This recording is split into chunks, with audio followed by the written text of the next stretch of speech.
به نام پهلوی رها شویم ز یوغ بندگی. شب سیاه ما ز نور شاه سپیده دم شود ز فر پادشاه. به نام شاه همه صدا شویم برای میهنم من و تو ما شویم.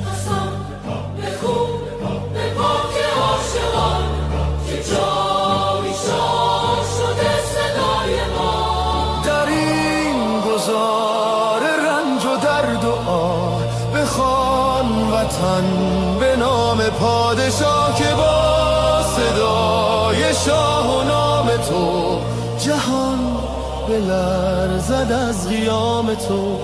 به نام شاه به نام پهلوی وطن شود دوباره می نوی. شب سیاه ما ز نور شاه سپیده دم شود ز فر پادشاه. به نام شاه همه صدا شویم برای میهنم من و تو ما شویم.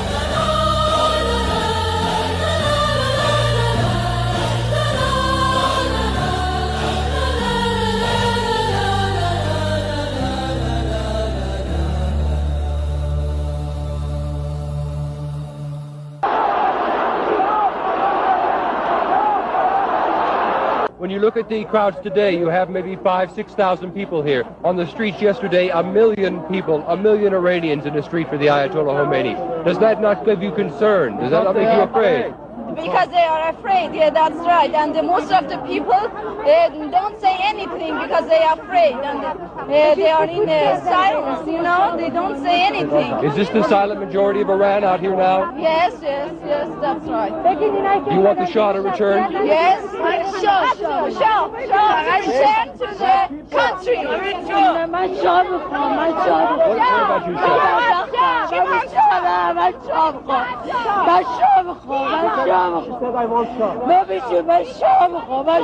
Why do you want the Shah? Why does she want the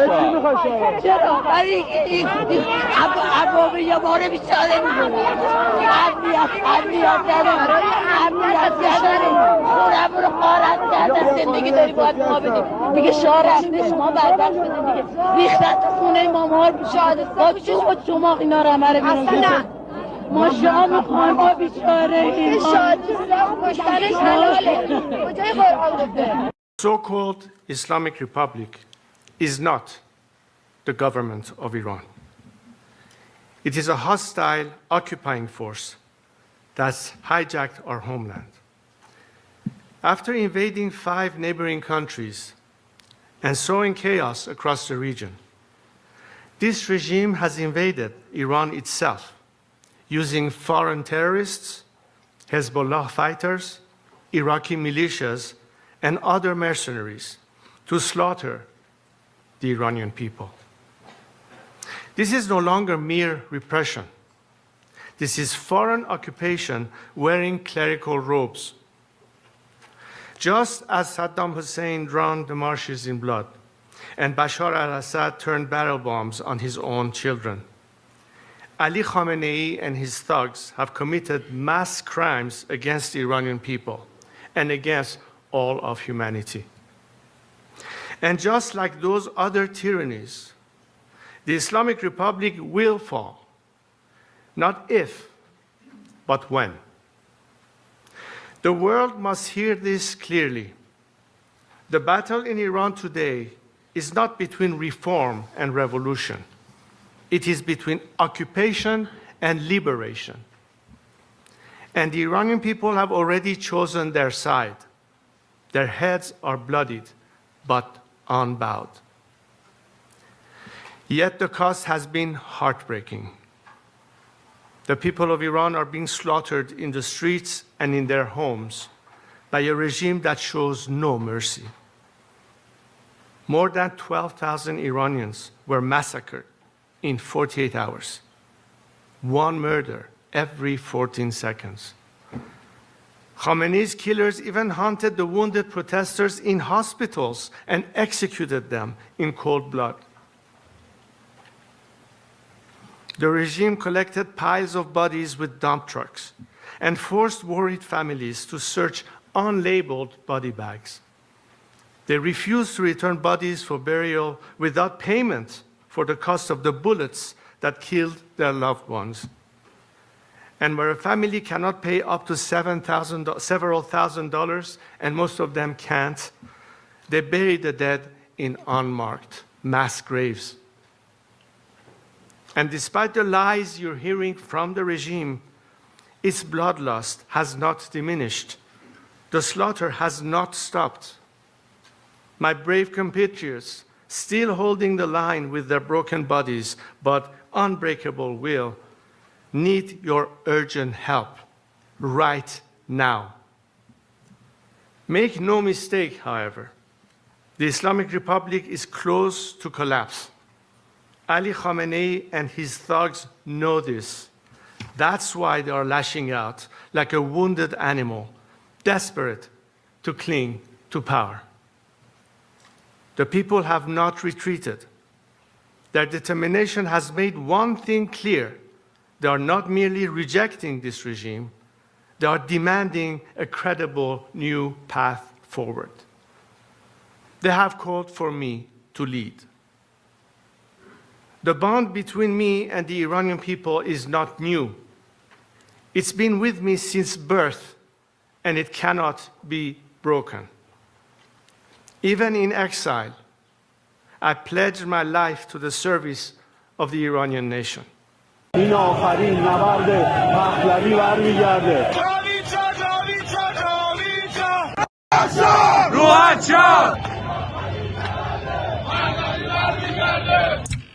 ایرانیان آزادیخواه، فرزندان دلیر سرزمین پارس، با جدیت و عزم راسخ از شما می‌خواهم که قدرت جمعیتان را به نیروهای سرکوبگر نهاد جمهوری اسلامی و تمام دنیا نشان دهید.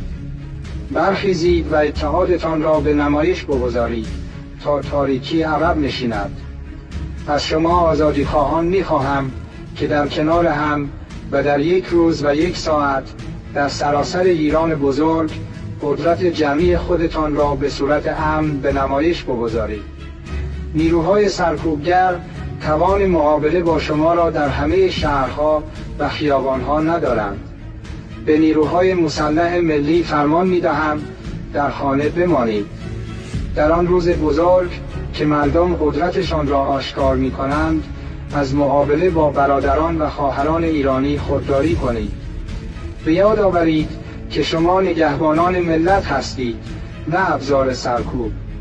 کشورهای خارجی تنها برای پیشبرد اهداف خود عمل می‌کنند و نبایستی مسئولیت تغییر و جایگزینی حکومت را بر گردن بگیرند.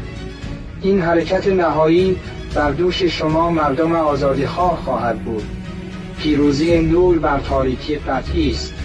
به نام ایران و به حکم رسالت تاریخی از شما می‌خواهم که به یاری ایران بیایید. افتخار شما در نگهبانی از تمامیت ارضی ایران و جان و مال ملت ایران است. برخیزید. آزادی شما در همبستگی و شجاعت شماست. این آخرین نبرد پهلوی برمیگرده. این آخرین نبرد پهلوی برمیگرده. این آخرین نبرد پهلوی برمیگرده. این آخرین نبرد پهلوی برمیگرده. این آخرین نبرد پهلوی برمیگرده. این آخرین نبرد پهلوی برمیگرده.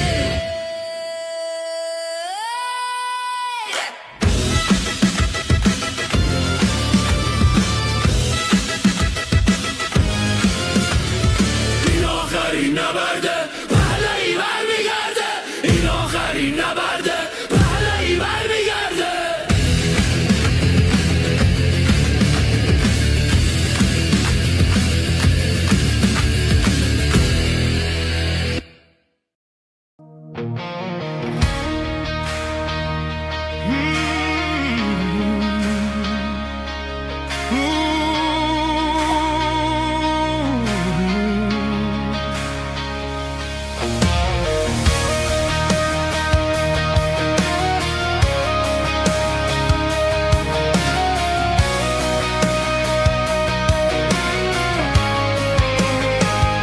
Streets are burning, voices rise, peaceful hands beneath the skies. Police in black, they draw the line. Basic GIRGC crossing every sign. They shoot at us, no shame, no fear.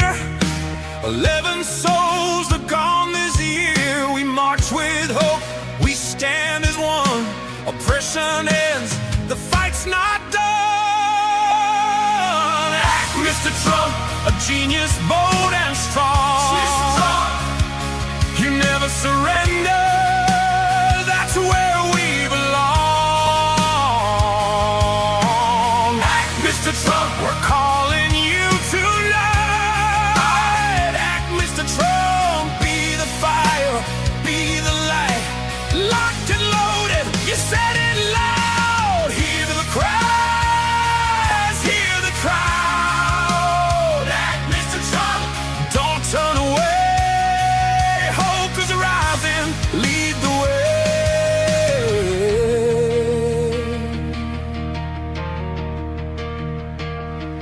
We don't ask for war or trade, just freedom breaking. They beat us down, they steal our breath. Khamenei regime survives on fear and death. The world is watching, time is now. History waits for your vow.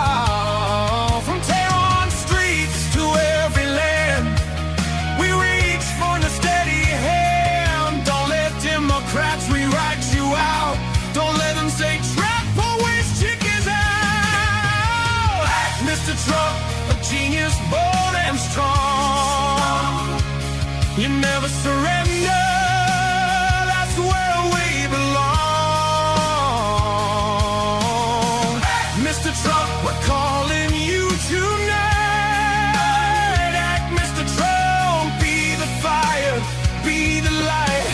Locked and loaded, you said it loud. Hear the cries, hear the crowd. Act, Mr. Trump, lead us to God bless the USA. We believe in you. We got Crown Prince, hear his name. Reza Pahlavi, our hope and flame.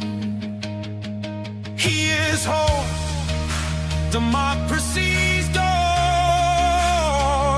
Stability in Middle East, we're longing for. The people shout from young to old.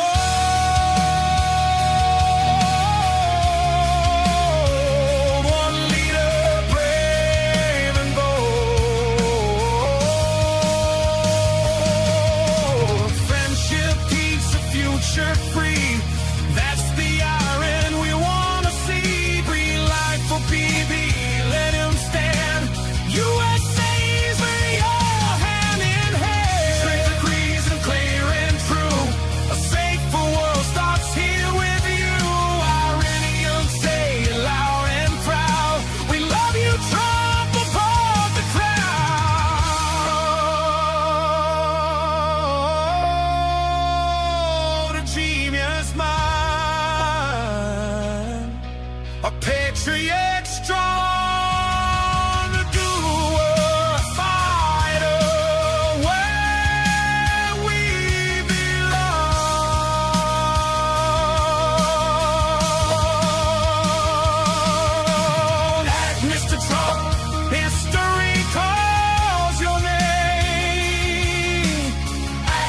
truck, light the flame from broken streets to freedom strong. The new dawn comes when red Mr. Tron.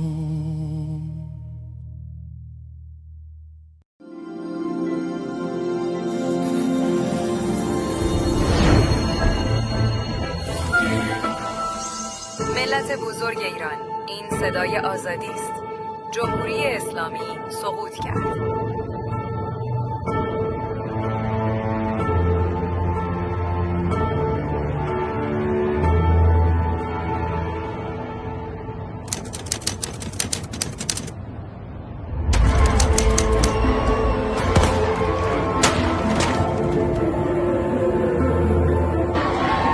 مسئولین کشور و همه آحاد مردم پشت سر نیروهای مسلحند امروز از همه جناح‌های گوناگون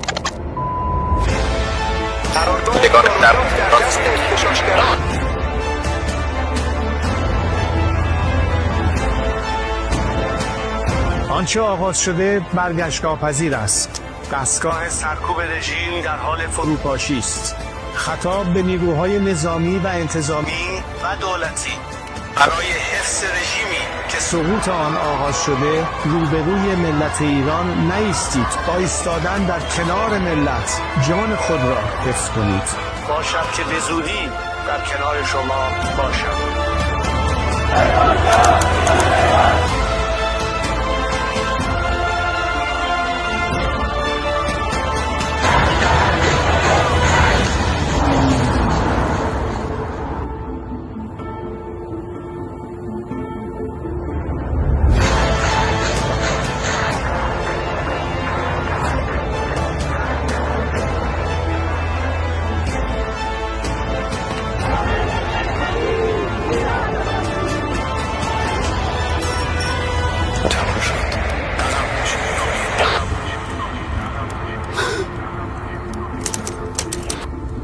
اینجا دیگر صدا و سیمای جمهوری اسلامی نیست. این صدا و تصویر تلویزیون ملی ایران است. ملت بزرگ ایران، این صدای آزادی است. جمهوری اسلامی سقوط کرد.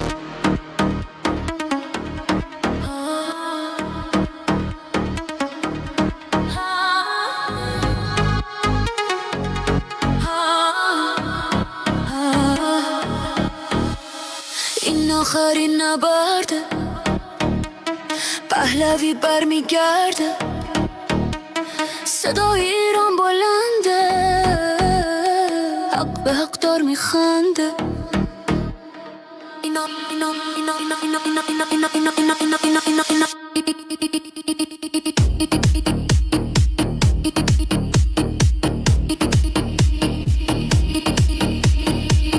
تو خیابون رکبار و شلیکه آینده این جانی ها تاریکه فقط برای حقمون خواستیم داد بزنیم نمیذاریم این که شروع به فنا بدیم اینترنت و برق و آب رو قطع کردن توی دل تاریکی جنایت کردن چراغا رو خاموش کردن که خون بریزن مال دیگه از اینا خوندا گریزن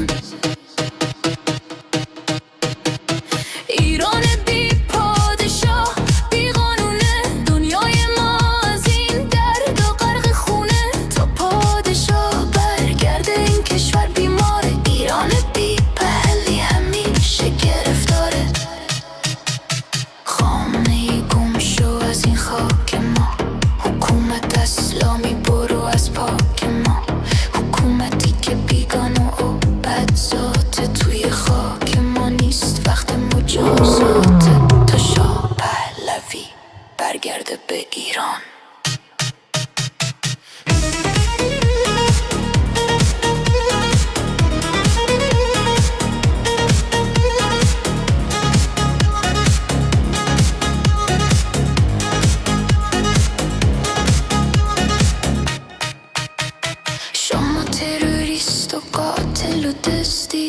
گلوی ملت رو با بیراه می جوزید با خون ما این کشور رو دزدیدید از خشم این ملت مگه نترسیدید ما یه زندگی ساده و آزاد میخوایم صبح بدون ترس و فریاد میخوایم دوباره بیگان و مستی و لبخند بدون سانسور و زور و این بند خورشید و شیر دوباره تابان میشه پرچم واقعی توی جهان میشه ایران دوباره پارس و پر روره تا این شب تار نزدیک نوره مردم ایران ادامه بدین راه رو برای شاه باز کنین این ویروس رژیم رو پاک کنین جا بدین به عصر طلای ایران روی پا میمیریم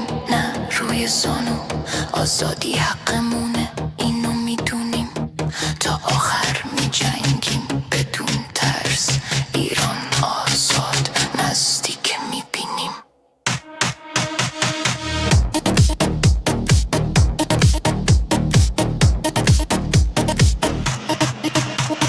این آخرین نبرده پهلوی برمیگرده صدای ایران بلنده پهلوی برمیگرده با بازگشت شاه ایران بهش میشه تقدیر ما از نو نوشته میشه عدالت و افتخار زنده میشه دشمن ایران شرمنده میشه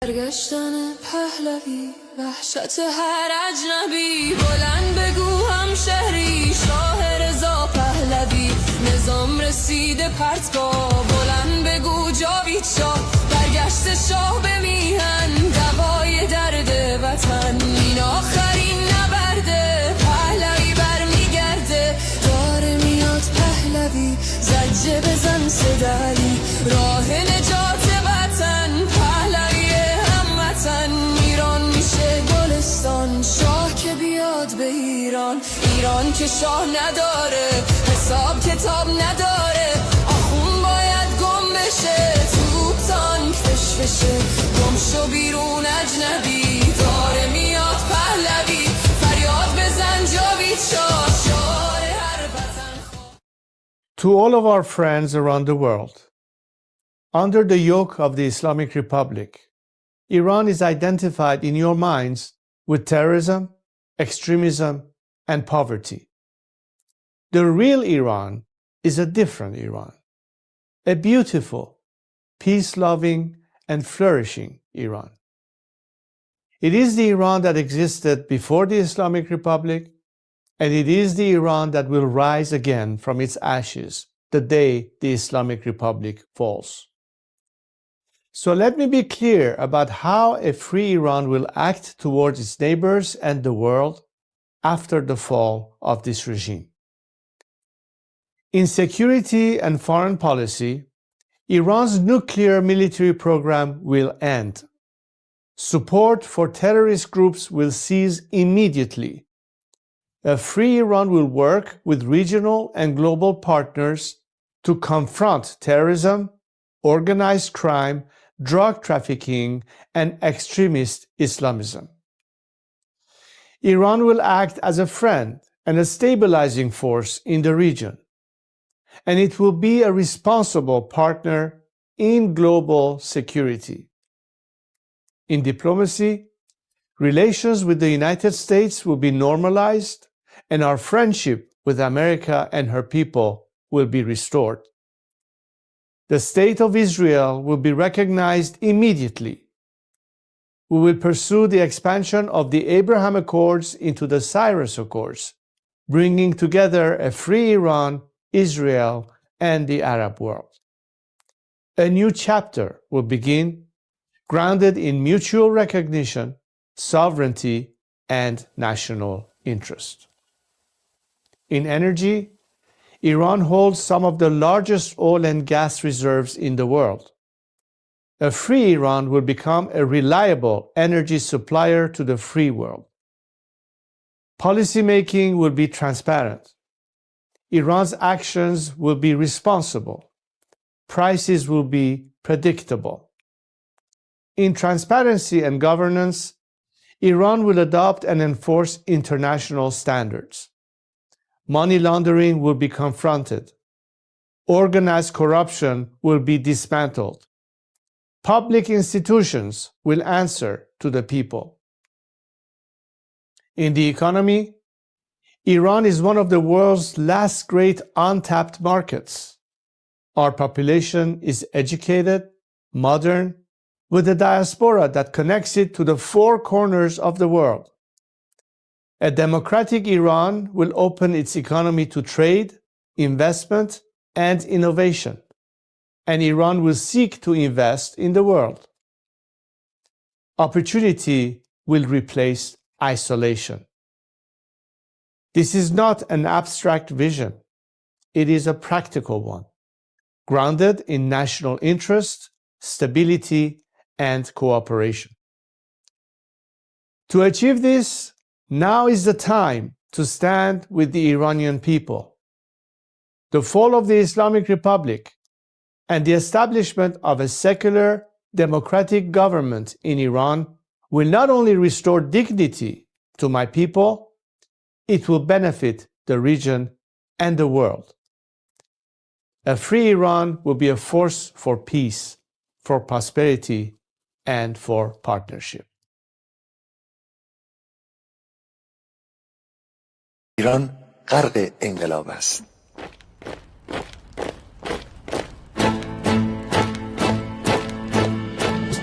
کشور ما، تاریخ ما در سیدگر فرا گرفته، گویی اهورا مستا دوباره در نور خود مرا گرفته. هشتون سرودی سر میدهم باز فارغ از رنج و تشویش. ایران غرق انقلاب است، به پیش به پیش به پیش. ایران غرق انقلاب است، به پیش به پیش به پیش. هن ای پدر، هن ای پسر، برخیز و با ما شو همگام، تا درد آن تجربه تلخ ما را نکشیده در آب. بگذار هر دم بغرند گرگ‌ها دم لباس میش. ایران غرق انقلاب است، به پیش به پیش به پیش. ایران غرق انقلاب است، به پیش به پیش به پیش. ای کارگر، ای برزگر، راحت کنون ادامه دارد در این زمان که پرتو یزدان از هر سو بر تو میبارد. پس پیش به سوی آزادی از بحر خزر تا کیش. ایران غرق انقلاب است، به پیش به ایران غرق انقلاب است، به پیش به پیش به پیش. خلقا به پا بهر دفاع از استقلال و آزادی، تا بشکنیم پشت ارتجاع تیریزی ایران آبادی. تا زنده سازیم سنت‌های می از من آیین و کیش. ایران غرق انقلاب است، به پیش به پیش به پیش. ایران غرق انقلاب است، به پیش به پیش به پیش. با امید روزی که تمام این دلبشو و انقلاب تموم بشه و ما در روشنایی، نور و سعادت مردم کشورمون غرق بشیم.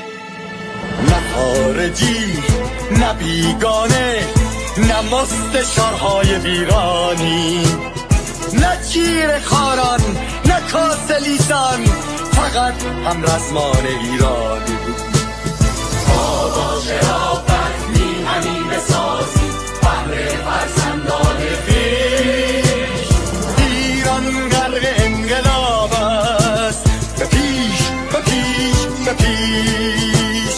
ایران غرق انقلاب است، به پیش به پیش به پیش. مردم بیایی داخل صف ما اکنون که آغاز رویاست. دشمنان بدانید ما زنده هستیم، بعد از ما هم ایران پابرجاست. آن روح شیطان ما را فریب داد با صد شعار مردمیش. ایران غرق انقلاب است، به پیش به پیش به پیش. ایران غرق انقلاب است، به پیش به پیش به پیش. پرچم ما پرچم ایران غرق خون شهیدان، روی شانه هامان حمل میکنیمش در هر خیابان و میدان. تا ماسک دلغکان را برداریم از روی تسبیح و ریش. ایران غرق انقلاب است، به پیش به پیش به پیش. ایران غرق انقلاب است، به پیش به پیش به پیش.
همیشه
شد انجمن از دلیران پارس ز پاکان و روشن ضمیران پارس در ایران زداید نشان بدی بر افروزدان پره ایزدی سپروان کند بزم ناپاک را کند باربر از هنر خاک را هنر دانش و رامش و شادیت هماهنگی و صلح و آزادیت چو ایران نباشد من مباد یکی بود بر زنده تر نباد.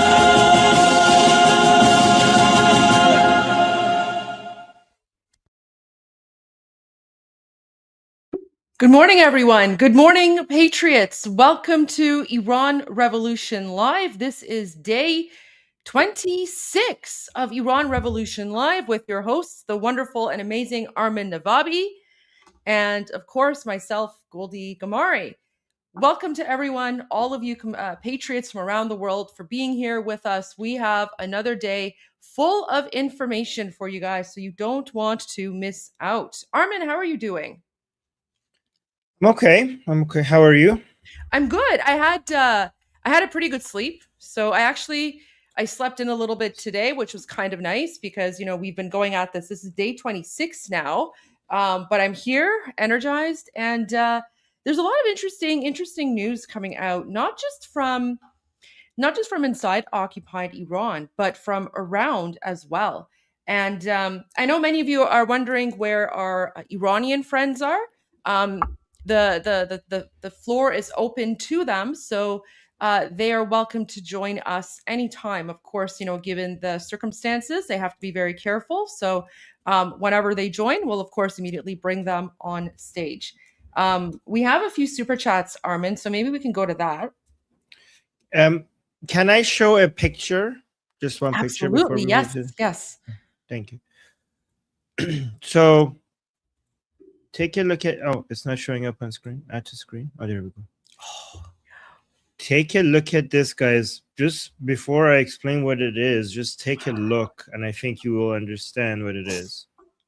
So, obviously, this is blood, but what's more significant is that the people who were bleeding, they left the scene writing with their own blood, Javid Shah and death to Khamenei, in their own blood. See here it says, so this is where they were shot, and I don't know if they survived or not, but what they left behind is these writings in their own blood. Javid Shah, meaning long live the king. I don't know this is what this one is, but this one down here is Marg bar Khamenei, which means death to Khamenei. Can you make out anything else here? No. I don't know what there is. I actually posted this picture myself, and the only things that I could make out was Javid Shah and Marg bar Khamenei.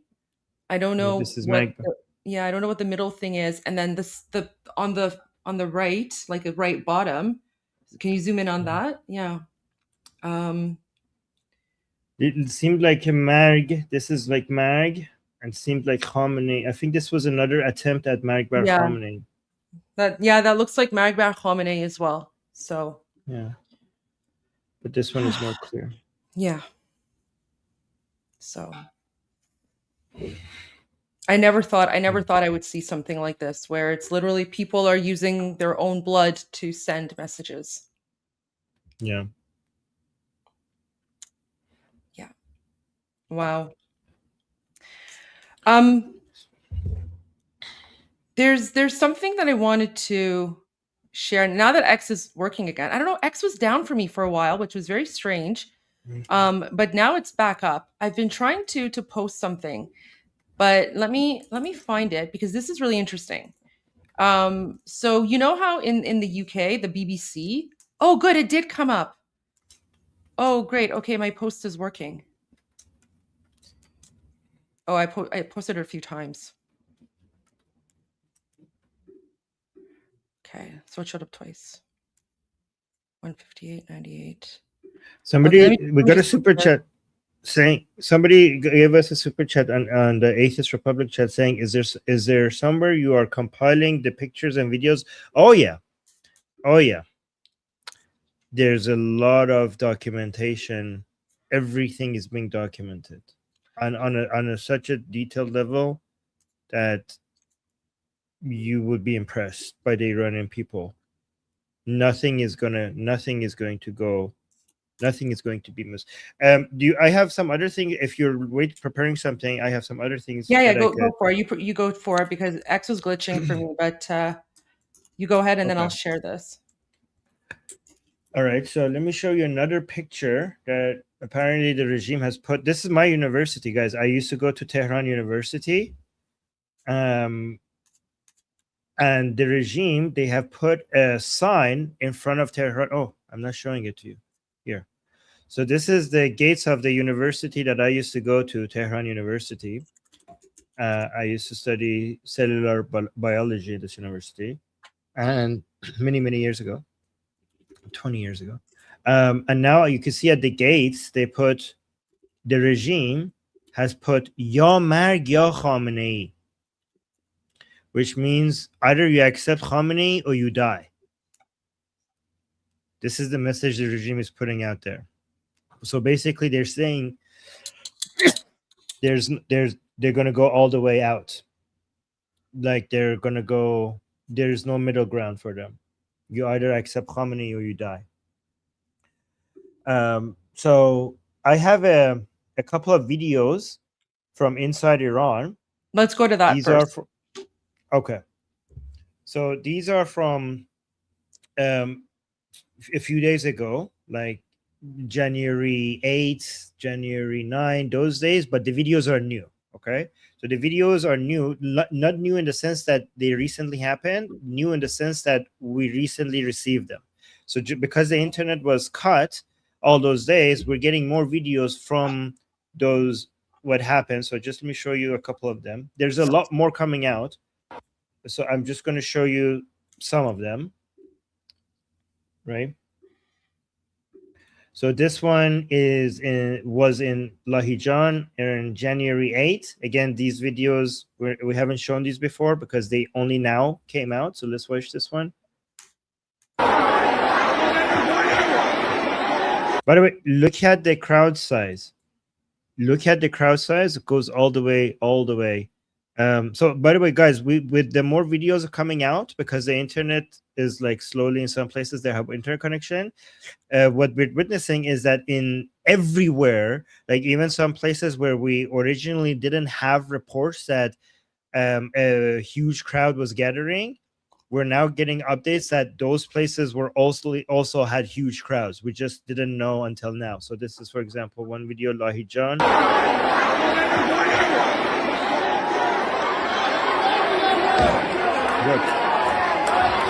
Wait, guys, like, let me just go back and just please notice that both ways, the camera points this way and that way, and it shows that both ways there's a crowd as far as the eye could see.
So, guys, please notice that, please understand that these are hours before the order to start shooting came out. So this was on a Thursday. So hours after this, the command came from the top to start shooting inside the people. Let me see. Was it a Thursday? No, he's at home. No, that was a Sunday. Sorry. So, by the way, I'm receiving a lot of videos from inside Iran that I can't show because they're just so bloody and has a lot of bodies in there. So they're the videos before the shooting, and then there's the videos after the shooting, and a lot of the videos after the shooting are not YouTube friendly. Okay, so میخوام بگم تو این پارکینگ خود ماشینه. Oh, یه خط روی ماشین. Okay, let me see. میخوام بگم تو این پارکینگ خود ماشینه. ولی نگاه کن یه خط روشون نمیندازیم. This goes back to what Goldie was saying. So this is an area where people were gathering, and the guy is trying to tell you that, look, in this area there's a lot of cars, but there's not a single scratch on any of them. So basically showing how civilized the people are, and they're not causing any destruction to other people's property. Like, he's like, notice the cars, the people are out here, and there's not a single scratch on any of the cars. So any form of destruction that you see is either against regime assets, or it's the regime destroying private properties of people to try to make it seem like these are, hooligans and people who are just causing chaos and violence. But this guy is trying to document that there's not a single scratch on any of them. میخوام بگم تو این پارکینگ خود ماشینه. ولی نگاه کن یه خط روشون نمیندازیم.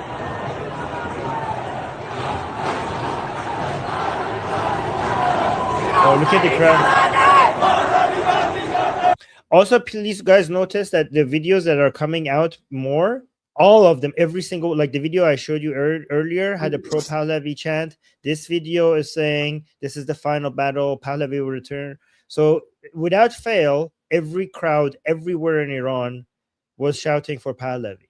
So remember, when you see reports from United States and for people coming out and saying like, oh, Pahlavi doesn't actually have nationwide support inside Iran, those are either MEK propaganda or Nayak propaganda. And I'm going to play something about Nayak for people who are new here. I have a new video that really explains the Nayak situation very well.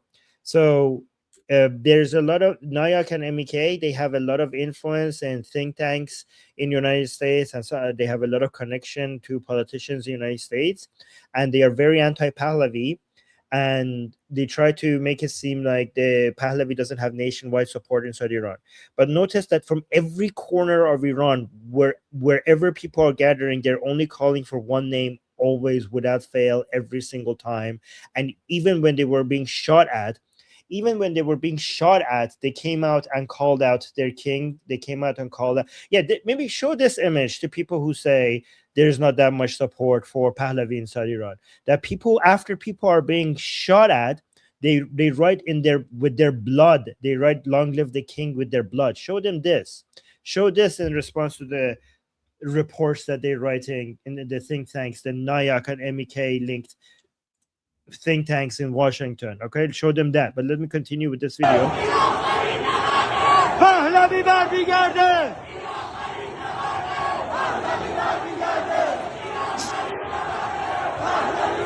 So they're saying, chanting, this is the final battle, Pahlavi will return.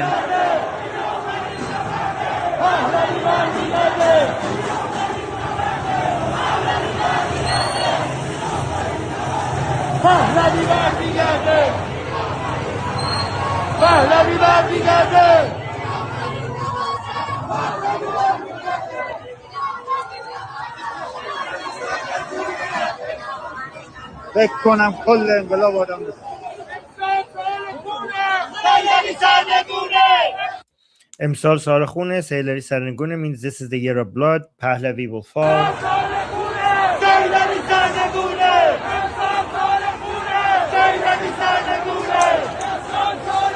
No, this is the year of blood. Khamenei will fall.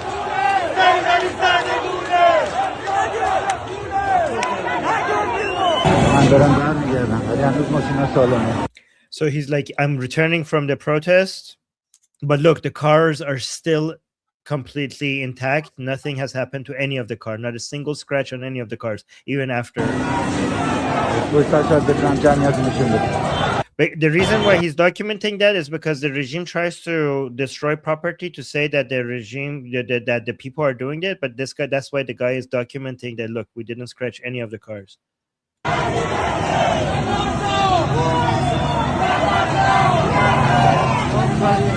So they're chanting, King Reza, blessed be your soul.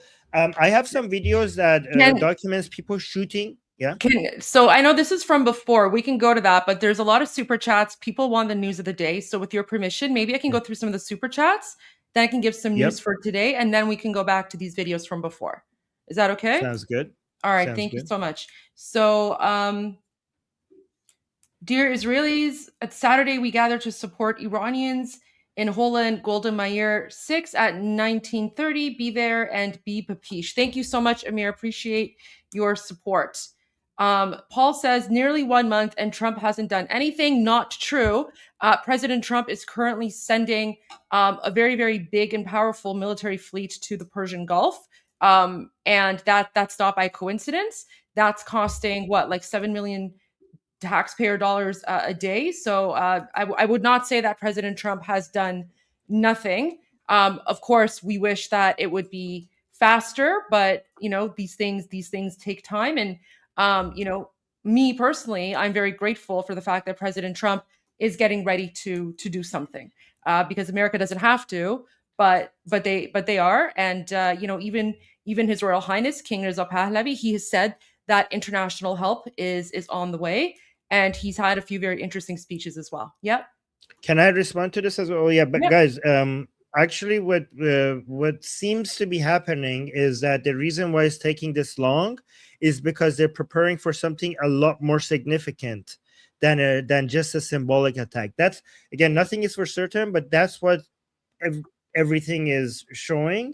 So that means that we should welcome that, because if they just came in and did something and then that was just limited, then they wouldn't continue, because they're like, oh, we did it already, so that is done and over with. So the fact that they're waiting means that something big might be coming, and if that's the reason for the delay, then okay. If that's the reason for the delay, then okay.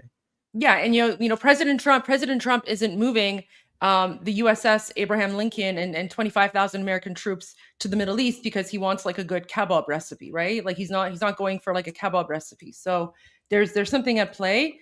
Believe me, guys, believe me. I'm just as, when it comes to what's happening in Iran, like Armin and I are both Iranian, right? So we also are feeling certain things, but we also know from a geopolitical perspective that certain things take time. And, even the message that Iranians inside of occupied Iran are saying, and, Potipto himself, he's been with us 2 days. He might be joining us again today. And, we might have some other Iranians join us if they can, if their connection is strong enough. Even Iranians inside of Iran are saying that, whatever help we get, we are grateful for, but ultimately it's up to us to end the regime. But of course, outside assistance is going to make it much easier and much faster. So I would say it's not correct to say President Trump hasn't done anything. He's actually done a lot. The signs are all there. And if you want, I can go through the analysis from the beginning once again. Actually, let me make a note of that. And I'll do that later today. Let me just make a note of that before I forget. So Trump helping Iran analysis. We also got news that the European Parliament has voted based on majority vote for the IRGC to be recognized as a terrorist group. So that is, I know that's like so. I think, you know what? To me, too little, too late. Too little, too late. Yeah, this is not a criticism of European people. Europeans, we love you and we appreciate your support. But I'm going to say I am pissed off at the EU government and EU politicians because Iranians have been trying to put the IRGC on the Canadian terror list. On their terror list for a very, very long time, and they refused. And only now, after the mass slaughter of over 30,000 innocent Iranians, the EU is standing up and like they do like a standing ovation. Like we don't want your standing ovations, right? We don't want your standing ovations. So I mean, good for you guys, but too little, too late. That's my opinion on. It is very late, and it's also too little and too late.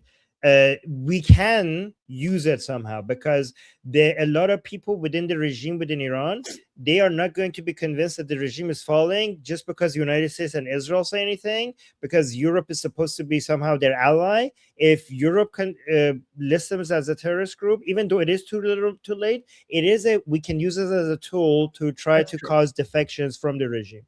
That, you know what, that is a good point. That is a good point. Very, very true there. Okay, so the next one, BS Bonehead.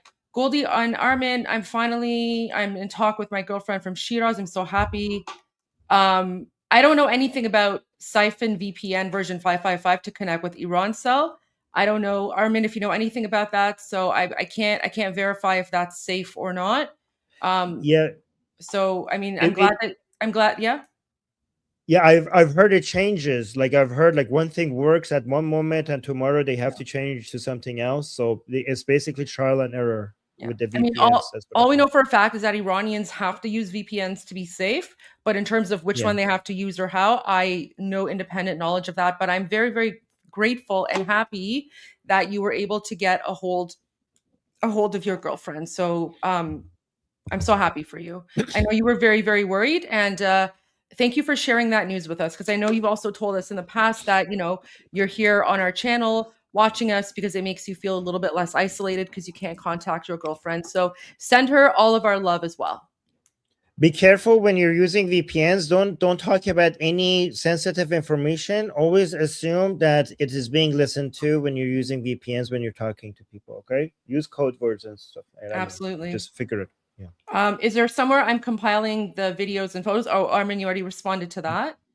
Okay, yes, they are. Yeah. UK and BBC. Can you share the videos and photos with your audience? How can the audience get access to the photos and videos? You know what? I could start posting them on my X account. You could follow me on X, armin.navabi. Also another Goldie is posting a lot of them, and Emily Schrader is posting a lot of them. So following Emily would be a good idea.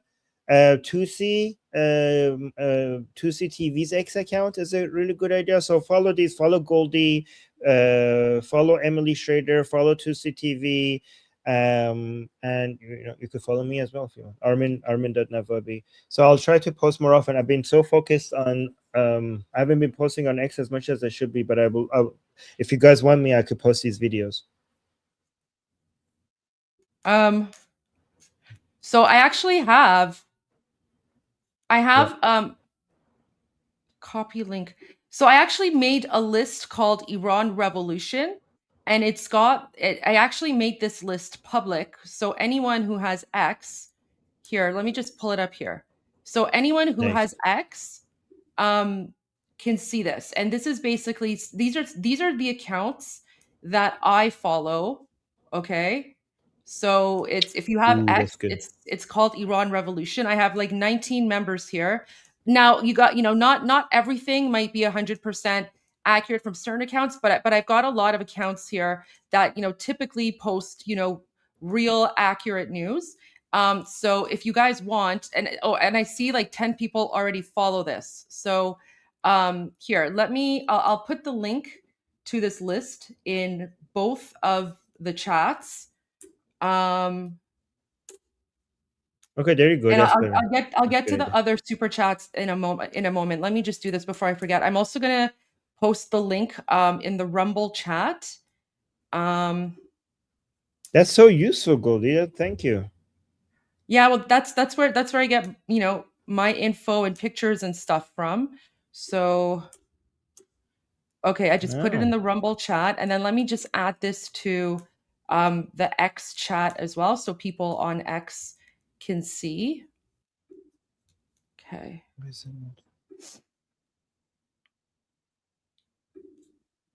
So if you guys want like photos, videos, or whatever the case might be, there you go. There's like that's basically what I use. That's essentially what I use. So let me add the link here as well. Okay, so now you all have access to. You should all now have access to this list. Okay, there you go. All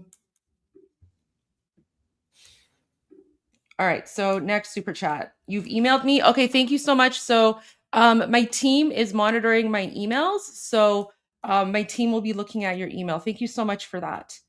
Are protests ongoing and is internet back countrywide? Protests are ongoing, but not in the way you would think. People are not out in the streets as much right now because the Iran has basically turned into a failed state at this point. It's a failed state. Military and police are pretty much staying at home. We have over 5,000 foreign proxy militias like Hezbollah, Hamas, Houthis, people from Afghanistan, people from Pakistan, people from Iraq who are in Iran right now, and they're going around the streets and they're basically shooting at anyone who steps outside. So people are protesting from inside their homes. We have images and videos of that, which we can share with you momentarily. In terms of the internet is still shut down. So NetBlocks is the best place to get news about internet blackouts. And so they just posted an hour and a half ago update. Iran has now been under a national internet blackout for 2 full weeks.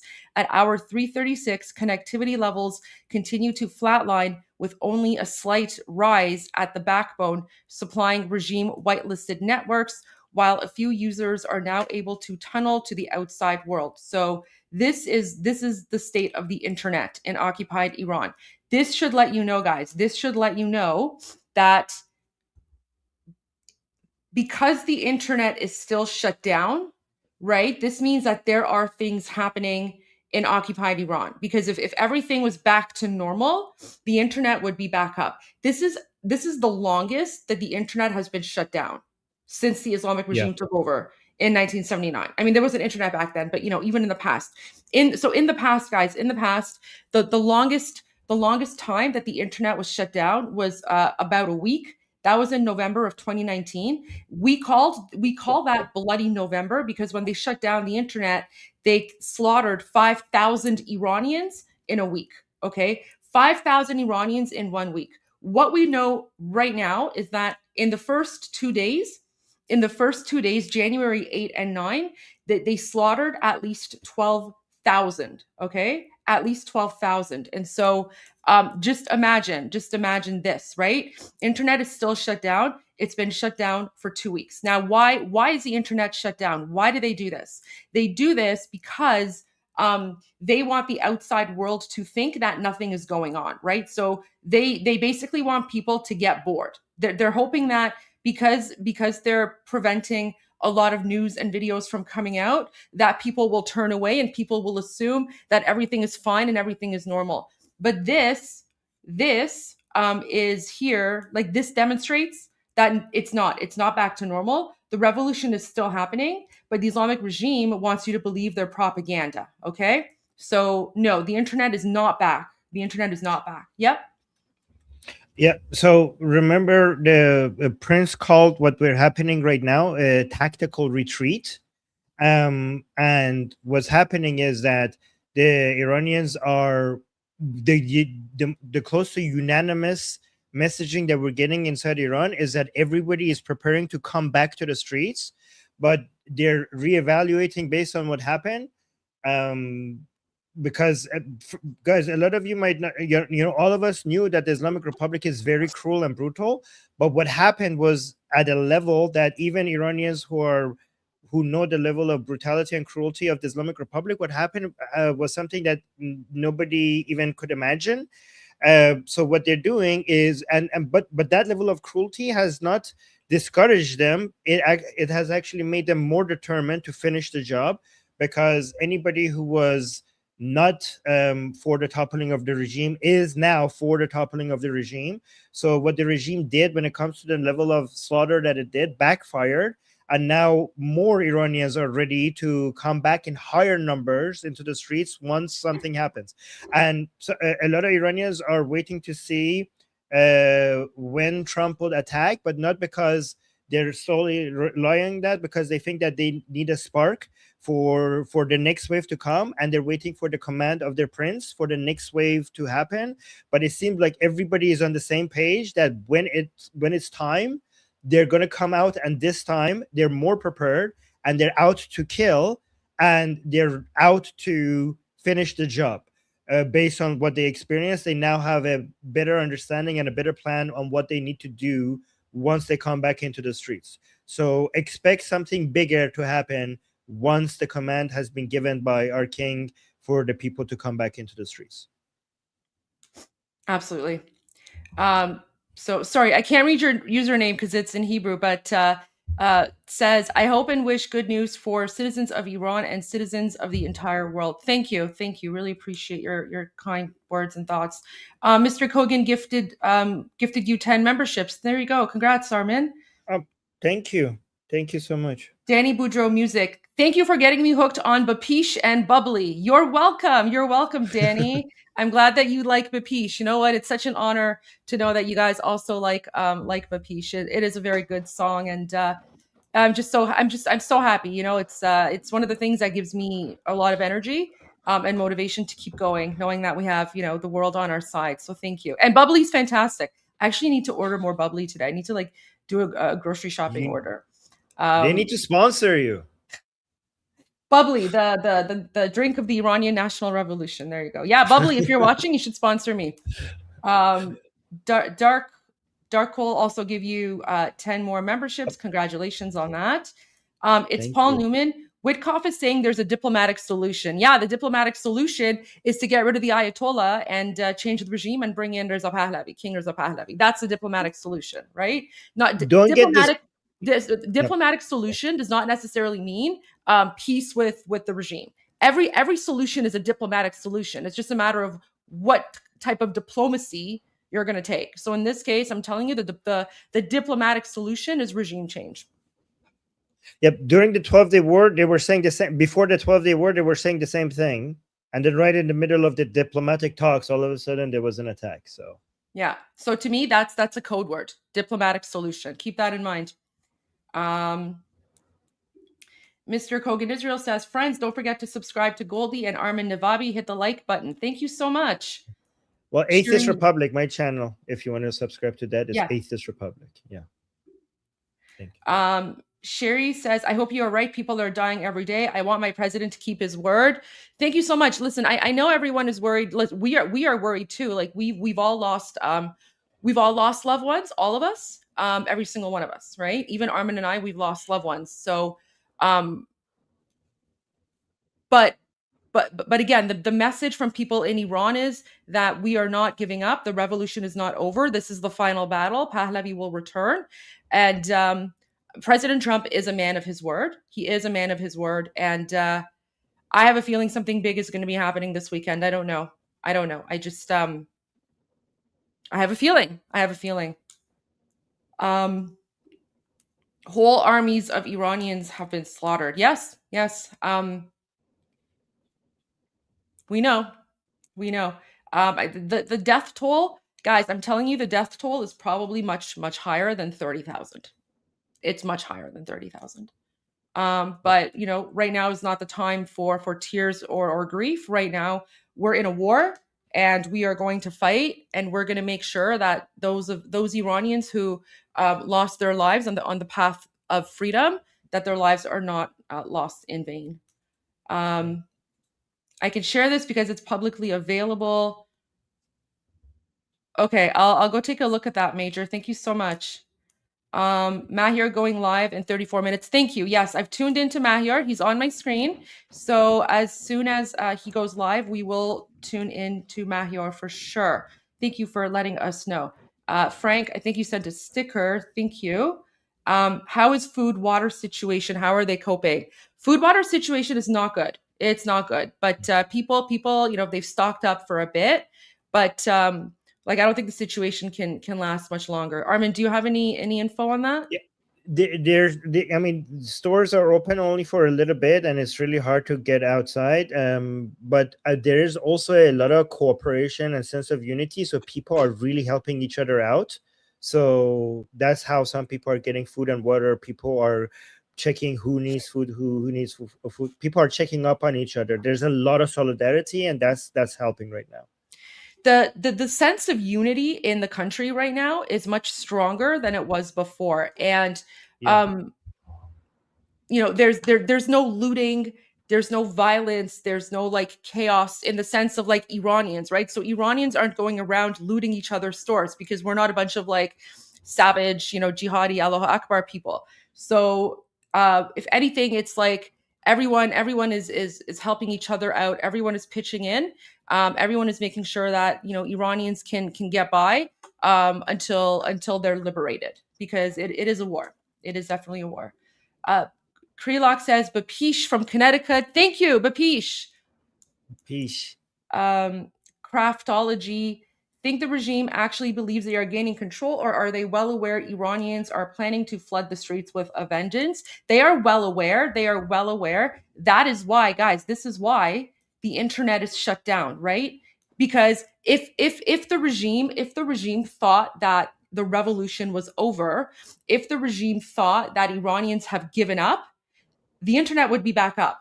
But you see the fact that the internet is still shut down, this is the sign that the regime knows that it's not over. Because if it was over, the internet would be back up. Iranians would be like placated or whatever. They would have given up and they would be, going on with their lives. But no, the regime knows. The regime knows that something is going on. The regime knows that something is going to happen. That's why the internet is still shut down. That's why the country is still in a state of martial law. And that's why you have all these foreign proxy terrorist groups who are going around the streets and they're shooting anyone and everyone. Yes, and we actually are getting reports that the regime is terrified. Right now, they're terrified and they're turning against each other.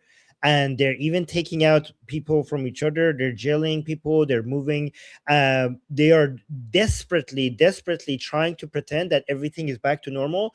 But everybody knows that things are not back to normal. And some of them are afraid that their own people might turn against them. A lot of people are not showing up to work. A lot of the regime people are not showing up to work. A lot of the armed forces are refusing to come back to work. So they know that this might be it. And that's why they're so violent, because they are seeing the writing on the wall. Absolutely. New member. Thank you, Mr. Kogan. Oh, thank you so much for the memberships. Very kind of you. It's Dexter. He came to both channels. Thank you for the support. That's so amazing. Thank you so much. We really appreciate that. Dexter says Trump will keep his word. Think about it. If this was just a show of force, it's a very, very, very expensive show of force. I agree. Listen, I 100% agree with you on this, right? Even just looking at it from like a taxpayer dollar perspective, why would he randomly just send, I don't know, some of the most powerful U.S. military assets to the Middle East, right? He's not doing it because he wants like the Persian kebab recipe. Something is happening for sure. He's going there you know what? He's actually going there to make kebabs. He's gonna teach the IRGC how to. Yeah, he's gonna make cutlet. Yeah, cutlet. Yeah, guys, I talked to a military expert, and and what he was explaining to me is that there has never been this much military assets moving without something happening after. Like, if nothing happens, this would be the first time in the history of the United States where they moved this much military assets and did nothing at all. So this will be a first. Yeah. I didn't know that. So he said that the U.S. military has never moved this much assets in its history. Yeah, there has never been this much movement of military assets into a location without anything happening after that. I did not know that. Yeah. And I never even thought about that. Oh my gosh, that's so true. Wow. Okay, thank you for sharing that. Yeah, no. Okay, so Boogeyman says, this weekend is going to get spicy in Iran, courtesy of the U.S. military. Let's go, guys. I cannot wait.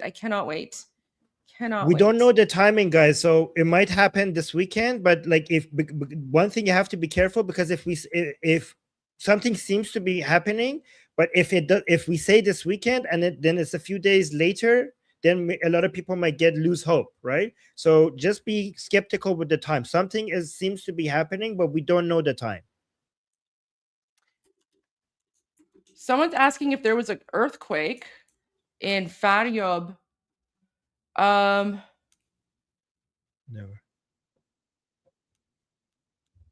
I mean, I see some accounts posting on it, but I see like Islamic regime accounts posting about it. I have no idea. I have no idea if it's actually no legitimate account is reporting on it, so I have no idea if that's an earthquake or something else. We'll have to wait and see, guys. We'll have to wait, we have to wait for legitimate news sources. So the list that I gave you guys, just follow that list. The people on that list, pretty much legit. I mean, sometimes like something is old is posted or something, but that's typically generally the list that you guys want to follow. That's the list that I follow to get my news. And I'll add a few more accounts there, accounts that I think are important as well. I don't think I have Tusi on that list. I should add Tusi and Nayak Borbani, so I should add them to the list as well. So the next super chat, Ted Groves says, Trump strong, again, 2 carrier groups on the map, USS Abraham Lincoln and USS George Washington. Exactly, right? Like these are huge and powerful carriers. So they're not just moving around the ocean for no reason. And just a few hours ago, the USS Abraham Lincoln was sighted at the Arabian Sea. So that means now it's like right next to the Oman Gulf. So it's right there now. Just a few hours ago. So yeah. Yeah, guys, even though they go dark, when they are passing like shores, people could just visibly see them. So now we know that USS Abraham Lincoln is at the Arabian Sea now. Daro goes in, says, I'm really sorry to hear about your loved ones. My condolences to everybody. Thank you so much. Keep bapishing. We are bapishing, not just for Iranian people, but for the whole free world, praying for Iranian people. Thank you so much. Thank you. Very kind of you. Friend confirmed, USS Abraham Lincoln arrived. Interesting. So update on fleets. Any arrived? Apparently, we just confirmed that. So definitely they've arrived. Are there places for them to go to be safer without giving information? Like for people in Iran, I mean, they're in hiding, right? They're in hiding because the regime is very think of like Big Brother, right? In 1984, you know how Big Brother monitors everything. They monitor you through your phones, through your cameras. They have CCTV cameras everywhere outside. So the entire country is like a concentration camp, and it's all monitored. It's all under supervision. So they monitor everything. There's no privacy. Yeah. Based on the people that I talked to, there are like some of the people who know what they're doing. There are some places that they go to when they want to go dark, but I'm not going to discuss it here. But there are people who are really like their leaders and the people who know what they're doing. They have their methods. Yeah. But obviously, for obvious reasons, I'm not going to discuss what they are here. Yeah. Rudy says so I think you're referring to President Trump. President Trump will probably wait for the stock market to close on Friday. That will give him around 65 hours till next opening. That's the correct timing. I mean, yeah, that's certainly one theory. I mean, again, there's lots of theories out there. That seems to be the most plausible one. But at the same time, that also seems to be the one that, because it looks like it's the most plausible one, maybe that's what the regime expects, and so maybe he'll do something else. I mean, we don't know. We literally have no idea. It's the fog of war, but that is a very good theory. Check your school DMs, Armin. Very important message. Okay. B2XX. For the U.S. Air Force, consider hamburgers as the cutlet of the revolution. Yeah. So guys, cutlet. So cutlet. Here, I'll share with you guys the cutlet meme, especially for our American friends. You guys are really, really going to enjoy this. Let me just pull it up here. So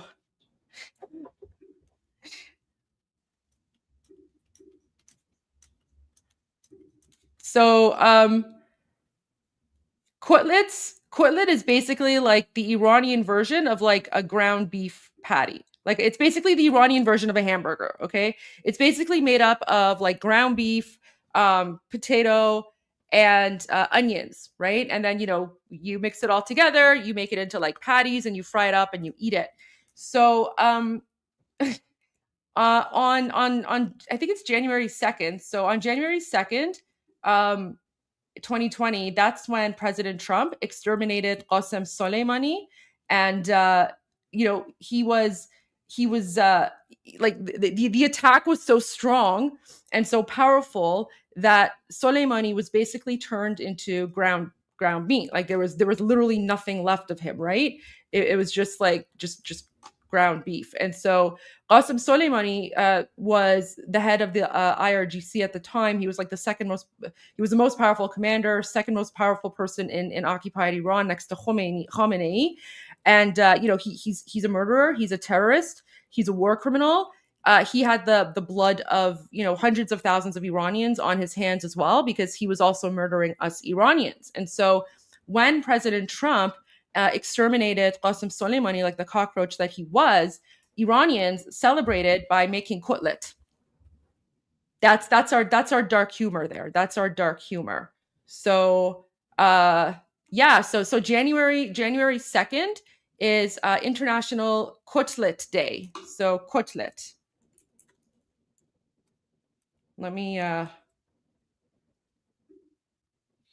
I just got a message from school that one of our friends on Discord was shot dead. One of our friends on our Persian Discord server. Oh my gosh, I'm so sorry to hear that, Armin. My condolences. If you need to leave to take some time, you can do that. Go ahead. That's fine. No, it's okay. Oh, I'm so sorry to hear that.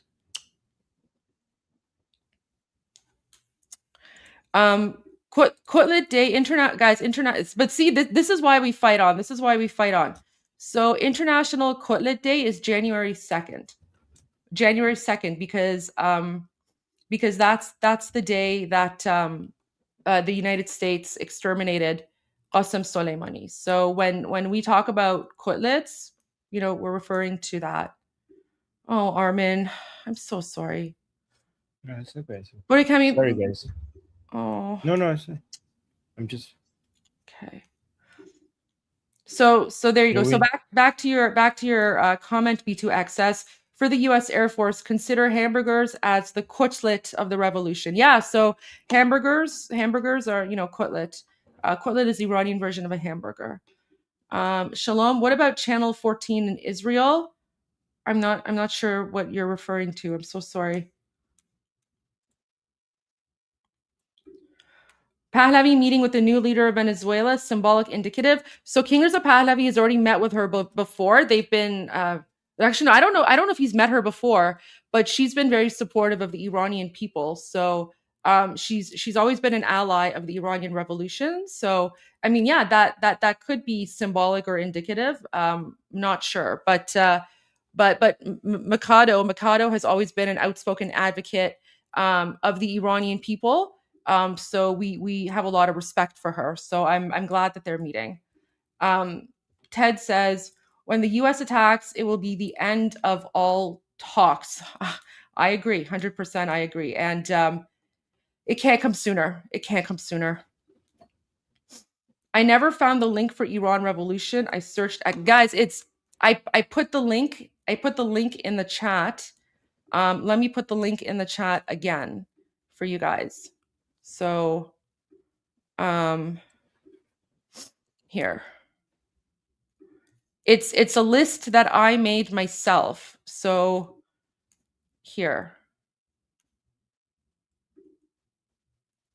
Copy link to list. I'm putting the link to the list in my YouTube chat, and I'm gonna pin it to the top as well. Okay. Pin message. There you go. Let me put it in Armin's chat as well, in case you guys missed it. Okay, there you go. So now it's in both. So that's the link to my list. That is my personal list that I have made on X. to monitor certain accounts for Iran Revolution news and updates. Those are my sources that I mainly trust. I still have to add some more to that, but that's basically what I've been using. We need to defend Israel. Absolutely. We do need to defend Israel. I agree. We all absolutely have to defend Israel. So, okay. So those were the super chats that I wanted to go through. Yes, guys, I know Tusi's coming up. Tusi's coming up in 11 minutes. We will go to Mahyar Tusi when he comes up.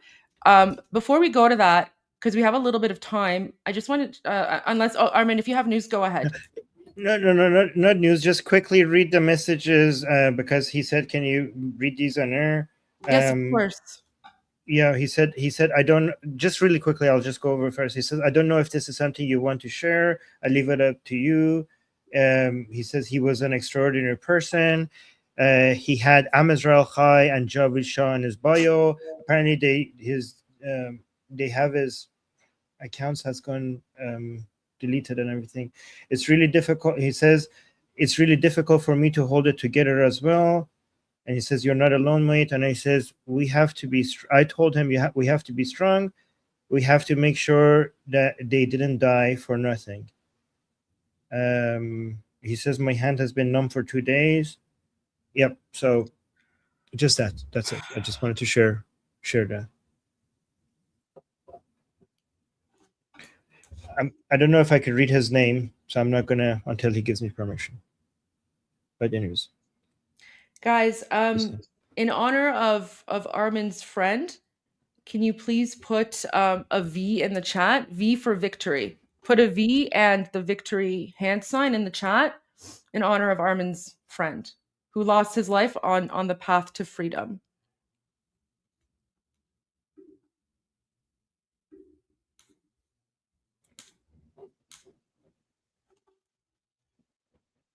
Okay, so his name is Hushang. He said he can read it. So his name was Hushang. Hushang. Rest in peace, Hushang. Sorry guys, I didn't mean to bum you out. I'm sorry. Just he asked me to share it, so I'm sure. Listen, 100%.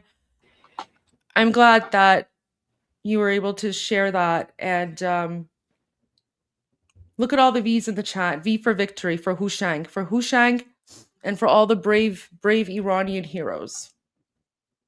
Yeah. Just guys, remember what Goldie always says, that we have to focus on our goal. We have to be goal oriented to make sure that none of these deaths are in vain, right? We have time for crying and time for being sorry. We have time for this right now. We have to just make sure that they didn't die for nothing.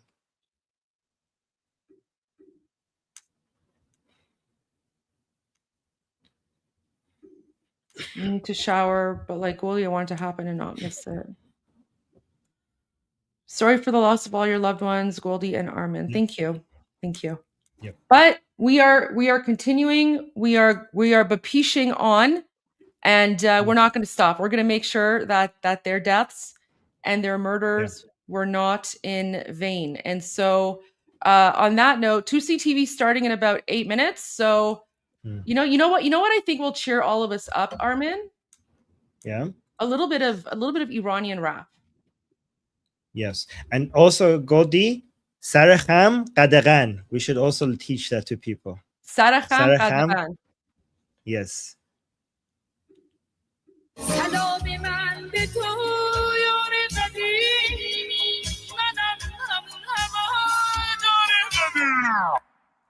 سید سلام، چطوری مرد کلی کتلت شدین دایی بدون مدرک؟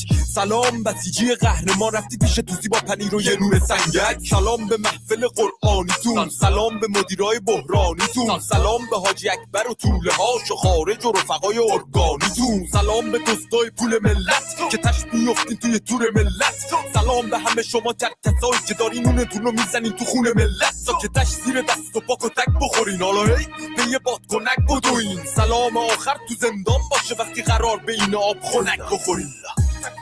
مرگ بر ملا متولی ننگ در دنیا، ننگ بر دوتا مجاهد چپی بعد از ملا، مرگ بر ملا متولی ننگ در دنیا ننگ بر دوتا مجاهد چپی بعد از ملا اینو بگذاریم به خاک میرسیم تجزیه طلبی که به خاک بیرسیم ایران مردمش وطن پرستن از گرد تا بلوچ بری به فاک میرسی گفت به هر کی مرسی است گفت به هر کی در پی تجزیه است گفت به لوی و همونی که شیفته ی گل ملیگرا تو وطن خدا نفتی هست سر کردستان همه برپا شدن بلوچستان فدای مهسا شدن شم واحد که شیر و خورشید ما وقتی جعلیا تنها شدن شادی باشه واسه همه در میهن کور بشه چه شهرچی اهریمن رخه رو بگید و اون 6 کلاس سواد و خبرگان و مکت سری ترچیهن شبهای عروس و دامادی باشه برن سلامتی نوش کنن و آبادی باشه مقصد کجاست میدون شهیاده به سمت اتوبان آزادی باشه سلام به نسل ندید پدیدا نبودیم ندیدیم قدیم مدیما شاه بود تو شادی کل میزدیم حالا شاه بر میگرده پیک میزنیم مرگ بر ملا متولی ننگ در دنیا ننگ بر دوتا مجاهد چپی بعد از ملا مرگ بر ملا متولی ننگ در دنیا ننگ بر دوتا مجاهد چپی بعد از ملا مرگ بر ملا متولی ننگ در دنیا ننگ بر دوتا مجاهد چپی بعد از ملا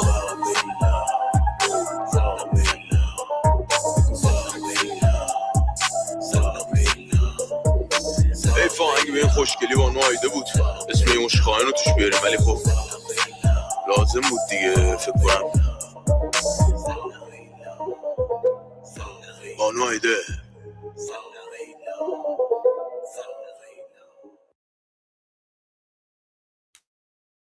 There you go. There's Hamid Fard. We love Hamid. So guys, for those of you who are like, you like this takbir better than the other takbir, guys, so this takbir, it's a play on words, right? Because when you hear like all those like, you know, jihadi, Allahu Akbar Muslims, like, you know, even in like the streets of Canada, right? All the pro Pali jihadis, they're like takbir Allahu Akbar, right? They're like takbir Allahu Akbar because it's like a war cry, right? So this song is actually a play on that, and he's basically saying takbir marg bar mullah, which means death to the mullahs, right? So it's basically like a play on that, and he's taking their like Islamic jihadi war chant, right? It's like he's taking their jihadi war chants and he's like switching it around on them, and so he's like takbir marg bar mullah. So do you guys want me to play more? No, we don't say takbir. We don't say takbir. That's an Arabic word. So again, he's being sarcastic. Yeah, it's sarcastic, right? It's sarcasm, right? Can I make a revolution music playlist? Okay, I'll make a note of that, and I'll do that at some point. Revolution music, okay, playlist. Sure, I'll do that. I'm gonna try to see if I can find more Hamid Fard. Yeah, Hamid Fard is great. I actually know him. Let me see if I can find him here.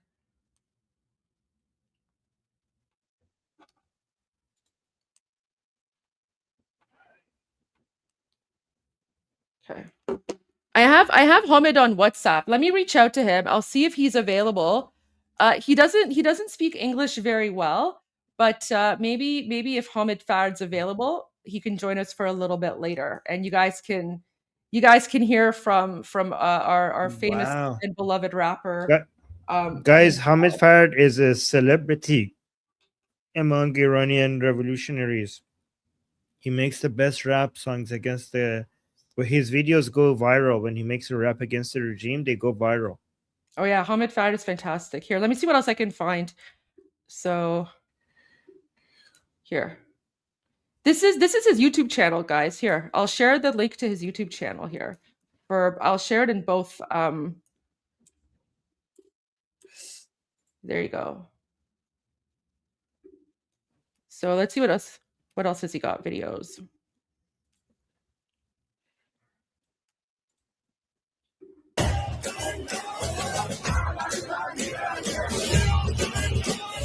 So this is ایران خرید نبرد پهلوی برمیگرده, and as soon as this video is done, we'll go to 2C TV.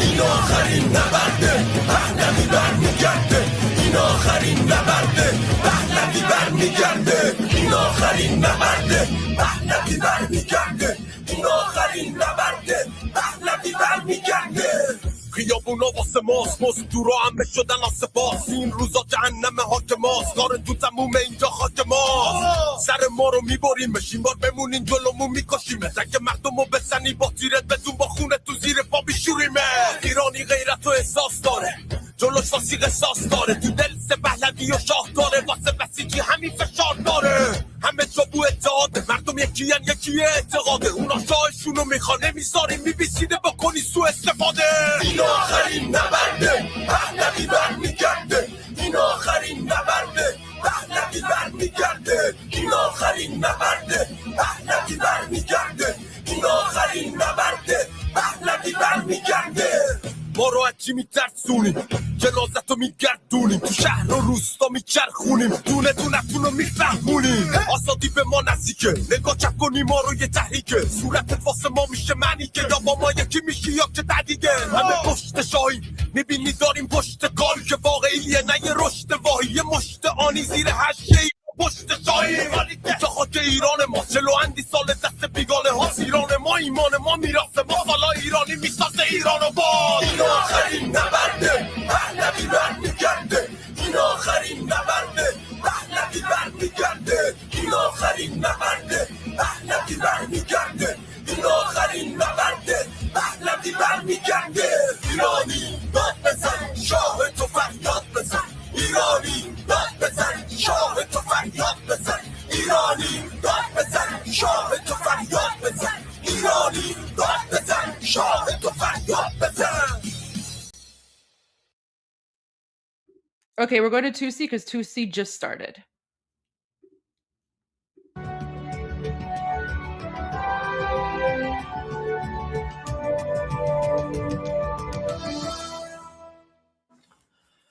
Welcome to 2C TV. This is your global news channel. I'm Maya 2C, and there have been multiple mysterious explosions in Tehran, the capital of Iran. 3 of them last night and 2 of them today so far. The USS Abraham Lincoln, the aircraft carrier, has now reached the Middle East. It is currently in the Arabian Sea. And the Islamic Revolutionary Guard Corps are saying that they are prepared for war. And meanwhile, multiple Iranian embassies across Europe are clearing out clearly sensitive documents and assets. They have not fully evacuated, despite the rumors and fake news on social media, but they are clearing things out from the buildings. We're going to give you guys all the updates in this live stream, and of course, get your reaction as well. So, late last night, I started getting the updates from inside the country. So it's somehow the landline, well, not landline, the actual phone, mobile phones, every now and then it still works. So we are getting some phone calls, including from obviously my family. But we initially heard the 3 explosions last night. But then today, 2 explosions in Tehran have now also been reported. The latest one, as you can see in this image, was near Tehran's Azadegan highway around 5 p.m. local time. Now, of course, there are no mainstream media journalists on the ground. So the Islamic Republic's response is, as usual, mysterious gas leaks. There's a lot of gas leaks happening, all in sensitive buildings and locations across the capital. But we're kind of used to these sort of mysterious explosions. We don't exactly know who is behind it in terms of sabotage, counter-sabotage, inside job, whatever is going on. But that is the basic thing that has already happened. Meanwhile, the Islamic Revolutionary Guard Corps, their online platform, despite the fact that they've shut down the internet for everybody else, by the way, they have now released a new video, which is quite interesting. This is what they have now posted online. The IRGC warning the United States by mapping the American military bases across the Middle East. They say that they are within the range of the IRGC missiles. Now, the footage is naming sites in Turkey, Syria, Iraq, Saudi Arabia, Jordan, Kuwait, Bahrain, Qatar, UAE, and Oman. So Bahrain and Jordan at this point are the key areas for the record in terms of the bases. In terms of military activities by the United States, those two are crucial. Qatar, we have had a number of US planes obviously landing in Qatar temporarily. A lot of the tankers have also taken off already anyway. They just fly around the Middle East. But this is nothing new in terms of the intimidation coming from the IRGC. It's very childish. It's very obvious. It's just basically listing in the names of all the countries that the US have bases in. I'm like, well, that's not really a surprise. It's not really even specific about which sort of bases, but it's supposed to be scary. That's the point of it. Are you scared? Are you terrified? Pentagon, if you're watching, are you scared? No, you're not? Okay, fair enough. So this is nothing, absolutely nothing. Also, they can do slightly better with their graphics, but clearly they don't have enough time right now. They are slightly all over the place. Meanwhile, USS Abraham Lincoln, the aircraft carrier, has now reached the Arabian Sea. So it can stay, by the way, this thing is so self-sufficient. It can stay at sea for over 20 years without refueling. It's the most insane thing ever. And a defense official from the United States has said that the destroyer USS Roosevelt has also moved into the Eastern Mediterranean. USS Abraham Lincoln, obviously from the Indian Ocean, entering the Arabian Sea. And I don't think it has to get even close to the Persian Gulf, by the way, for it to be active or operate if they decide to do it. Now, dozens of F-15 fighter jets, which are obviously designed to target ground positions, are also in Western Jordan. Now, towards the eastern parts of the Middle East, the Abraham Lincoln will be operating, if they choose to do stealth attack capabilities, so F-35s. In addition, many other vessels will accompany the major aircraft carrier as well. Towards the southern parts of the region, there is increased movement of in terms of the transport aircraft, which I will show you because we have access to the flight radar and the live map. So transport aircraft and equipment from the Diego Garcia base, which is also in the Indian Ocean.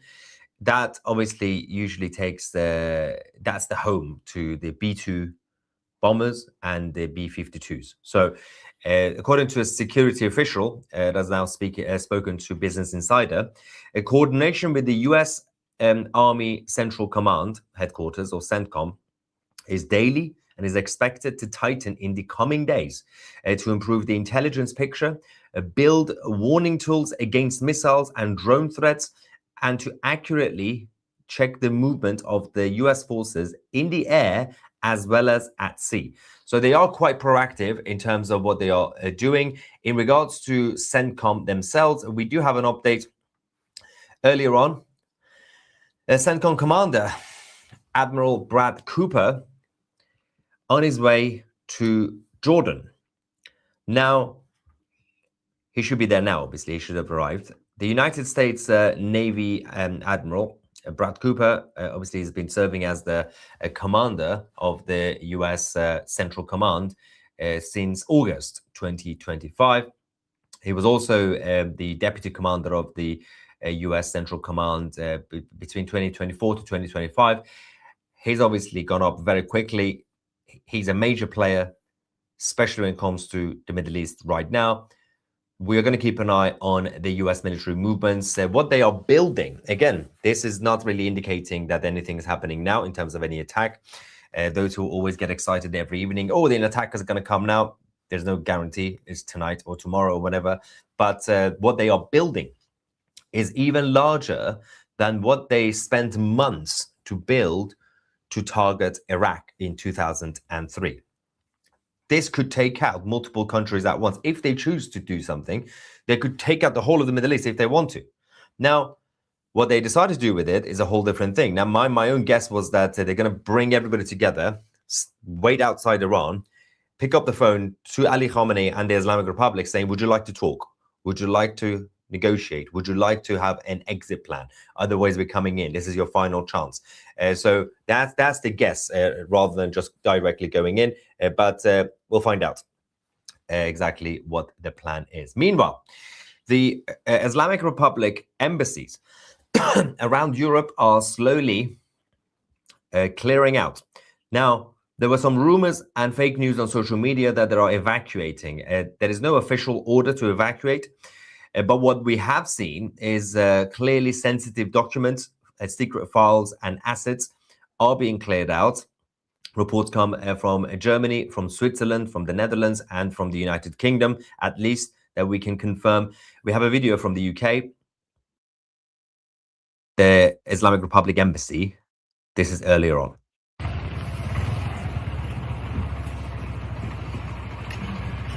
So this was the video where people thought that this was an official evacuation. But what we ended up seeing, because there were people outside filming, we also had the police in the UK. The Iranian guys, I'm recording, and the police are like, yeah, so am I. So I'm going to show you the next clip because that shows the sort of stuff. This is what we have. I'll translate. You can see shredded papers, raw shredded.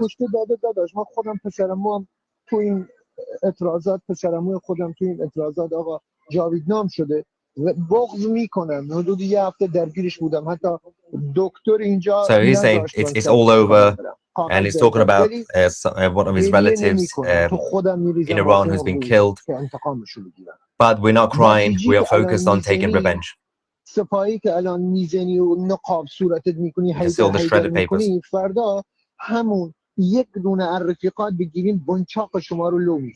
saying we're going to come for every single IRGC Basij members.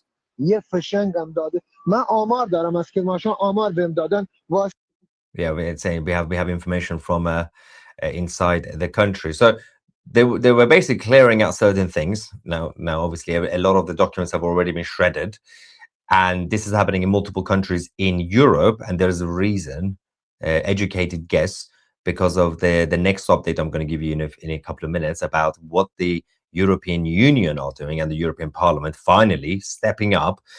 But while they were doing this, and as they were leaving the embassy in London, there was a bit of a confrontation between the anti-IRGC Iranians who were outside and those who were linked to the embassy. Let's watch this and I'll translate as we go. من ایرانی ام، خوبم ایرانی. گاه میخوری اسم ایران میاری مادر جنده.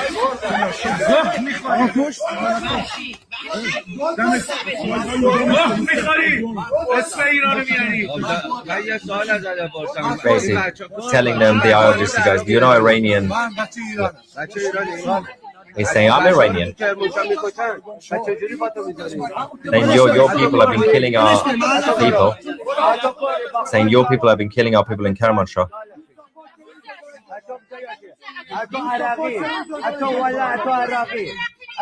She's Arab. She's an Arab.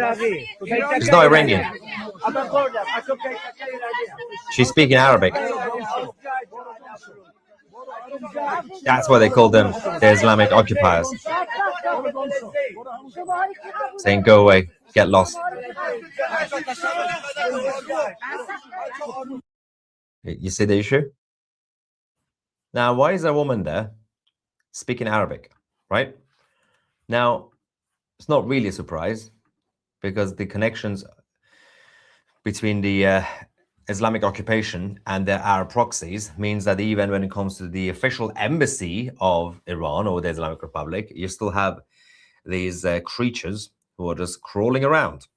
They are the occupation forces of Iran, who have been given sanctuary in London, in Paris, in Berlin, in Amsterdam, many other places. Now, in terms of the European side, one of the reasons that you are seeing multiple embassies across Europe starting to clear things out and shred their papers is because there was a resolution in the European Parliament, 562 votes, only 9 voted against and 57 abstained, in favor of the resolution against the Islamic Republic. So this basically is a move to support the Iranian opposition, to push the European Council to designate the IRGC as a terrorist organization and to put extra sanctions on key players inside the Islamic regime in Iran.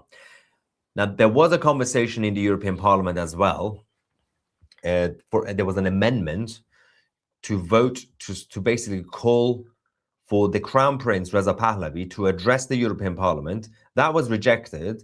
132 votes in favor, 382 votes against, 96 abstaining. The reason for that is because officially the Europeans say, well, we can support the Iranian people, we can attack the IRGC, but we can't really pick sides because that's political. So picking the Crown Prince's side, who is the official opposition leader, is apparently political. The main reason for this is because the European Parliament is still full of left-wingers, and the left-wingers have been infiltrated by the MEK, the Mujahideen, who are the Marxist Islamic terrorist group, who call themselves the opposition in Iran, but it's a small group. Nobody cares about them. They are not relevant. They're not even a threat. They're not even dangerous anymore. And they're just a cult with a lot of money who've been going around buying politicians out and bribing them and blackmailing and all the dirty tactics they've been using. Rudy Giuliani, Mike Pompeo, many others who have surrendered to this group. But the left group of the European Parliament also added extra amendments. So we had one that called, this is weird, so it's called for the EU to exert diplomatic pressure on the US and Israel to refrain from issuing or supporting military threats against the Islamic Republic. So this is the left-wingers in the European Parliament fighting against US-Israel take military action. That failed. They also had an amendment to lift sanctions on the Islamic Republic, the left-wing MEPs. They failed. They also had an amendment to condemn any external attempt to destabilize Iran and basically do regime change. That also failed. Luckily, every single one of these left-wing amendments failed. This is one of the reasons that the political left, as just left-wing ideologies in general, this is no longer about debates about, oh, high taxes or low taxes. They are a danger to humanity. The left is a danger to humanity. And they once again proved that they are monsters. They brainwash ordinary people, saying left-wing means being compassionate. You care. They don't care. They are monsters. They always do the same things. Vicious, anti-human monsters. The Islamic Revolutionary Guard, speaking of monsters, have also reacted. Mr. Potato Head, as you can see, the IRGC commander, Major General Mohammed Parkpour, has now threatened the United States and also Israel, saying, we warn our enemies, especially the US and the Zionist regime, to learn from historical experience and from what they saw in the 12-day war. For some reason, this guy thinks that the Islamic Republic won the 12-day war. I'm pretty sure he was probably a little bit drunk while that was happening. Benefit of the doubt. He says, otherwise they will face a more painful and regretful fate. Okay, well, how many generals and commanders of the IDF died during the 12-day war? 0. How many commanders and generals of the IRGC died? 50 billion. Literally every single one of them was wiped out. So that's why Mr. Potato Head got promoted. Now, if he focuses on his double chin more than rewriting history, he will be better off because it's over. Stop pretending that you exist. You are literally a dead man walking. But then, as this came out, CENTCOM decided to be even more robust. This is the official statement from the US Central Command. That the US Army's AH-64 Apache has built a reputation as one of the world's most advanced and proven attack helicopters, logging over 1 million flight hours in combat. It's designed to carry multi-role weapons, including a 30mm cannon and precision-guided Hellfire missiles, built to fly day or night and in bad weather. The Apache gives CENTCOM forces critical protection and firepower whenever and wherever it is needed. There's a lot of posturing from the US side. There's a lot of updates about what they are sending to the Middle East and what they are basically using to just maneuver around the region over the last few days. Meanwhile, inside the country in Iran, we have now passed the hour 336. Yep, it's now over. I think it's about 337 now. 337 hours. A 2 full weeks of internet shutdown.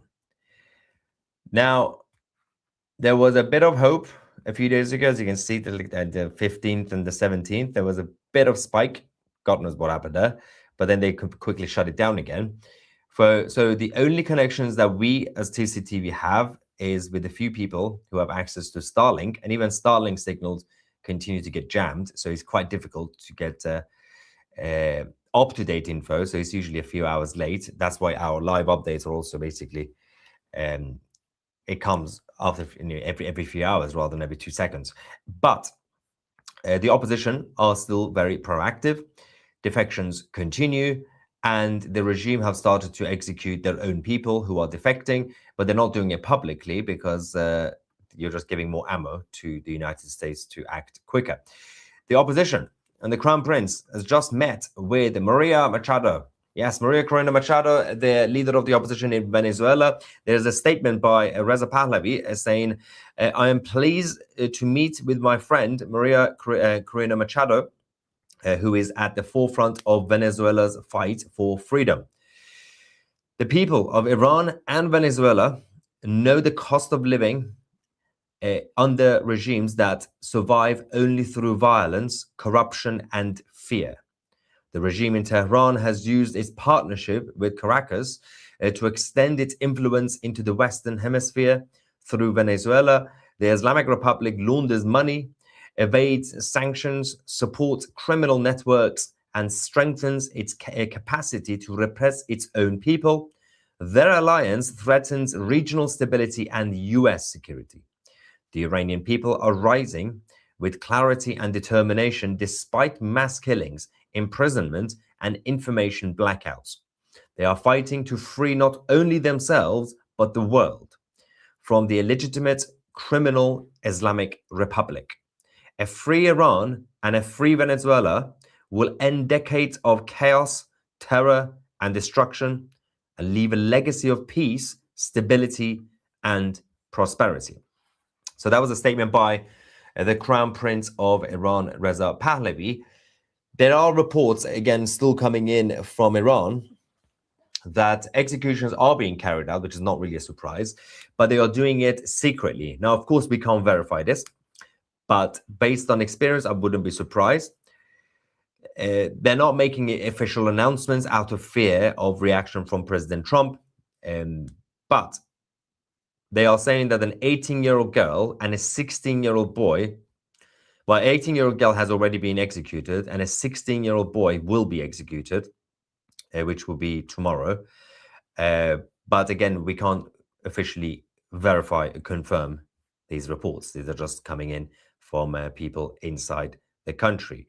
Having said that, the Israelis are also not quiet. They have been preparing their defense against the Islamic Republic. Heads of Israeli authorities, they have now sent a memo and a special message to all employees in Israel, saying, in light of the security situation, your full availability is required this weekend.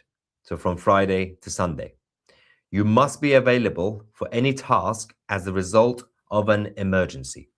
So that's the situation from the Israeli side. Now, there's still no guarantee, because there hasn't been any official announcement there of US or Israel making a move this weekend. But we were expecting the US military to basically arrive in the Middle East, and they have arrived. The USS Abraham Lincoln is basically not too far from the Gulf of Oman. And I don't really think that they're going to go into the Gulf of Oman. They probably would just stay, I don't know, but they'll probably just stay in the Arabian Sea, because it's probably safer to be slightly away from potential action. And this is what we're dealing with currently, right now. There are a few things up in the air. So this is the US Air Force. And this is the C-37A. We have a couple of refueling tankers. We got a Globemaster. That's for Kuwait. But there was also yet another one. That's the Qatari one. Where are the... I literally just saw the US one. It's gone now. Is that from Saudi? Yeah. There was a US tanker that was flying around and it is now disappeared. What is that one? That is Pakistan. Oh, forgot about the Pakistanis. Nothing from inside Iran. There's no military plane flying over there. We have a few of these. We got the Royal Air Force leaving Bahrain. It's currently in over Saudi.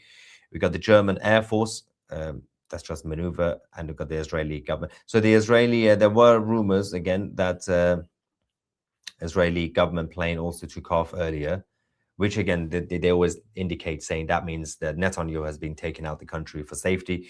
We can't confirm that, but this one is the US, the UK, the Royal Air Force again. But we will find out exactly where BB is, or the top team of Israel. But there's still a lot of the US ones that are still moving from the European side into the Middle East, but we will keep an eye on everything that is happening there. Now, while we have a look, we have Ivan saying might be exploding milk again. Yes, I forgot about the dairy factory. That was chaos. What sort of dairy factory will have that sort of explosion? It's clearly something dodgy was in there. That was a couple of weeks ago. Stop showing warships like it's like pawns. Sick to me. Vinny used to be in the Navy. Was it Navy, or I think it was Navy, right? They can't hide all the evidence. I think they can. They're literally destroying everything. But yeah, you're right. I mean, there will be traces. Maya, do not recognize the regime in Iran. Reza is the legit head of Iran in exile. Yeah, and I think it's time for the Crown Prince's a team to basically announce the government in waiting and basically government in exile. That's the best way to basically have the blueprint of what people should expect as the revolution gets completed. US Abraham Lincoln is ready. Thank you. Bring bacon to Iran. New currency, Baycoin. Not bad. Where are all the left-right protesters? Seriously, the left are obviously on the sides of communism and Islam. Why would they protest against their allies in Iran? They're not going to do that. On the day that the regime falls, we must all have a party. Oh, I will throw the biggest party in London, unless I have to get on the plane to go to Tehran. Dear Maya, greetings from Malta. Any idea what President Trump has in mind? No, I don't think even Melania knows. That's the beauty of being commander-in-chief of the United States. Nobody knows. There are people who call themselves self-appoint themselves as experts, and they're like, I know what the president is doing. Yeah, he decided not to do something. Oh no, he decided to do it next Tuesday. Oh yeah, he told me he changed his mind. Oh, he's done. What are you talking about? Even his wife doesn't know. Anyway, if it's not boots on the ground, why all that show of force? As I said, it could be, theoretically speaking, to just basically take everybody right outside Iran, pick up the phone, say, Khamenei, would you like to have a conversation? Because we're right outside. It's your final chance. Do you want to talk? And obviously Khamenei will have to talk because he can't say no. He's got no other option. That will be his final exit strategy. If he says no, then that means he's insane and brave. That he would like to die in a bunker. Petition to make a official 2C TV outro as I am Maya 2C. We may not agree on everything, but we are their media. No. Somebody says, I'm buying the champagne tomorrow. It's a little bit premature. There's no guarantee that the attack will happen tomorrow, Friday, just because everybody says, well, the markets close on Friday. That makes sense. Also, I'm still not convinced that we're going to see a surprise attack, because how can it be a surprise when you're building all this around the Middle East? So instead, I still think the most likely scenario is before any action is potentially taken, even if they decide to take military action, because we don't know, right? Even if they decide to take military action, they will just pick up the phone saying, we're outside. That's the last choice. If they try to do a surprise attack, it will be the least surprising thing ever, because everybody is literally watching. The Islamic Republic is watching the radars, and they are also basically mobilizing their air defense systems and their ballistic missiles and everything else. So, Maya, how do you know that his wife doesn't know? Well, I have a feeling she doesn't know, because I don't think even the military, the generals would know at this point. They know the options on the table, but he usually keeps all his cards close to his chest, because you forget, people in Pentagon tend to leak quite a lot. There's more leaks in Pentagon than in Westminster, and that says a lot. And Templar says, 2C, stop being stubborn with no context whatsoever. Generally speaking, stubborn, I can't stop that. But if it's a specific type of stubbornness, then let me know what it is about, and I will try my best. And yeah, this is the thing. Trump did say today that Iran wants to speak, and they will speak. So that's the beauty. And it is literally messing with the Islamic Republic's head once again. The IRGC are sitting there, continue to threaten the US, and then the White House keep going around saying, yeah, the Iranian leaders want to speak to us. I'm like, oh God. So keep doing it. The more Trump says this, or Witkoff, the better it is. If they continue to say, yes, we will speak to the IRGC want to talk to us, that's a good sign. So keep wishing for that. We just shout surprise when we start. Is that the IDF approach? When you're about to hit, surprise, hit. Doesn't really count as a surprise. Labour Manifesto, page 120, defending our security also means protecting the British overseas territories and the Crown dependencies, but giving away the Chagos is fine. It's fine. Oh, I thought it was relevant. Yeah, yes, it's about the Chagos Islands. Yes, the USS Lincoln can stay at sea for 27 years if you don't want to fly the aircraft, drop it. Yeah, well, yeah, by the way, they're not going to actually just sit there for 20 years. This is just the power of the USS Abraham Lincoln. It's insane. It's its own country. It's so big. It's basically a small country. Cyber, then wait. Text messages directed to IRGC, 2 minutes notice, surrender now message. So that's the thing. We still haven't seen the other capabilities of potential action by the US. Usually you say US or Israel, but in this case, it's just the US. President Trump and the others already over the last couple of weeks indicated that there will also be other things on the table, including cyber attacks and infiltration, whatever, or even perhaps assassinations, right? One of the obvious things to do is, if they choose to do it, obviously, it's up to them, is to basically get access to the full system and start sending messages internally to the leaders of the IRGC, the final message. But so we haven't even seen that yet. And that is the easiest thing to do, which won't be as expensive as a military action. So before you take any sort of military action, potentially, there are many other things that the US could do, especially when it comes to sending a message, especially about having the final talks with the IRGC. You need to have the final talks. You can't not talk, because you have, the moment you send a message to the world, that we have sent a message to the IRGC leadership. We want to talk.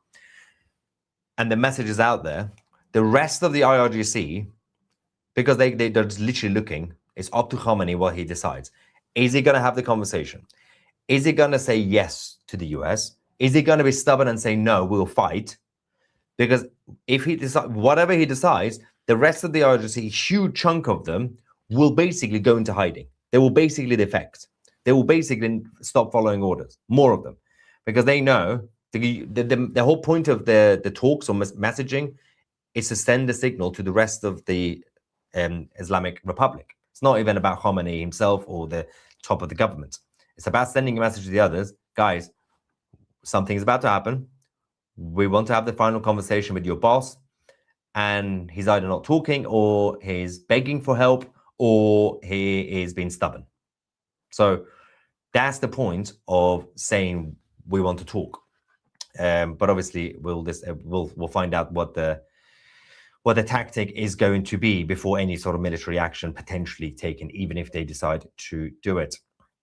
Mike says, we spend so much money on defense already. I'm not so sure that we care about expenses if it means ridding ourselves of the IRGC. Yeah, no, I'm just saying it's the easiest option before military action, including being cheaper. Not necessarily that the US military wants to save money. They don't really care about that. But I think it's the first thing you could do before anything else. Who is spamming? Somebody is spamming and people are complaining.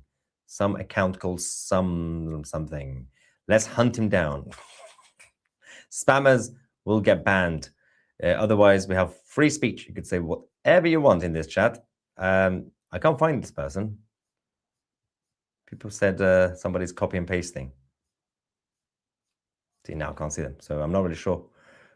When you say somebody's spamming, are you sure they are copy and pasting? Or when you say spamming, do you think are you saying they're saying something you don't like? Because it means two different things, right? Let me just see if I can search. Apparently, I've just discovered there's a search function for me. Does it work? Oh, it works. Yes, I found the spammer. I had no idea I can search. So going forward, give me the username of anyone who's copy and pasting. I can search. Who knew? Learning things after 7 years. Anyway, going back. And Leslie says, what do you think of Knights Templar? But the one in the chat, I don't know. He called me stubborn. Have killings reduced in general, pan country? There's an internet shutdown. 2 full weeks of internet shutdown. No media connections, nothing. Okay, so that's pretty much the end of 2C's live stream. He's now just going to some of the super chats. So let's go back to your super chats, your comments. We will. I'll just go through the rest of them really quickly, and then I'll continue. I have an update about and Armin. This ties into what you wanted to say about NIAC. So when we're done with the super chats, maybe you could, because you said you have some new videos and info about NIAC, so we can go to that. And then I want to tie that in with something that's happening in Canada with a similar organization. I can't say the name of the organization, but I'll play a video and then I'll explain why. But I think you know what I'm talking about here. So, so Ted Groth says, when the U.S. attacks, it will be the end of all talks, 100%. Never found the link. Okay, so the link is pinned to my chat profile. And I think I put it in Armin's chat as well. Okay, I went through some of this. All right, so sorry for your loss. Yusuf, have you seen Avengers Endgame? Feels like it. Yeah, it kind of does. Sorry for your loss. Sorry for the loss of all your loved ones, Goldie and Armin. Thank you. Dakini says, light a candle in his name from all of us. We will light a candle in Hushang's name and honor. Yes, I will make a revolution music playlist. When we hit, what will be the next national food? Kotlet. It will remain kotlet because they're all going to be, all those terrorists are going to be turned into kotlet. So Iranian hamburger.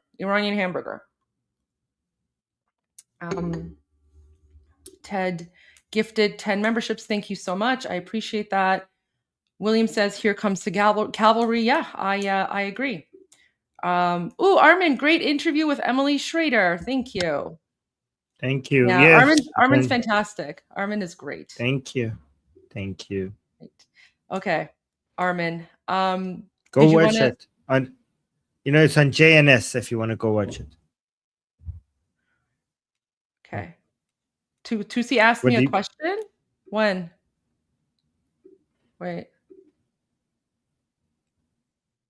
let me go back here.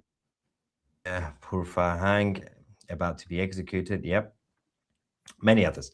Overthrowing the regime will end Shia Islam. Yes, essentially. Well, not the idea. You can't kill ideas, but you will destroy the. All right. I don't know if he has a question. He can text me. We talk on WhatsApp, so that's fine. I don't see anything on WhatsApp. All right, Armin, did you want to go to your explanation of Nyack? Because that ties into what I want to say about the Canadian version. Sounds good. Let me just do that right now. I think this is a good video for that. All right, so this is a new video which summarizes what Nyack is and what they're doing for people who might not know them. And yep, so let's watch that. Iranian expat here. What? Oh, I love him. Hello. Yeah, he's amazing. Hello, Iranian expat here, born and raised in Iran till I was 21. This pack of cretins are members of Nyack, National Iranian American Council, a benign title masterfully disguising a propaganda machine for the Islamic Republic. A quick look at their countless interviews in media outlets and their posts on X makes their purpose very clear: to downplay the atrocities and existential threat posed by the Islamic Republic while actively undermining any credible opposition to it. Cloaked in the language of diplomacy and dialogue, they recycle Islamic Republic talking points that ultimately help the regime cling to power. Take a look at the founder of Nyack, Trita Parsi's X account. Over the past few days alone, he has been relentlessly attacking the Crown Prince Reza Pahlavi and the incredible movement behind him, desperately trying to portray it as a worse alternative to the Islamic Republic. Meanwhile, millions of Iranians inside Iran are chanting the Crown Prince's name. The largest protest for regime change to date took place on January 8th, when people answered Reza Pahlavi's call and poured into the streets across the country. Chants echoed nationwide: "Death to Khamenei, long live the king, Pahlavi will return, death to the Islamic Republic." The sheer brutality of the regime's crackdown speaks volumes about the threat this movement poses to the Ayatollahs in Tehran. So the question remains, how is it possible, how is it acceptable that the United States allows organizations that function as terrorist regime lobbyists to operate freely within its borders? And shame on media outlets like BBC, CNN, ABC, and LBC for repeatedly giving platform to voices that sanitize and launder the crimes of a murderous theocracy. Hello. That was a pretty good summary, wasn't it? Absolutely. That was fantastic. Have you seen, so guys, so this guy, he's very famous among us Iranians. He mostly puts messages out in Persian, and his messages are very, very, very, very X-rated in terms of swearing and language. And we love him. We love him though. We love him because, whenever I feel really frustrated and like I can't swear, so I just go and I watch his videos, and that is like therapy. His videos are therapy for me. But Armin, there's actually one video where someone provided English subtitles for his videos. Yes, for one of his videos. Do you want to see Are it? Are his swear words even translatable to English? Yeah. Okay, well, see it. Okay, yeah. So this is a video that he put out a while ago, and I wouldn't even know how to translate some of those swear words into English. So basically, he's speaking about the history of how Islam came to Iran 1400 years ago. Oh my God! I'll play that video. It's gonna be great. It's gonna be good, guys. And this is good picture. We could use a little bit of a morale energy boost here. Okay, so Rita Panahi, we love Rita. She's an Iranian Australian journalist, and she writes a colorful history lesson that'll explain why so many Iranians hate Islamism. Reminder: Iranian/Persians aren't Arab, and Iran's history predates Islam by around 1,000 years. Well, it's way more than 1,000, but the Persian Empire at least is 1,000 years, but it goes much longer than that. So, okay, guys, get ready, follow along with the subtitles.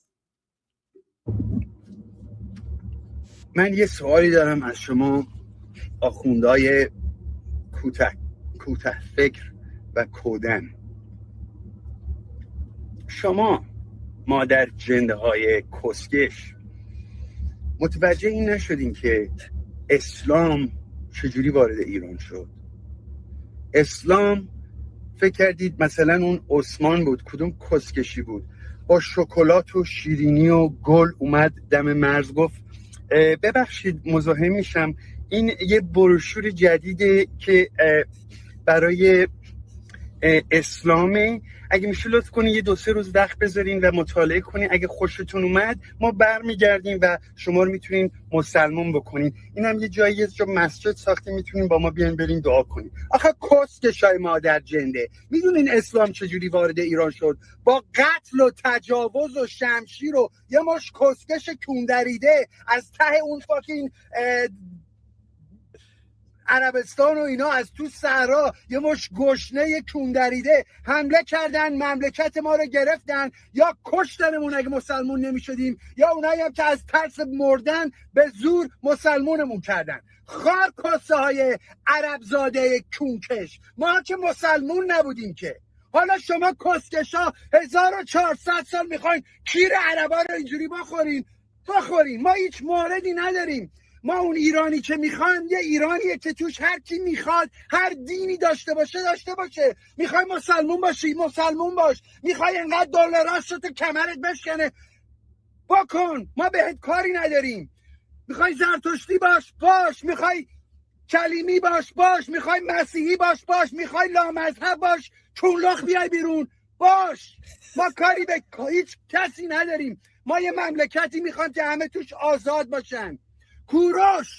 کوروش 2500 سال پیش این مملکت اینجوری داشت، هر کسی هر دینی میخواست میتونش داشته باشه. شما کسکشای مادر جنده 1400 ساله دارین کیر عربا رو میخورین. مادر جنده ها، ما که واسه چی ایزاد بیاید بغل ماها با ما همکاری کنین؟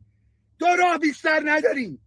کسکشا، ما به مسلمونیتون هیچ کاری نداریم. میخواین مسلمون باشین به تخم چپ من، ولی زور نمیتونین به ما مسلمونمون بکنین. 1400 سال سعی کردین نمیتونین. ماها ایرونیم کسکشا، ایرونی. ماها چهارشنبه سوری داریم، ماها عید داریم، ماها نوروز داریم، ماها ایرونیم کسکشا. ماها یه عالمه آدم با شعور و با سواد و با فرهنگ داریم. ما تاریخ داریم. شما کسکشا همونجوری اون کی رو بخورین مال عربا رو. ما نمیخوایم. هر کسی هم میخواد مسلمون بمونه فدای سرمون، بهش هم احترام میذاریم، کاری هم به کارشون نداریم، ولی زور نمیتونیم به ما بگین کسکشا.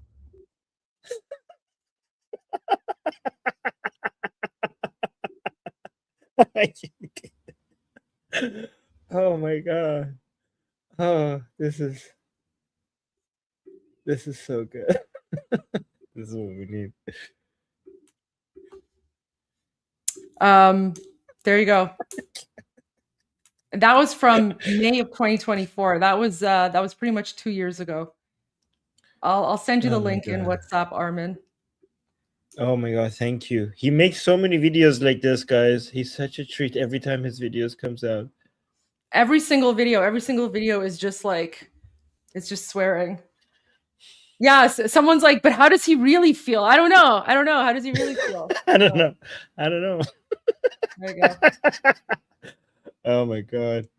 Oh, by the way, Goldie, people are commenting that Tusi mentioned us in his show.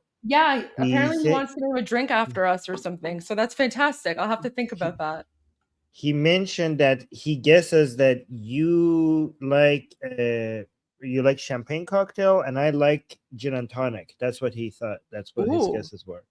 You know what? Why don't we go back to that, and why don't we catch that part, because we were at the end of his live anyway. So let's go back and catch that, and then we'll continue on with Nyack. Structure and their influence around the world. So next, you just have to worry about the Sunnis. Shias are the small minority, so they're easier to get rid of. The radical ones, obviously. Name a drink after Goldie and Armin in your pub.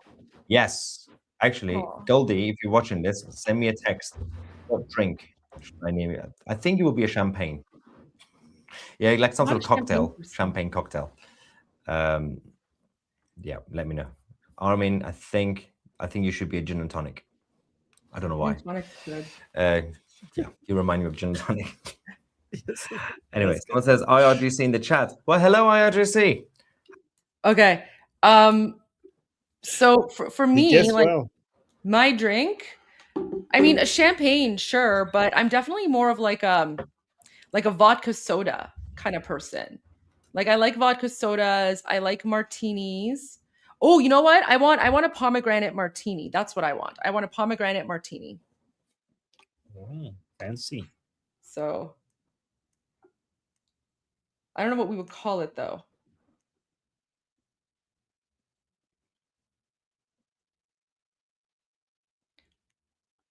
Seriously, I'm actually picturing this happening. Like this is not like when I'm thinking like of us going to having a drink at Tusi's place in Iran. Like, when I'm thinking about it happening, I actually like it's not like a fantasy. It's not like a dream. Like I'm actually genuinely thinking that a day like this is gonna come.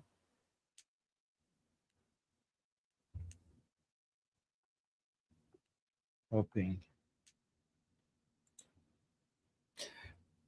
Remember, guys, what Petito said? He said that the only way that we could deal with all of this trauma is that for us to be able to celebrate, dance, and party, it is going to take years of celebrations and dancing and music and partying to be able to overcome this trauma. So we're going to need that. Okay. So I want to go now to my explanation of the Canadian version. So now we know NIAC. NIAC is basically the care, but for the Ayatollahs, right? So let me share a video. Let me share a video that I posted. This was a message that I posted a few days ago, and this is important. Where is it? Media. What's their name? I don't want to say. I'll explain why. I'll explain why. Because they are monitoring me. So I have to be very, very careful about this because they have threatened to sue me for defamation. But I'll post the video and then I'll explain why that video is so important.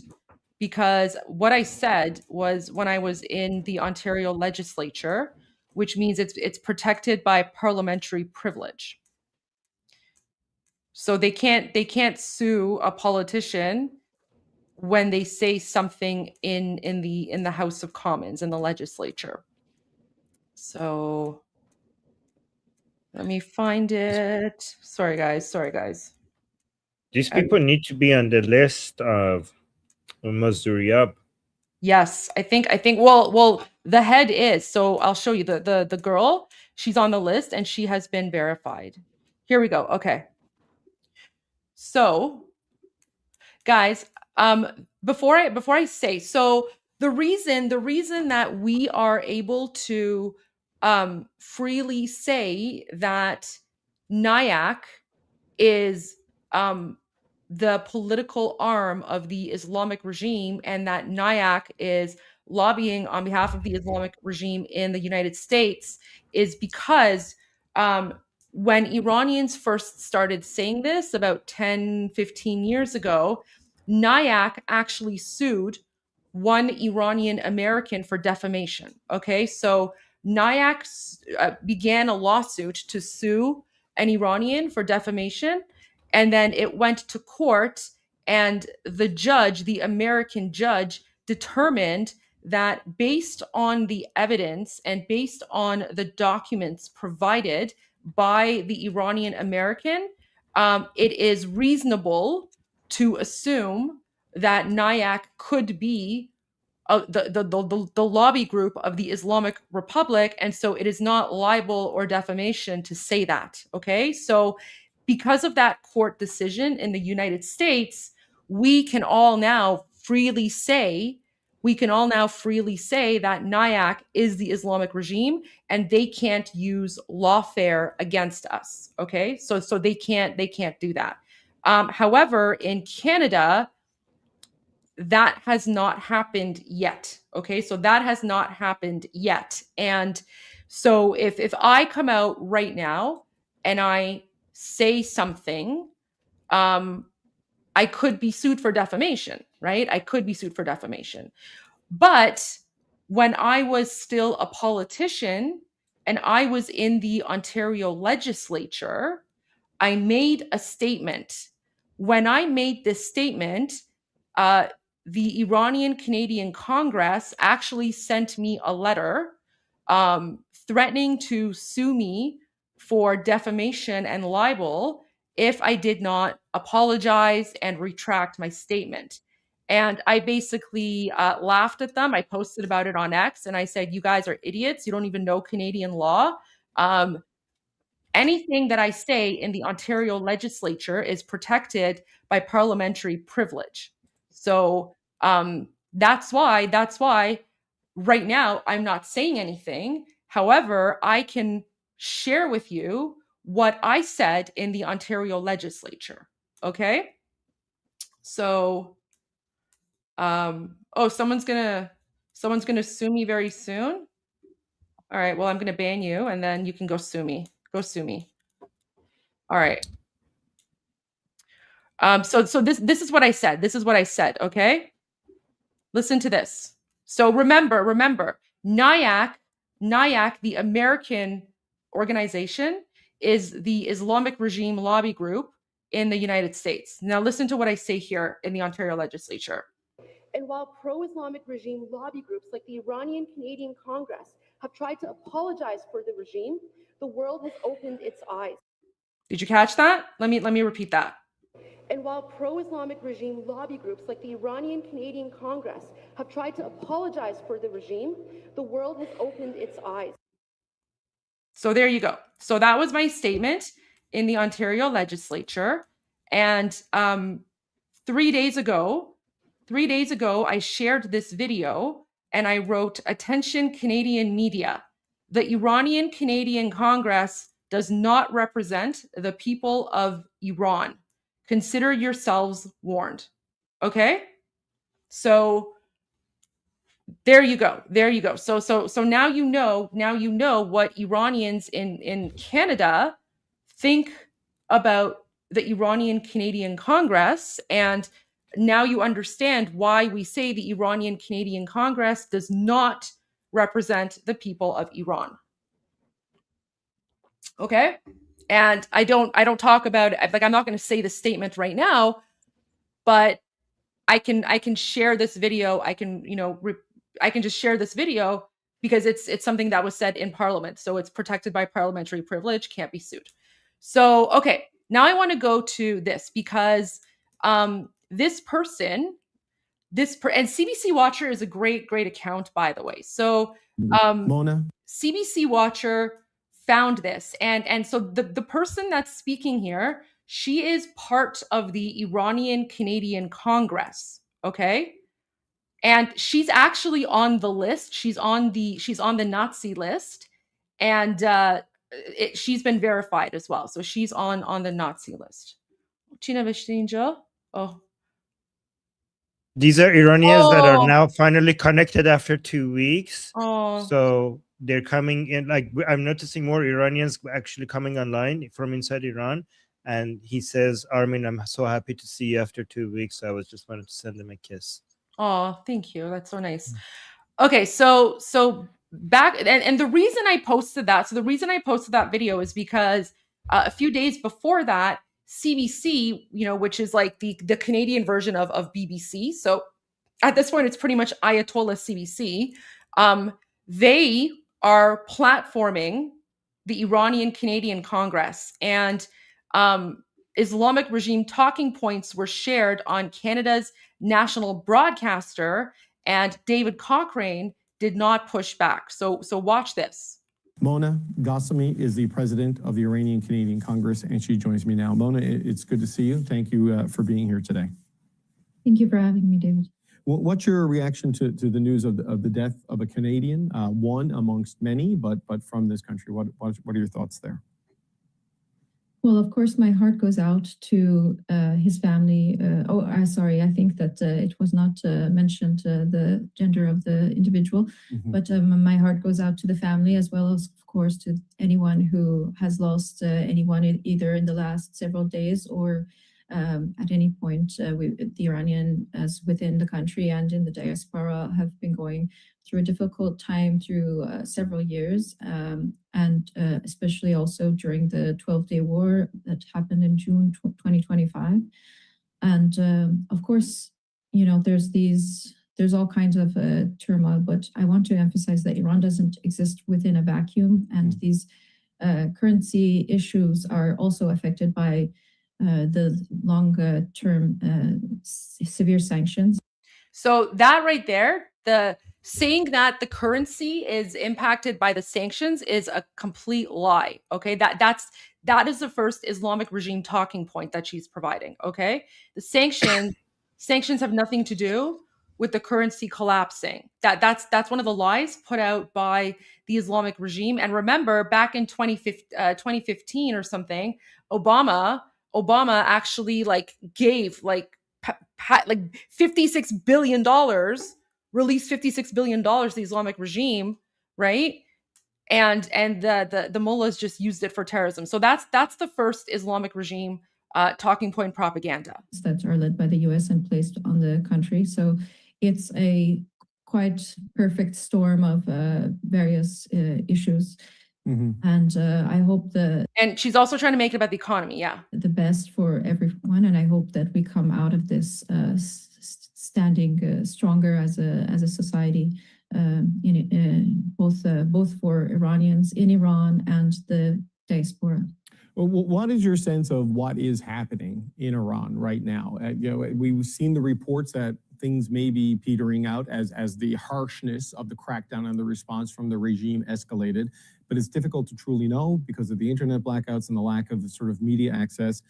Have you got any sense through your contacts of where things are right now? Yes, of course, yes, the internet has been shut down, and this in response to the escalation of the protests into riots. With the protests began around, I understand it to be around the 28th of December, as a legitimate peaceful protests against issues with currency and various issues stemming from the long-term. So again, like, she's lying. She's making it to be about the economy, right? So obviously, like the economy was the spark, right? So the economy is what started the protests. It was a straw that broke the camel's back. But those of you who've been with us from the beginning, you know that literally within like 2 to 3 hours of the strikes starting, people were already calling for revolution. So very, very quickly it became about revolution, right? It was not about the economy. The economy is just one factor, one symptom that basically sparked the revolution. It was basically just, you know, the final straw there. Economic difficulties, and later on they escalated into something more than that. And this is my see, it escalated to something more than that, but she doesn't say what. Understanding that's when the internet shutdown happened, and security forces intervened, and we know that. So now she's going to rely on the Haaretz article. Remember that the fake news Haaretz article that came out a few months ago, and Haaretz basically claimed that there's no support for King Reza Pahlavi, and that everyone who's protesting against the regime, they're all Mossad agents, and they're just like bots or something. So now she's going to use that Haaretz article, which, by the way, Chunky Yogurt also uses that Haaretz article, right? So all the people who support the Islamic regime, they're all quoting that garbage Haaretz article? Yes, this woman is on the website and she's been verified. Yes, she's been confirmed. These, as Haaretz has reported, as if we were to trust Mike Pompeo's bluster about that, Mossad is also involved in influence operations in Iran. So although, of course, Iranians have legitimate grievances, there is ample reporting. So, oh yeah, no, guys, we know Haaretz is a leftist trash rag magazine. I know even Israelis hate Haaretz. I know that. But what I'm saying is, and guys, like this is more of an indictment on Haaretz. And I think, Israelis, you guys really need to put pressure on the government, on your government, to go after Haaretz, because if Haaretz is being quoted by Islamists to promote their Islamic regime propaganda, like Haaretz is very dangerous. Haaretz is very, very dangerous. We understand that, as we saw the escalation of war back in June, there is an interest for foreign governments such as Israel and the United States who want the current Iranian government to come out of power. And I want to emphasize that they have no interest for the Iranian people, and they are only interested in their personal gain, in personal interest in the region. So again, so this is Islamic regime propaganda, right? So, of course, there is an interest for not just Israel, not just for the United States, the entire world. The entire world has a vested interest in a free Iran because the Islamic regime is spreading terrorism around the world. They are the biggest funder of states, like they're the biggest state-sponsored terrorism funder in the world, right? So of course there's a vested interest because all countries are sick and tired of dealing with the terrorism that's being funded by the Islamic Republic, right? And so for her to say that, right, she's actually delegitimizing the fact that Iranians want freedom. Listen, just because United States and Israel have a vested interest in Iran being free, that doesn't mean that the Iranian revolution is illegitimate or that Iranians don't want freedom. I mean, so what if like interests are aligned? It doesn't mean that USA or Israel is behind this. So again, she's pushing, and this is the same propaganda that Chunky Yogurt was pushing on Piers Morgan as well.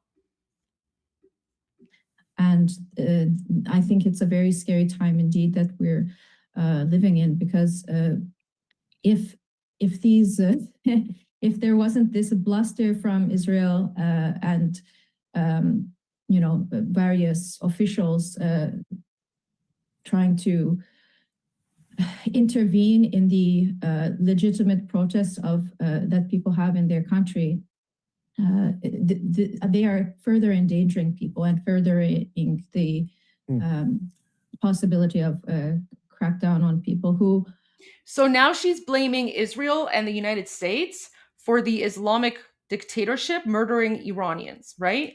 And guys, this was broadcast on Canada's national state TV, okay? So our national state broadcaster, which is called CBC, is airing this. And a lot of people still watch CBC. So literally Islamic regime talking points are being broadcast on Islamic regime state TV. Sorry, on I mean, honestly, at this point, CBC might as well be Islamic regime state TV. But Canada, and by the way, this is funded by Canadian taxpayer dollars, right? So Islamic regime propaganda being broadcast on taxpayer-funded CBC with no pushback from the reporter. Many people may be young and, hearing these influence operations on the internet and may have some feeling that they may, get some kind of revolution or something. But, well, I wanted to ask you specifically, if I could, Mona, about what the president has said, right? He's encouraged the protests and issued non-specific sort of warnings and threats against the regime should the crackdowns escalate. And the International Criminal Court has issued a statement implore that the people's legitimate demands must not be used as a pretext for abuse and foreign interference. But the words from the White House, we've seen the horrific images of the body bags, just showing the scale of the loss there. What is your sense of what the U.S. is prepared to do there, if anything? Because the president seems to be encouraging people and offering non-specific support, and people continue to be killed. When you say the president, are you referring to the president Trump of the U.S.? President Trump, yes. Yes. Yes, sorry. So it's not clear ever what Donald Trump is thinking, but as he will say one thing and maybe do another. So I think that people need to be very careful following these non-specific support. I understand that people have grievances, and of course, I believe in human rights, democracy, all these things. No, she doesn't. She's a snake. She's a mouthpiece for the Islamic regime because she's literally propagating Islamic regime talking points. And guys, do you notice she hasn't mentioned the Shah of Iran, Reza Pahlavi, one time. Not once has she mentioned Reza Pahlavi, right? That's also another key indicator here. But I don't think that that's going to come from a foreign government intervening in the affairs of Iran. So foreign governments are already interfering in Iranian affairs because you have Russia and China supporting the Islamic regime. Plus, you have all these foreign proxy militia groups like, Hashd al-Shabi, Fatimiyun, Hamas, Hezbollah, that are all in occupied Iran right now, murdering innocent, unarmed Iranians, right? As president of ICC, as a former vice president, I had the benefit of participating in the Foreign Interference Commission of Canada. And do you see how they've infiltrated? They've literally infiltrated Canadian government because they claim that the Iranian Canadian Congress speaks on behalf of the Iranian people. They don't. Yes, guys, she is on the Nazi list. She is on the Nazi list, and she's been confirmed. It's been confirmed. We don't believe in foreign interference one way or another in one country or another. So. And she's saying we don't believe in foreign interference because she knows that when the United States strikes, the Islamic regime is over. So even here, she's still trying to defend the Islamic Republic in a very sneaky way. I don't think Donald Trump is to be trusted at all. Wow. He actually, Iran was in negotiations with the U.S. regarding nuclear issues when the Israel attacked, and followed by the attacks by the U.S. back in June. So, guys, Iranians were very happy. Iranians were happy when President Trump destroyed the nuclear facilities, right? They were very, very happy about that. But Yep, they were. Yeah. Yeah. We're almost finished this, and then Armin, I know you have to go, so you can share your things after this, and then I'll continue with this as well. There's we have seen what has happened to Syria. It's and so now she's comparing Iran to Syria, right? Which again, Islamic regime propaganda. Kind of in a shambles now. They promise, there's this. What we're really afraid of is like this manufacturing of consent that for further attacks, further war actions. And the last thing we want is for people to be killed. Iranians have been slaughtered. Over 30,000 Iranians have been slaughtered by the Islamic Republic. But yet she says that she's concerned about U.S. attacking because U.S. attack might kill innocent Iranians. Do you see how evil these people are? So she's okay. She's okay with the Islamic regime bringing in foreign terrorist groups from Iraq, Afghanistan, Pakistan, Gaza, Lebanon, wherever. She's okay with those terrorists coming in and murdering Iranians, unarmed Iranians. But oh no, the United States shouldn't go after them because we're worried about the loss of life. And of course, like one death is too many, but it could become even worse because under war circumstances. And the country is already at war. The country is already at war, right? The Islamic regime is already at war with the Iranian people. She's acting as if everything is peaceful and everything is okay. Especially if there were a power vacuum afterwards. So the power vacuum narrative again, right? So remember, she's refusing to mention King Reza Pahlavi. She's refusing to mention that we have official opposition. And she's talking about the power vacuum as if, like, you know, when the regime falls, there's going to be nothing there. But we already know, like King Reza Pahlavi, he's preparing to come to Iran. He has a transitional plan in place. He has the Iran Prosperity Project, right? So again, she's literally just spouting Islamic regime propaganda. I don't think it would be better for the people of Iran. So she's basically saying, like, she literally just said, if there's a power vacuum, it wouldn't be better. Again, Islamic regime propaganda. So she's saying that she would rather that the Iranian people continue to remain oppressed under the brutal Islamic dictatorship, because that's going to be better than what might happen next. Do you see how these people lie?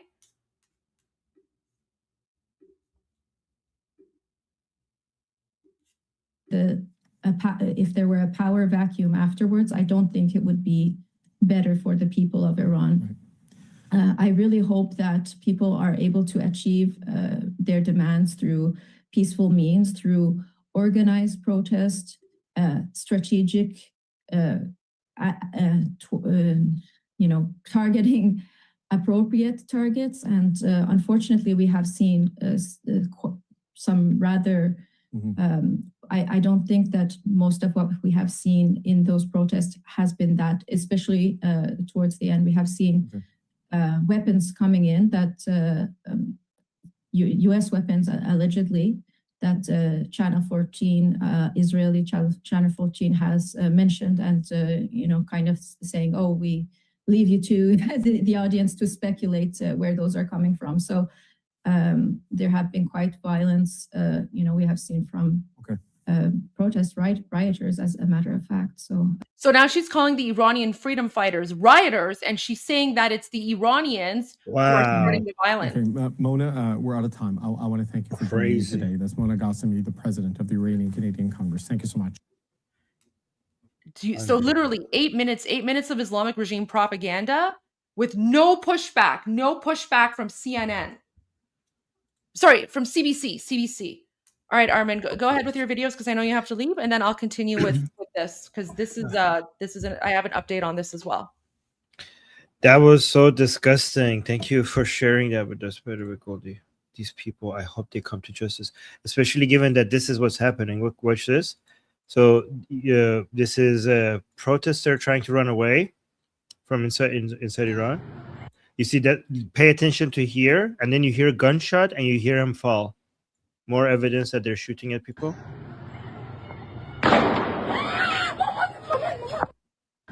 You saw that? And the woman who's recording, she says, she gasped, and then she said, "Mom, mom, mom, mom." So she's terrified that they just shot a person. So watch this again.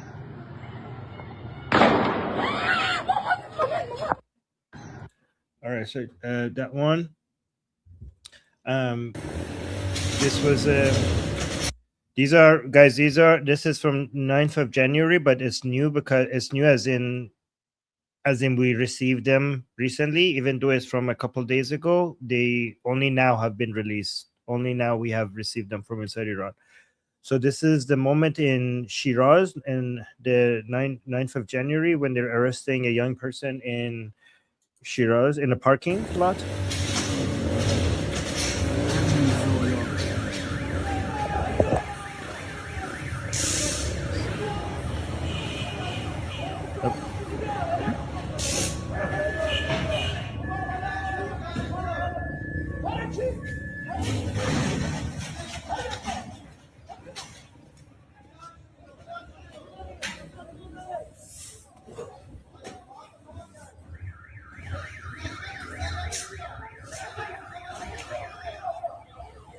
Look, that's the person they went inside to arrest in the parking lot. That's the guy.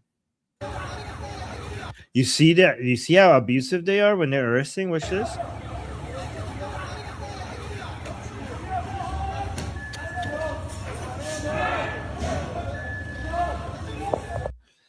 So there's that one, and then I have one from the city of Save when they're shooting there at the people. So this is January 9. Again, recent video. We only just recently received this video, but it was from January 9. Like these are the armed forces.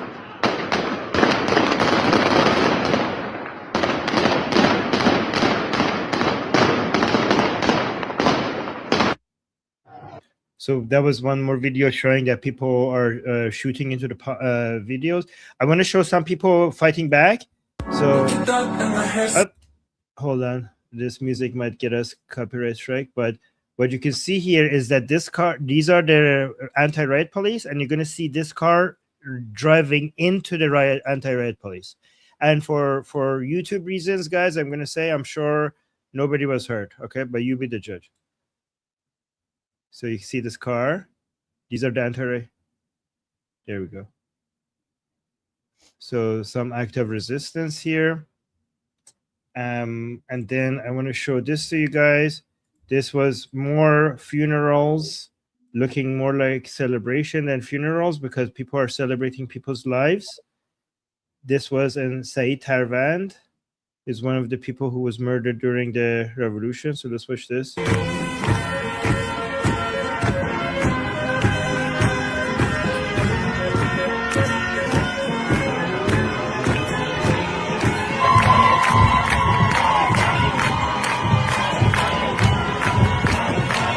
So it's a funeral, but you can see that people are celebrating the people who have sacrificed their lives for freedom.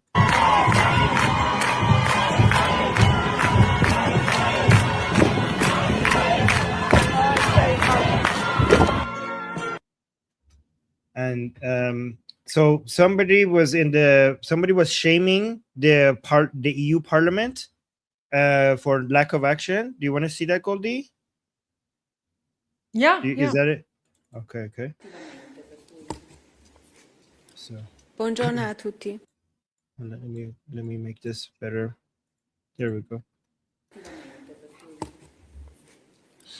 Buongiorno a tutti. نمایندگان محترم پارلمان اروپا. درود. Oh, is this going to be in English or in Persian? ما ایرانیان در هفته‌های اخیر سخت‌ترین روزهای زندگی خود را پشت سر گذاشته‌ایم. So she's talking about, okay, so this is in Persian. Maybe I will do it later when I have time to translate it, because then she keeps showing all the evidence and of what happened and that people didn't take action. So because it needs translation, I think it's going to take longer than I have right now. Oh, one thing somebody sent me and requested that I show was this. So somebody sent me this, say, Armin, please share this on your show. This is a gathering of Iranians in Houston, Saturday, January 24. So you guys, look at, I'm so glad that you people are now making it English instead of Persian posters, because we want non-Iranians to show up as well. So I'm so glad that more of these posters are now being designed and marketed in English. And it's important that you guys make it obvious that you don't have to be Iranian to show up, okay? So this was January 24th, Saturday, between 3 p.m. to 5 p.m. in front of Starbucks. Here's the address if you want to go. And yeah, so rain or freeze will not silence us. No matter the weather, we stand with the people of Iran. Freedom is worth showing up for. Freedom for Iran, justice for the people. Guys, please, it doesn't matter if you're Iranian or not. Just search on Instagram, Iran rally, and the name of your city. Please understand that this is one of the most important events that is happening in your lifetime, and you could actually participate in helping it happen. So please join the protest. And guys, we could tell, I mean, this is the proper lion and flag. I have a criticism for this poster for people who made it. They should have had something Pahlavi related on here.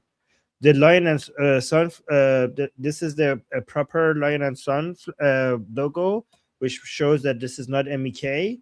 However, we have to make it easier for people to know that this is not MEK by having a Pahlavi, writing Pahlavi, putting the picture of Princess of Pahlavi. Please make sure that your posters have a Pahlavi related image or symbol or written text on it so that people could easier identify that your event is not MEK related. Goldie, I'm gonna put the link to the group that I'm gonna go to. Yeah, Go ahead, put it in so both. Guys, thank you, Goldie. Sorry for switching topics because I just wanted to do this before I go, but no, that's fine. That was important. Okay.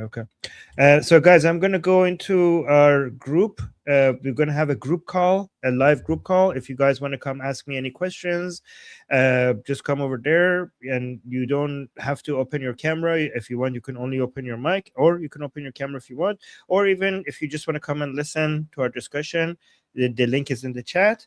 And anybody who wants to come and have a discussion, I'll see you guys there. All right, Goldie. I'll see you soon. I'll be there. Thank you, Armin. Thank you. See you soon. See you soon. Okay. So let's go back. So guys, so now we've established that the Canadian Broadcasting Corporation, CBC, they basically aired 8 minutes of Islamic regime propaganda. This woman, by the way, she's on the Nazi hunter list. And she's been confirmed. Okay, so 8 minutes of Islamic regime propaganda, and Iranians were livid. Okay, and then there's this account called CBC Watcher. The account is not. I don't think this person is Iranian, but they are a supporter of free Iran. So shout out to CBC Watcher. Canadians if you're on X, make sure you're following CBC Watcher, because CBC Watcher is pointing out and calling out all the hypocrisy of CBC. So anyway, so CBC Watcher posted this interview and said, "Unbelievable Islamic regime talking points shared on Canada's national broadcaster. Do you see any Cochrane pushback?" Cochrane was the journalist who was like interviewing the Iranian Canadian Congress, and literally no pushback, right? So then this is the update from today.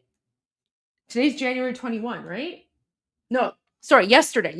So yesterday, so guys, so when that happened, okay, so when this happened, Iranians were livid. They were speaking out. I guess they were emailing and contacting CBC, and they were like, what the heck, right? So now, last night, apparently there was an apology, right? So listen to this. David Cochrane apologizes for his no pushback interview with the Iranian Canadian Congress Islamist regime apologist. And you criticized that interview for falling short of standards and really allowing a platform for the narrative of the for the Iranian regime. And look, I'm not going to argue with you. And we fell short as a team, and I'm sorry for that. And I fell short as a host because I'm ultimately responsible for what happened. So I do want to apologize to you for that, because I know this is a source of great consternation and some hurt. And that was not our intention. And I'm sorry what happened. And I'm glad you're here to sort of speak about it. And then Arsalan Kahnemuipur. Okay, so Arsalan Kahnemuipur, he's an Iranian, and I guess he's the one that's confronting David. So Arsalan says, the fact of the matter is people distrust the organization. So he goes on CBC and he says, Iranians distrust the Iranian Canadian Congress, right? So we distrust, they don't represent us. They're not our voice, right? And then he says, and to suggest that this was instigated by Israel or foreign sources is obviously offensive to the Iranian Canadian community. But within the Iranian Canadian community, this is a fringe type of ideology. They probably represent less than 0.5% of the Iranian Canadian community population. 100% true. And then Cochrane says, How do they get standing at something like foreign interference inquiry when you and so many others voice concern that essentially this organization supports the position of the Iranian regime in practice around the world? That is something CBC itself should do a separate news expose on, not as a posed question to a guest after a formal apology, right? So, yeah, you know what? We Iranians, we have the same question. How the heck is Iranian Canadian Congress get standing at foreign interference inquiries when we have been speaking out about that? And I literally put out a video, right? I have said it in the Ontario legislature. I'll repeat what I said in the Ontario legislature. I'll share the video. But look at this. So look at how they're still attacking us here. So this video was posted last night. And look, Arslan, you are one of hundreds of Iranian Canadians that we've heard from and that I've personally heard from with concerns over an interview we did on the show last week with the Iranian Canadian Congress. And you criticized that interview for falling short of standards and really allowing a platform for the narrative of the Iranian regime. And look, I'm not going to argue with you. Like, I expected an interview on that day, much like the one we are having here, talking about the regime cruelty and support for the protesters. And that's not what we delivered. And we fell short as a team, and I'm sorry about that. And I fell short as a host, because I'm ultimately responsible for what happened. So this was it was a live interview, and it did not go as I expected, and I didn't react it as I would have hoped I would. So I do want to apologize to you for that, because I know this is a source of great consternation and some hurt, and that was not our intention, and I'm sorry that happened, and I'm glad you're here to sort of speak about it. So what did you want to say about that particular segment? Because I'm not defending it and not making excuses. I want to make it right. Thank you very much, David. I really appreciate your honesty, and apologies accepted. But I have to say, when that news episode, that episode came out, I was inundated with messages. I don't think I've ever had as many messages from community members, all asking about what can be done. So I was one of hundreds of people who signed this letter that was sent to you, which you kindly responded to very quickly. Basically objecting to the narrative that was, broadcast on your program, which essentially copied the narrative coming from the Islamic Republic. Yes, I mean, all of the different pieces of that narrative can be debunked. Mm-hmm. The reality is that this was large-scale protest. We're talking about millions of Iranians coming to the streets to basically to demand the end of the Islamic Republic. That's what it comes down to. In the end, it might have started because of economic crisis. It might have, been various reasons. But we have had protests in Iran, a chain of protests starting at least going back to 2009, even before that. So this is a continuation of those protests, and it has come to the point that the strong majority of the population felt that they could go on the streets and in millions and demand this end to the Islamic Republic. And to suggest that this was instigated by Israel or foreign forces is obviously offensive to the Iranian Canadian community. Look, I was surprised by some of the things that were said, and I quite honestly did not know what to do in that moment, and that was my failure, and that's where that went wrong. But help me understand something here, Arslan, and this is not, I'm not asking this to make myself feel better or look better, but the Iranian Canadian Congress, and I've since learned how many people in the diaspora looks at this particular organization. They had standing at the foreign interference inquiry. I've seen them quoted in other media. How do they get standing at something like a foreign interference inquiry when you and so many others voice concern that essentially this organization supports the positions of the Iranian regime in practice and in word? Yes, so that's a great question. Maybe it would require a full program to discuss. But I can tell you that obviously, if anybody Googles Iranian Canadian community, that's the first name that comes up. They are called the Iranian Canadian Congress, so it's not a surprise that they're invited.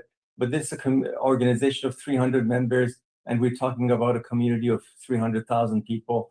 The fact of the matter is people distrust the organization, so they don't want to become members to try to change it because they don't believe there's going to be a fair election. There are lots of issues. And of course, our community also has to take responsibility for still allowing this for organization to go on. But the reality is, if you place them in the context of what they have done over the past 5-6 years and all the statements, it becomes clear the line of logic that they're following. I'm not suggesting that they're hired by the Islamic Republic.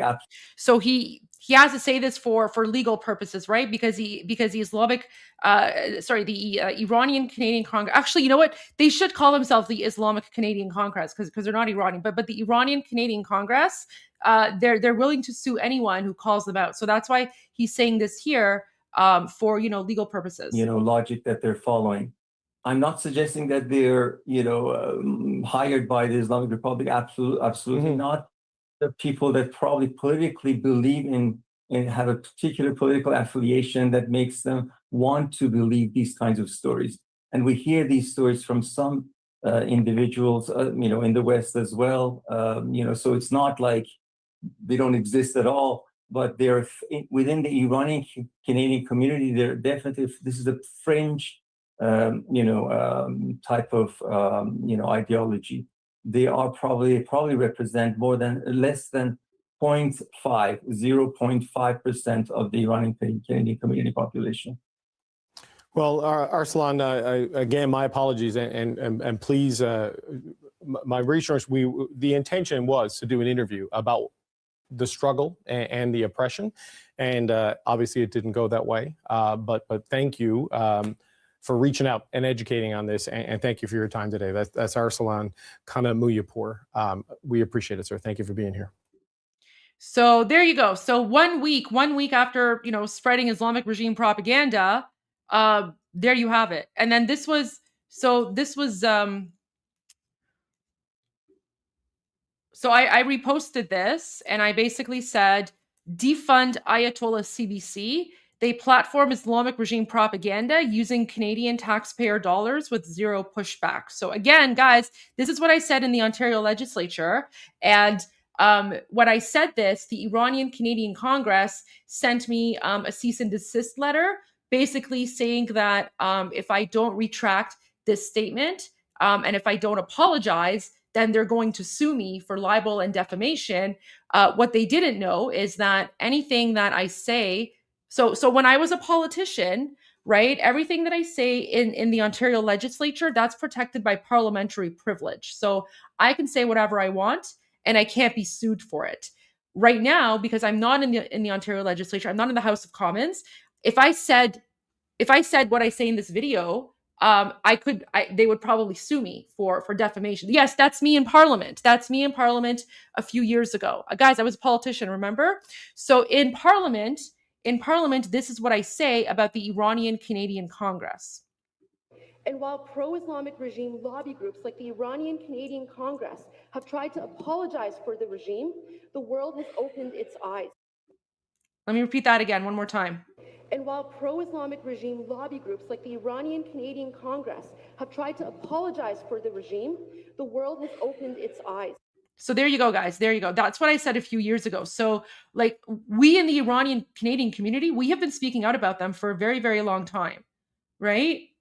We've been speaking out about them for a very long time, but for some reason, CBC and other, media outlets still platform these terrorists, which is incredibly frustrating.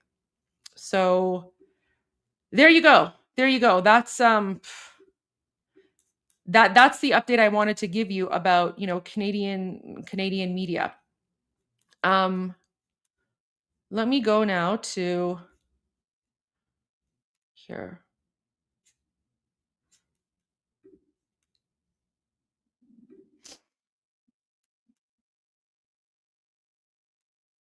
Okay.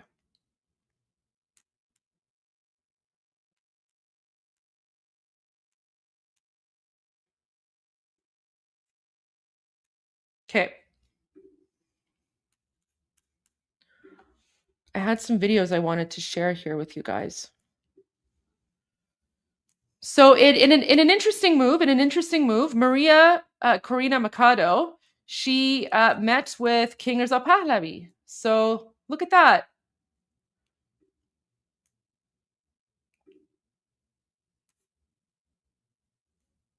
Look at that.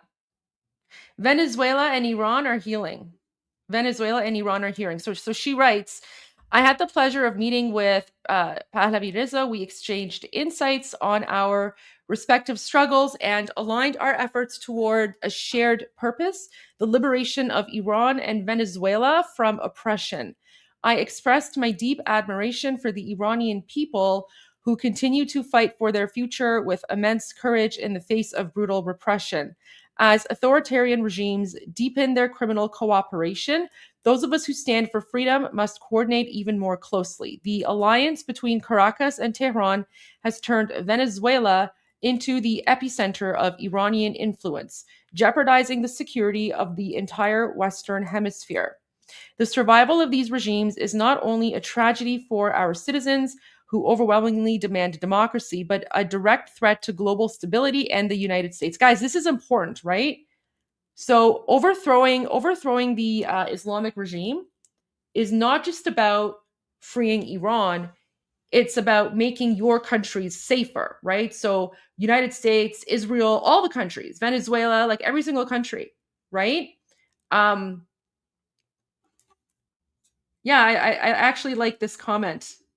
US, Iran, Venezuela, and Israel-based axis. Absolutely. The axis of freedom. The axis of freedom, right? So the survival of these regimes is not only a tragedy for our citizens who overwhelmingly demand democracy, but a direct threat to global stability and the United States. By using Venezuela as a primary platform, the Iranian regime fuels instability, terrorism, and transnational criminal networks that extend far beyond its borders. A free Iran and a free Venezuela are more than just goals, they are essential conditions for a secure and democratic world. Venezuela and Iran will be free. Okay. There's the list again. Let's see. Oh wow, 320. So this morning there was only 10 followers. Now 320 people are following this list. Fantastic. Ooh, look at this. Guys, see this is how we get the breaking news, right? So Iran International English just posted US military assets including an aircraft carrier strike group will arrive in the Middle East in the coming days despite President Donald Trump voicing hopes of avoiding new military actions against Iran, Reuters reported on Thursday, citing two officials. So, I mean, come on. We already know that, when President Trump says what he says, like, he doesn't actually mean it. Like, he's like, okay, I hope. Like, this is what I don't understand. This is why the media is so frustrating sometimes, right? And you know what? Why don't I play that interview? I think I have it on my profile somewhere here.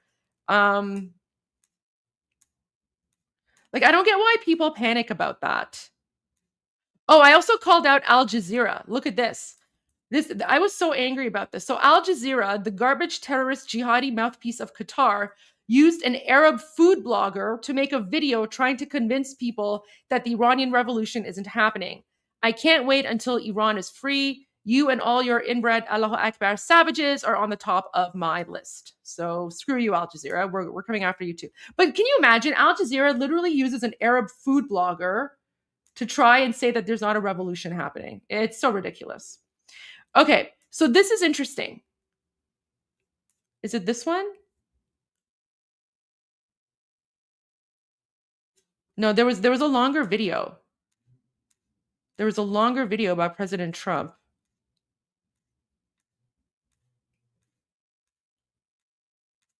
Okay, we're going back too far. All right, let me find the longer video.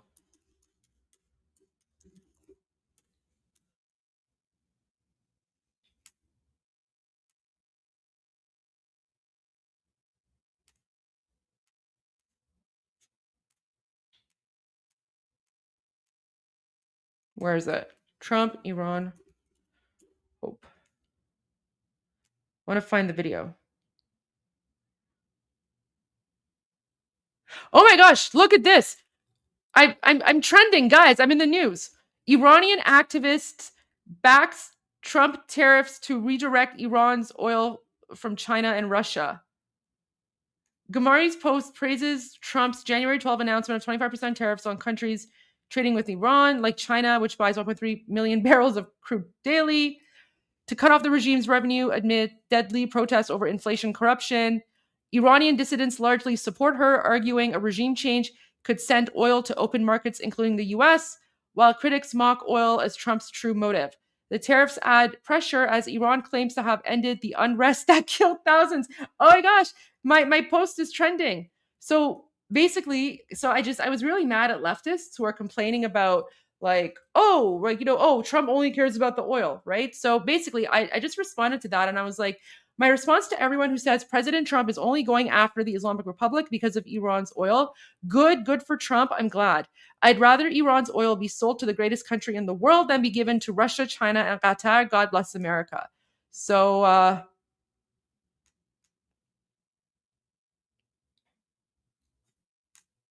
there you go.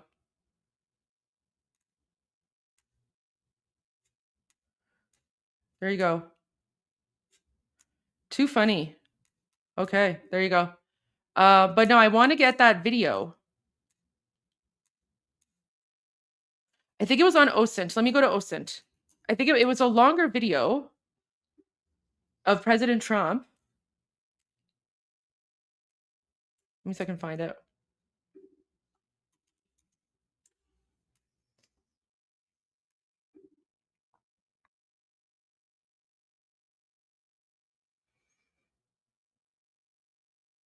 Okay.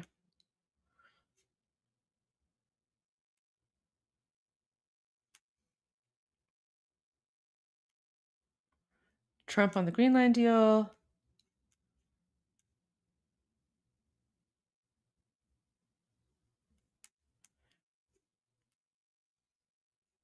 Oh, here we go. Okay, so this is the one. Guys, so listen to this, right? So President Trump speaking about Iran last night. So the reporter, there are assets moving into the Gulf, obviously, carriers and other things. So a lot of people are wondering whether that's a prelude to further action. And then President Trump says, well, we hope there's not going to be further action. But, they're shooting people indiscriminately in the streets. And they were going to, look, this was a big thing for me. They were going to hang 837, mostly young people. So, guys, a lot of people who don't understand politics or political speak, they're interpreting this to mean that President Trump isn't going to strike, right? There are assets moving into the Gulf, obviously carriers and other things. So a lot of people are wondering whether that's a prelude to further action. Well, we hope there's not going to be further action, but they're shooting people indiscriminately in the streets. And they were going to look, this was a big thing for me. They were going to hang 837, mostly young people. There are assets moving. So, guys, so basically what he's saying, okay? So it's not going to be further action. So prelude to further action. Well, we hope there's not going to be further action, but So he's saying we hope there's not going to be further action. It doesn't mean it's not going to happen. He's basically saying, we're going to have to do it anyway. I hope we don't have to do it, but we probably are going to do it, right? He's not going to come out and say it, right, guys? You have to be very, very, you have to read between the lines of what President Trump is saying here, right? You have to read between the lines. Again, as ARMIN mentioned earlier, ARMIN was speaking to a military expert analyst, and that person said that this is the largest movement of American military assets and personnel in the history of the United States. The largest movement and repositioning of military assets in the entire history of the United States, right? So you have to keep that in mind. And then he says, they're shooting people indiscriminately. They're shooting action, but they're shooting people indiscriminately. And then he says they are shooting people indiscriminately. So President Trump knows knows that right now they are shooting people indiscriminately. Okay, so and then he goes back to the 800 line. Streets. And they were going to look, this was a big thing for me. They were going to hang 837, mostly young people. And then he says they were going to, right? But he doesn't actually say that they didn't, right? He doesn't say that they didn't hang or that, it was stopped. He just says they were going to hang them, and that's a big deal for me, right? So you have to read between the lines. You have to read between the lines. And for me, it's incredibly frustrating to see to see like news media outlets like Reuters who are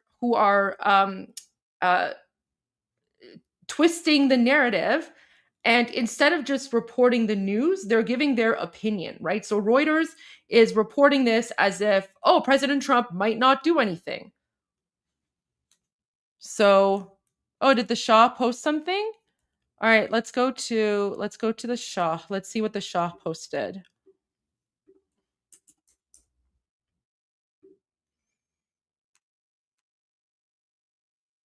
Oh, there you go. So this is what he posted. I'll read it for you guys.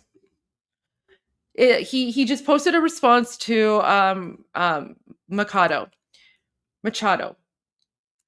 He writes, I was pleased to meet with my friend Maria Corina Machado, who is at the forefront of Venezuela's fight for freedom. The peoples of Iran and Venezuela know the cost of living under regimes that survive only through violence, corruption, and fear. The regime in Tehran has used its partnership with Caracas to extend its influence into the Western Hemisphere. Through Venezuela, the Islamic Republic launders money, evades sanctions, supports criminal networks, and strengthens its capacity to repress its own people. This alliance threatens regional stability and U.S. security. The Iranian people are rising with clarity and determination despite mass killings, imprisonment, and information blackouts. They are fighting to free not only themselves, but the world from the illegitimate criminal Islamic Republic. A free Iran and a free Venezuela will end decades of chaos, terror, and destruction, leaving a legacy of peace, stability, and prosperity. So that was King Reza Pahlavi's message. Okay. So now we can go back to Iran Revolution News. This is just a clip. See, like this is really important. Listen to what Mahyar Tusi says here. This is such an important clip. The Islamic Revolutionary Guard, speaking of monsters, have also reacted. Mr. Potato Head, as you can see, the IRGC commander, Major General Mohammed Pakpour, has now threatened the United States and also Israel, saying, we warn our enemies, especially the US and the Zionist regime, to learn from historical experience and from what they saw in the 12-day war. For some reason, this guy thinks that the Islamic Republic won the 12-day war. I'm pretty sure he was probably a little bit drunk while that was happening. Benefit of the doubt. He says, otherwise they will face a more painful and regretful fate. Okay, well, how many generals and commanders of the IDF died during the 12-day war? 0. How many commanders and generals of the IRGC died? 50 billion. Literally every single one of them was wiped out. So that's why Mr. Potato Head got promoted. Now, if he focuses on his double chin more than rewriting history, he will be better off because it's over. Stop pretending that you exist. You are literally a dead man walking. But then, as this came out, CENTCOM decided to be even more robust. This is the official statement from the US Central Command. That the US Army's AH-64 Apache has built a reputation as one of the world's most advanced and proven attack helicopters, logging over 1 million flight hours in combat. It's designed to carry a multi-role weapons, including a 30 millimeters cannon and precision-guided Hellfire missiles, built to fly day or night and in bad weather. The Apache gives CENTCOM forces critical protection and firepower whenever and wherever it is needed. There's a lot of posturing from the US side. There's a lot of updates about what they are sending to the Middle East and what they are basically using to just maneuver around the region over the last few days. Meanwhile, inside the country in Iran, we have now passed the hour 336. Yeah, it's now over. I think it's about 337 now. 337 hours. 2 full weeks of internet shutdown. Now, there was a bit of hope a few days ago. As you can see, the 15th and the 17th, there was a bit of spike. God knows what happened there. But then they could quickly shut it down again. So the only connections that we as TCTV have is with a few people who have access to Starlink. There you go. So that's a quick little update from 2C.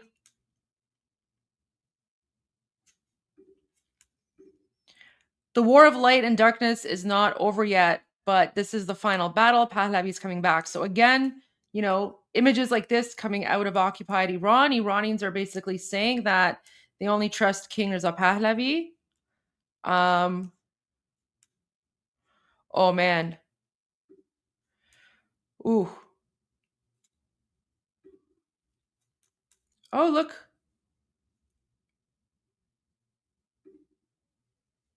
Potipto, welcome. رو دوربینت چسب گذاشتی؟ سلام. پیام جدید شاهزاده رو دیدم، گفتم بیام اینجا با هم گوشش بدیم. پیام جدید گذاشته بیرون؟ بله بله. چند دقیقه پیش. Oh my god. همین الان پروفایلش رو چک کردم، فقط راجع به ماچادو داشت صحبت میکرد. توی تلگرام گذاشته بود. میخوای فوروارد کنم بعد. تو تلگرام؟ اوکی، پس اگه رو تلگرامه حتما به زودی رو اکس میاد، چون که آره برای من فوروارد بکن حالا، ولی بذار من اکسش رو چک بکنم.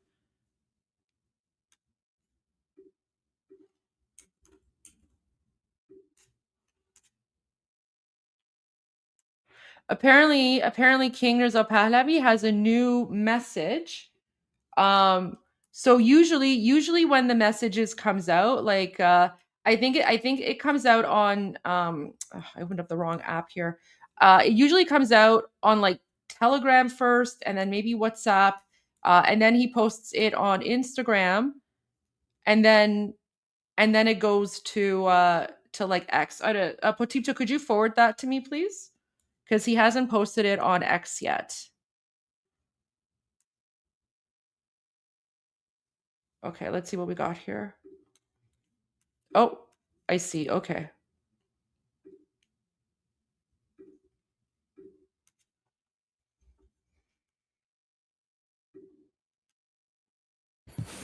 Okay, how do I download? Okay.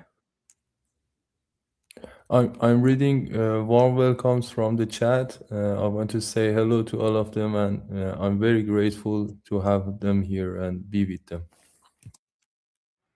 Oh, thank you. Okay. Save as. All right. Oh, please wait for the video to be fully downloaded. Okay. Just downloading the video. Come on. All right, guys, one moment. If you need a Starlink, we have it available if your speed is low. No, my speed is high, but Telegram is just being. No, just joking. Oh my gosh. دوربین روش چسب داری؟ ایرانیان عزیز خارج از کشور. Okay. Oh, this is for Iranians outside of Iran. Oh my gosh. Why is it? Okay, I need to download this. Save video. Okay.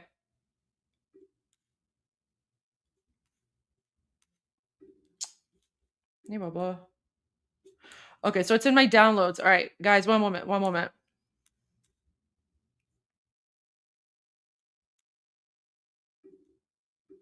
Okay.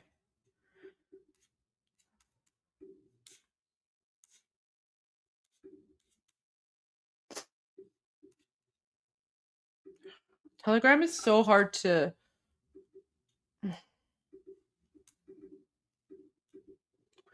Copy text. Oh, translate. Okay. Copy text.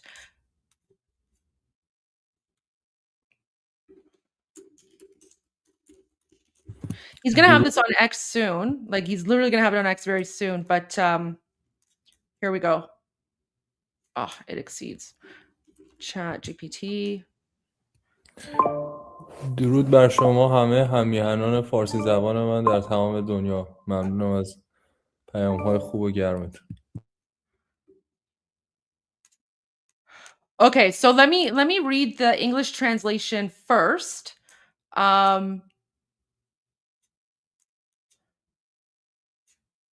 Wow. Okay, so guys, this is a message for Iranians outside of Iran. So downloads. Where'd it go?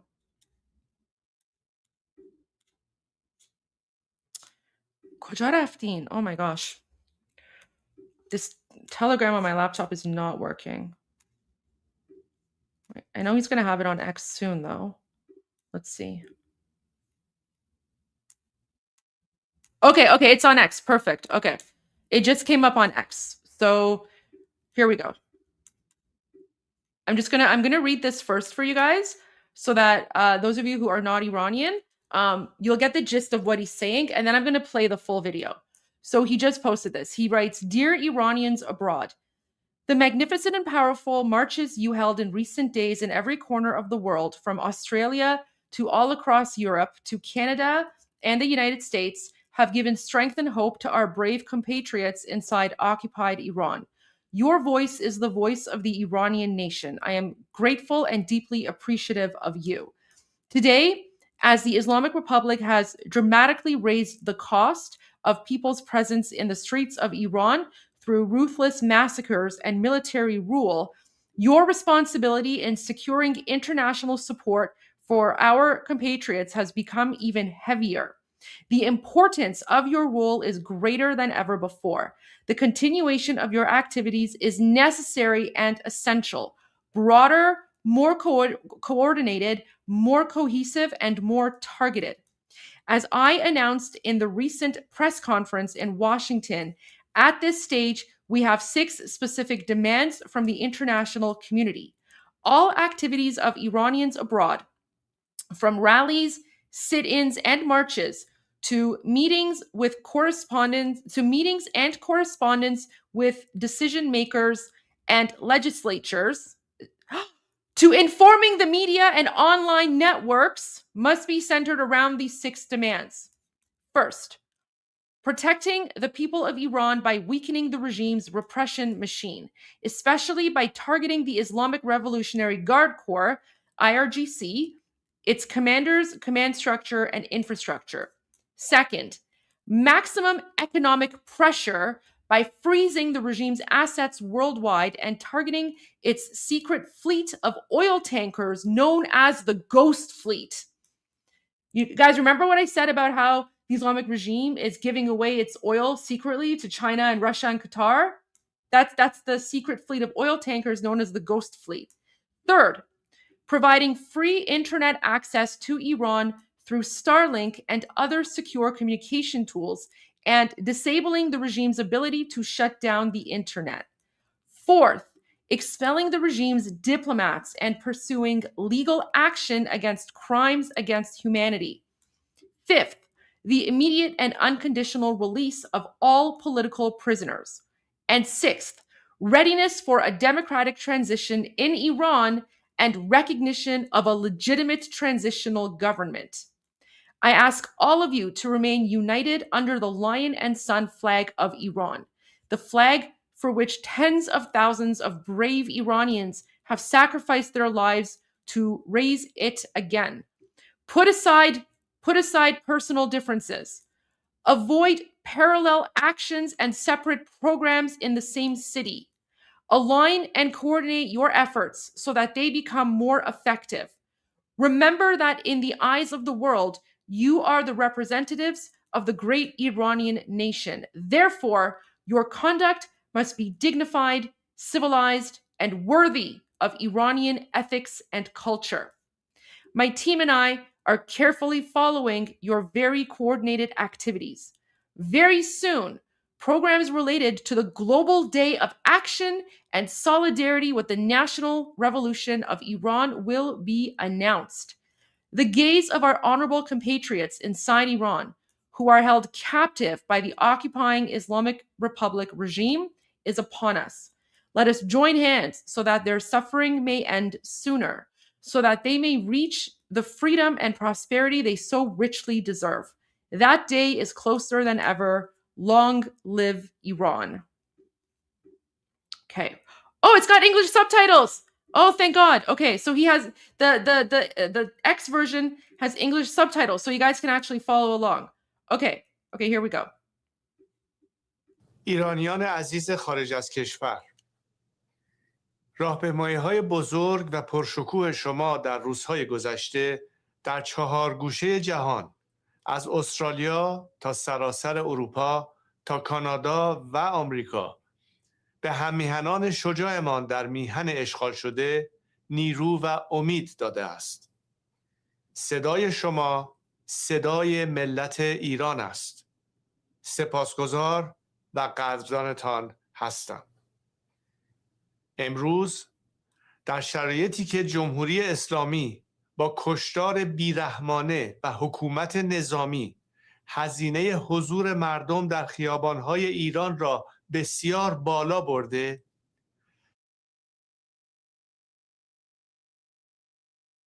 that innocent bystanders were also among the dead. They were fired on from rooftops with automatic rifles. Now, here's President Trump with Maria Bartiromo in Davos, Switzerland. This interview aired this morning. Well, if they keep killing people, will you go back? And well, I don't want to talk about that because I don't want to put myself in a position. I can't say that. I don't want to say it because I think it would be stupid for me to say that. Okay, with that, we bring in exiled Iranian Crown Prince Reza Pahlavi, who says that the regime is on the verge of collapse. Crown Prince Pahlavi, thank you very much. It's good to have you back on the program. How do you interpret that on President Trump?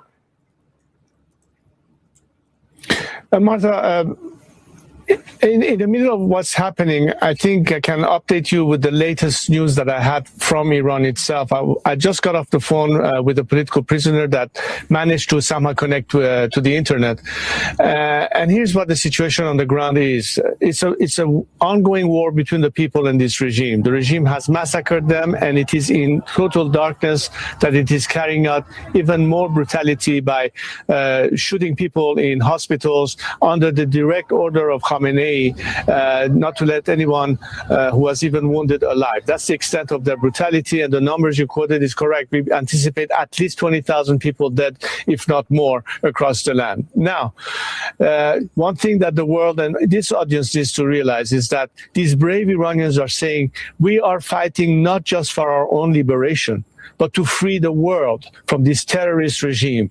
Their commitment is to fight to the very end, and this is the momentum that we have right now. And what could change the odds in their favor is the much-needed neutralization of the regime's instruments of repression, which can only occur based on what the president stated a few days ago, that it will be consequential for the regime using the brutality against the people. And you should not believe a word the regime says, because as an act of desperation, they're trying to buy time. They will make the same false promises that they've done before, and you cannot rely on their words at all. Yeah, President Trump suggested that talks might be in the works.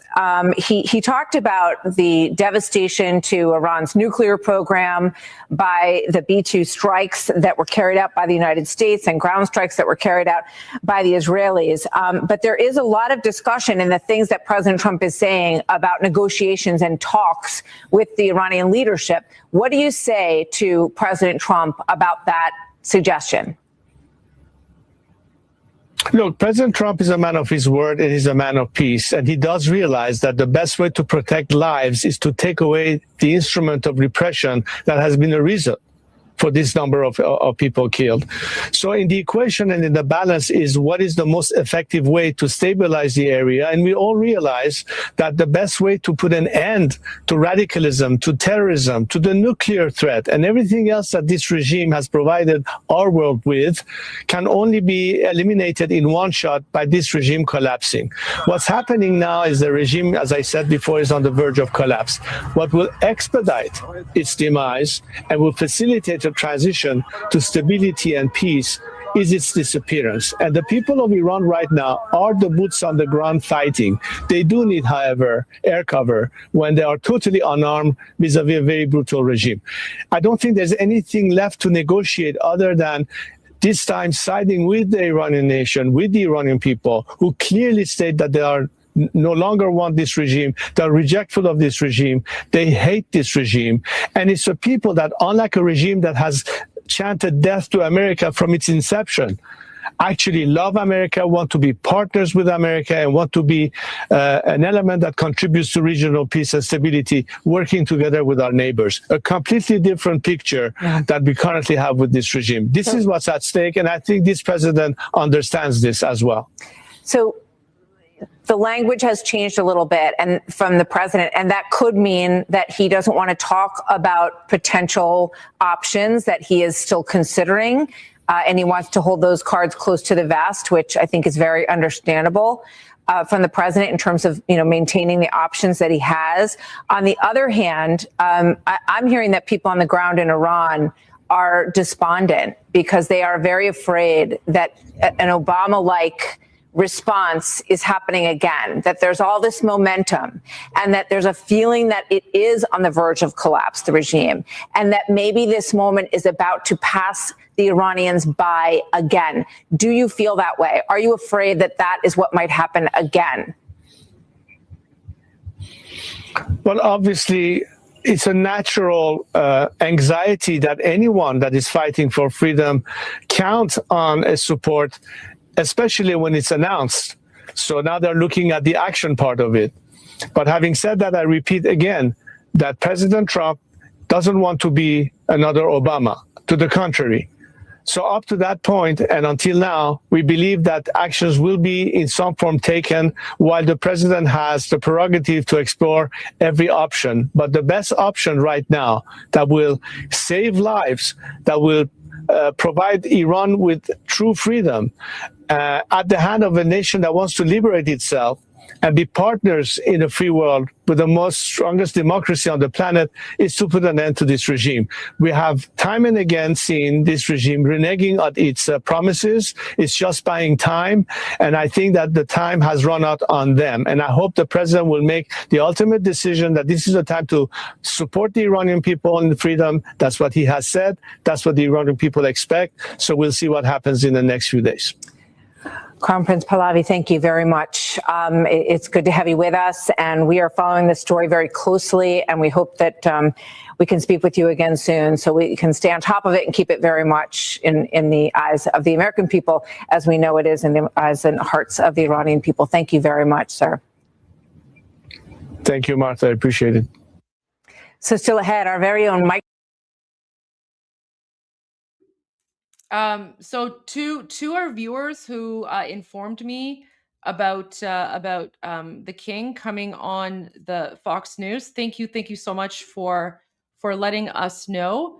That's why I interrupted this speech. I mean, literally the only time I would interrupt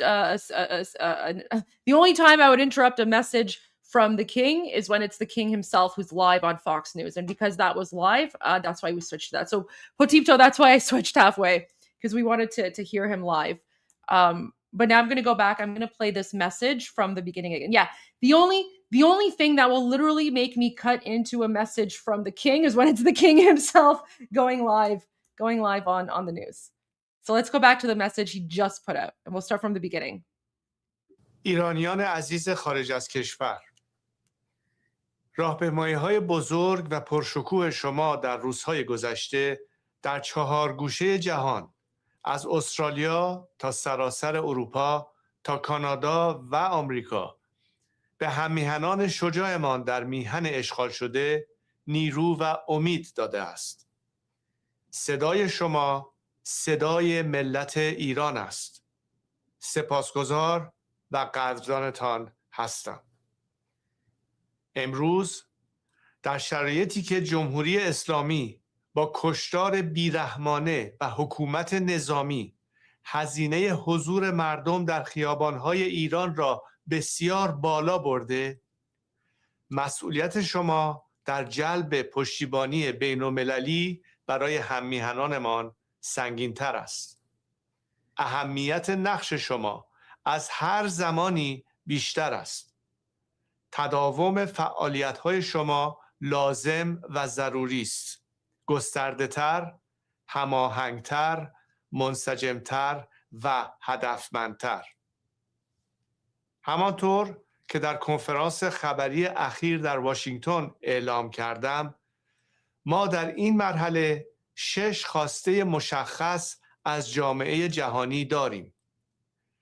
همه فعالیت‌های ایرانیان خارج از کشور، از تجمع و تحصن و راهپیمایی تا گفتگو و نامه‌نگاری با تصمیمگیران و قانونگذاران و تا اطلاع رسانی در رسانه‌ها و شبکه‌های آنلاین میبایست پیرامون این 6 خواسته متمرکز شود. شبکه‌های online. That's Iran Revolution Live, guys. He's speaking about us. He's speaking about us informing the public through the media or online networks. Sorry, I got excited. و تا اطلاع رسانی در رسانه‌ها و شبکه‌های آنلاین میبایست پیرامون این 6 خواسته متمرکز شود. نخست، حفاظت از مردم ایران با تضعیف ماشین سرکوب رژیم، به ویژه از طریق هدف گرفتن سپاه پاسداران، فرماندهان آن، ساختار فرماندهی و زیرساخت‌هایش.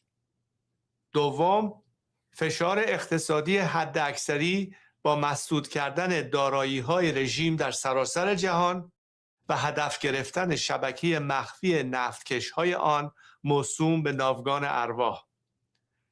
سوم، فراهم کردن اینترنت آزاد برای ایران از طریق استارلینک و دیگر ابزارهای ارتباط امن، از کار انداختن توان رژیم برای قطع اینترنت. چهارم، اخراج دیپلمات‌های رژیم و پیگرد قانونی جنایتکاران علیه بشریت. پنجم، آزادی فوری و بی قید و شرط همه زندانیان سیاسی. و ششم، آمادگی برای گذار دموکراتیک در ایران و به رسمیت شناختن دولت انتقالی مشروع. من از همه شما می‌خواهم زیر پرچم شیر و خورشید ایران متحد بمانید. پرچمی که 10,000 ایرانی شجاع جان خود را برای برافراشتن دوباره‌اش فدا کردند. اختلافات شخصی را کنار بگذارید. از موازیکاری و برنامه‌های جداگانه در یک شهر پرهیز کنید. تلاش‌ها را همسو و هماهنگ کنید تا اثرگذارتر باشید. به یاد داشته باشید که شما در چشم جهانیان نمایندگان ملت بزرگ ایران هستید. بنابراین رفتار شما باید شایسته، متمدنانه و در تراز اخلاق و فرهنگ ایرانی باشد. من و تیمم با دقت فعالیت‌های هماهنگ شما را دنبال می‌کنیم و به زودی برنامه‌های مرتبط با روز جهانی اقدام به همبستگی با انقلاب ملی ایران اعلام خواهد شد. نگاه هم‌میهنان شریفمان در ایران که در بند رژیم اشغالگر جمهوری اسلامی هستند به ماست. دست در دست هم بدهیم تا رنجشان زودتر پایان یابد، تا به آزادی و رفاهی که شایسته آن هستند برسند. آن روز از همیشه نزدیکتر است. پاینده ایران. Wow.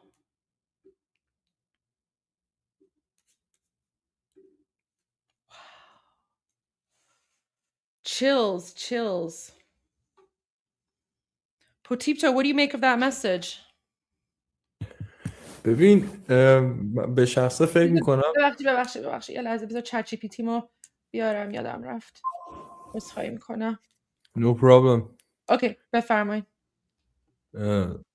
قبلش واقعا میخوام بگم که من خیلی هیجان زده و خیلی خوشحالم از کامنت هایی که میگیرم. خیلی برام جالبه که اینقدر توجه میکنن.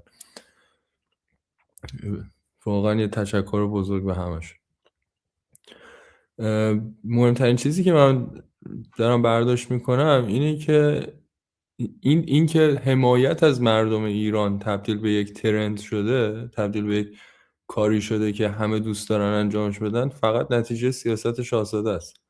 یعنی اگه صحبت‌های شاهزاده و اگه فرمان‌های شاهزاده نبود، اگه برنامه‌ریزی شاهزاده نبود، ما هیچ وقت به جایی نمی‌رسیدیم که مردم در تمام دنیا نه تنها کنار مردم ایران واسن، بلکه مقابل آرمان‌هایی واسن که با ملیت ایران ضدیت داره. این یه دستاورد خیلی بزرگ. یعنی شما یک مردم رو بهشون ملیت دادی و زیر یک پرچم متحد کردی، همراه باهاش اومدی دنیا رو هم کنار این پرچم قرار دادی. این خیلی دستاورد بزرگیه.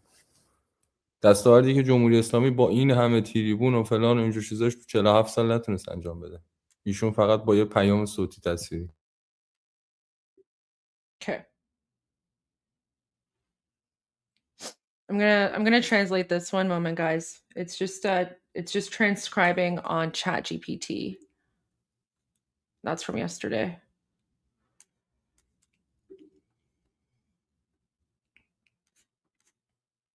Okay. So Potipto says, honestly, I really want to say that I'm extremely excited and genuinely happy about the comments I'm receiving. So he's referring to all of your comments because he's reading all of your comments. Yes, I'm translating, guys. I'm translating. So he sees all your comments, and as you guys know, Potipto understands English perfectly. It's just sometimes it's easier to speak in Persian, but he understands. He can read and understand English perfectly fine. So he says, I really want to say that I'm extremely excited and genuinely happy about the comments I'm receiving. It's truly fascinating to me how much attention people are paying. A very big thank you to all of them. So that's all for you. The most important thing I'm taking away from this is that supporting the people of Iran has become a trend, something people actually want to do. And that is solely the result of the prince's policy and leadership. If it weren't for the prince's words, if it weren't for his calls, if it weren't for his planning, we would never have reached a point where people all around the world not only stand with the people of Iran, but also stand against ideologies and agendas that are opposed to Iranian national identity. This is a tremendous achievement. You gave a people their national identity back. So when he says you, he's referring to the Shah. You united them under one flag, and at the same time, you brought the world to stand alongside that flag. This is an extraordinary achievement, one that the Islamic Republic, despite 47 years of propaganda, platforms, and resources, has never been able to achieve. And he accomplished this with just a single audio message. All right, بفرمایید. ممنونم. من پیاممو که رسوندم. حالا در همین راستا هم در واقع توی بند سوم شاهزاده اشاره کرده که از بابت زنجیرهای مالی مورد هدف قرار بدید رژیم، و اینم یه پلن مشخصی هست که میتونین هم کسایی که تو آمریکا هستن، هم در واقع ایرانی‌ها و خود آمریکایی‌ها بهمون کمک بکنن. حالا من بیشتر در موردش توضیح میدم. یه چارت برای شما دیروز پروز فرستادم، یه عکس بود که خروجی‌های نهاد مالی بود، 500 میلیون دلار. اگه اونو بتونی بذاری روش توضیح میدم. Okay. So let me just translate this first, and then I will pull up. Oh, what's going on here? So,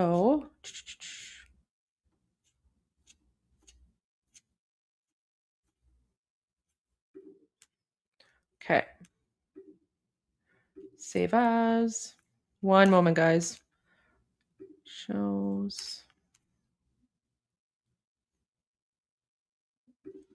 Is today the 22nd or the 21st? Oh, today's the 22nd. 0122. Okay.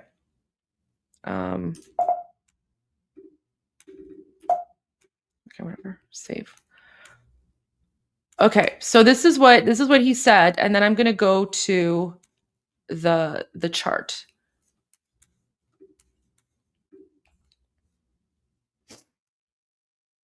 So Potipto says, "Thank you. We're ready, completely ready to begin." In this context, the prince specifically pointed out in the third clause that the regime's financial chains must be targeted. This is a concrete and actionable plan, one in which people in the United States, Iranians abroad, and Americans themselves can all help us. I'll explain more about this in detail shortly. Yesterday, I sent you a chart as proof, a visual showing the output of a financial institution amounting to 500 million. If you can put that image up, we can explain it step by step. So yeah, let me put that image up for you guys. Image shows. Here we go. So this is the image. Okay, بفرمایید.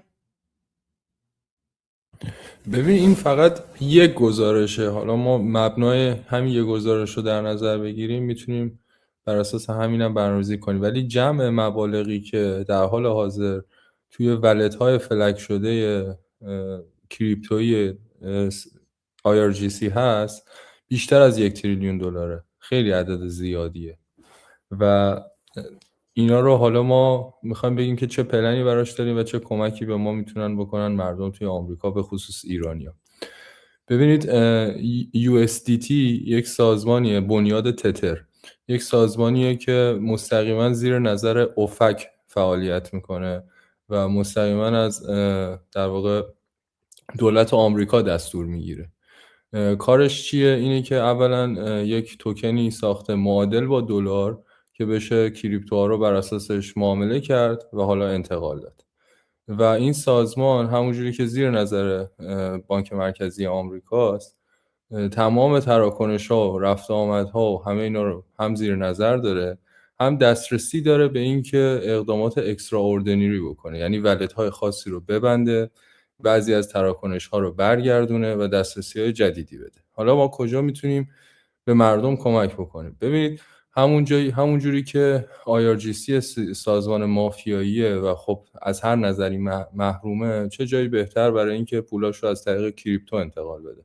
من گزارش‌های زیادی دارم، حالا ادامه بیشتر در موردش صحبت می‌کنم، ولی این کریپتوها بخش زیادیش میاد زیر نظر در واقع بانک مرکزی آمریکا و اگر فشار درستی بذاریم، همونجوری که شاهزاده هم همیشه داره میگه، در کسری از ثانیه تمام ولت‌ها فلک هستن و هیچ ولتی نیست که زیر نظرشون نباشه. در کسری از ثانیه فقط با فرمان در واقع حالا رئیس جمهور آمریکا یا سنا میتونن تمام این ولت‌ها رو ببندن و در واقع نفس IRGC رو کامل از بین ببرن و تمام این ولت‌ها رو میتونن توی یک قدم ببرن، دارایی‌هاشو توی ولت دیگه قرار بدن که در واقع اون ولت میتونه اختصاص بگیره به حمایت از مردم ایران، به بازسازی ایران و در واقع به حمایت از اعتصابات. یعنی توی این دو قدم شما 3 تا ضربه کاری به جمهوری اسلامی و دستگاه سرکوبش میزنید. Okay.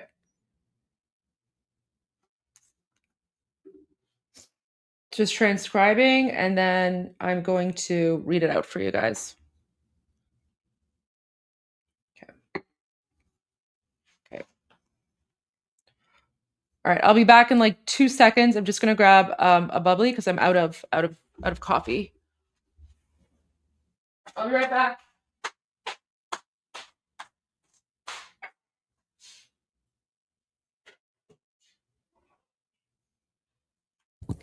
So what up, guys? It's just me and you right now. It's a great feeling. Yeah, no, I'm here. Okay. Yeah, we left you guys with Potipto. There you go. Okay. So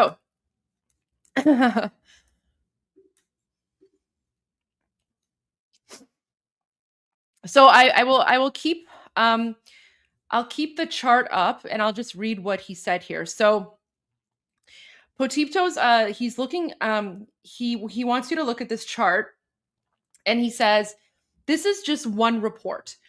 If we take only this single report as a basis, we can already analyze a lot from it. But the total amount currently sitting in frozen IRGC crypto wallets is over $1 trillion. So, wow. The total amount currently sitting in frozen IRGC crypto wallets is over $1 trillion. That's an enormous figure. What we want to do now is figure out what kind of plan can be built around this and how people in the United States, especially Iranian Americans, can help. Look at the USDT. Tether is an organization, a foundation that operates directly under OFAC and takes directives directly from the US government. What does it do? First, it created a token pegged to the US dollar so that cryptocurrencies could be traded and transferred using it. Just like institutions under the US central banking system, this organization monitors all transactions and movements. It has full visibility, and it also has the authority to take extraordinary actions, freezing specific wallets, reversing certain transactions, and granting or revoking access. So where can people help? The IRGC is a mafia-style organization cut off from normal financial systems. So what better place for it to move money than through crypto? This is true, guys. We've already known that the Islamic regime, they transfer a lot of assets through crypto, right? The IRGC is a mafia-style organization cut off from normal financial systems. So what better place for it to move money than through crypto? I have numerous reports on this, and I'll go into more detail later. A large portion of these crypto transactions ultimately fall under US regulatory oversight. And if the right pressure is applied, as the Prince has repeatedly emphasized, all of these wallets can be frozen in a matter of seconds. There is no wallet that is outside of the reach of the United States. With a single directive from the US president or from Congress, all of these wallets could be shut down instantly, effectively cutting off the IRGC's financial lifeline entirely. And in one further step, all of those assets could be transferred into a different wallet, one designated for supporting the Iranian people, rebuilding Iran, and funding strikes and civil resistance. In just these two steps, so the two steps are freezing the crypto wallets of the IRGC and transferring the funds to a wallet to help the Iranian people. So in just these two steps, you deliver 3 decisive blows to the Islamic Republic and its apparatus of repression. Okay. بفرمایید. من همزمان کامنت ها رو میخوندم، چند تا نکته هست، جواب اونا رو هم میدم، حرف خودم هم میزنم. ببینید وقتی حرف از 1 تریلیون میزنیم، صحبت این نیستش که صرفاً کریپتو، تمام دارایی هایی که از طریق کریپتو داره انتقال داده میشه، کلی بیزنس هست، کلی خونه و دارایی و املاک و اینجور چیزا هست که عدد خیلی بیشتر از اینا میشه. ولی اون در واقع بکبونش، اون شریان حیاتیش از این طریق اینا داره انتقال میشه. دوستان میگن که نمیشه ولت کریپتو رو در واقع فریز کرد. بله، ولت کریپتو رو نمیشه فریز کرد، ولی ولت USDT رو میشه فریز کرد. چون برین سرچ بکنین، USDT کاملا تحت نظر، در واقع بنیاد تتر تحت نظر بانک مرکزی آمریکاست و این کارا رو کرده. پس فکر میکنم همون قدری که حمله نظامی مهمه، این برام خیلی مهمه. شما هم میتونی یه سرکوبگر رو ازش اسلحه‌شو، یعنی بهش حمله کنی، ازش اسلحه‌شو بگیری، یا میتونی خود سرکوبگر که میشه مزدور، اون پولی که باهاش میخواد سرکوبگر فاند بشه رو از صاحب اون مزدور بگیری. پس هر جفتشون تقریبا ارزش برابری دارن، حالا در کنار هم تاثیر میذارن، ولی میخوام که وزنه اینم بدونید که آقا فعالیت این که کانال‌های مالی IRGC رو ببندید چقدر بالا، همونجوری که شاهزاده هم بهش اشاره کرده. و از اون مهمتر، اگر این پولا رول بک بشن به یه حسابی که بره توی راستای بازسازی ایران و حمایت و مخصوصا اعتصابات، خیلی تاثیر دومینو افکت بسیار بزرگتری میذاره. پس اهمیتش رو در نظر داشته باشین. و همین چند روزه گذشته هم خیلی کسایی هستن از قبرس، من تحقیق کردم تا خود کانادا، خیلی از کسایی هستن که دارن دارایی هاشون رو از طریق همین کریپتو، دارایی که در واقع دارایی مردم ایران رو از طریق کریپتو انتقال میدن و بلافاصله باهاش ملک میخرن. اینا فکر میکنن که خب اوکی تموم شد، ما پولو شستیم و الان تبدیل به ملکش کردیم. ولی خبر بدی برای اونا که دارم اینه که همین ترانزکشنی که ازشون ثبت شده کافیه که ما اون ملک اون دارایی که خریدی رو سر وقتش ازشون پس بگیریم.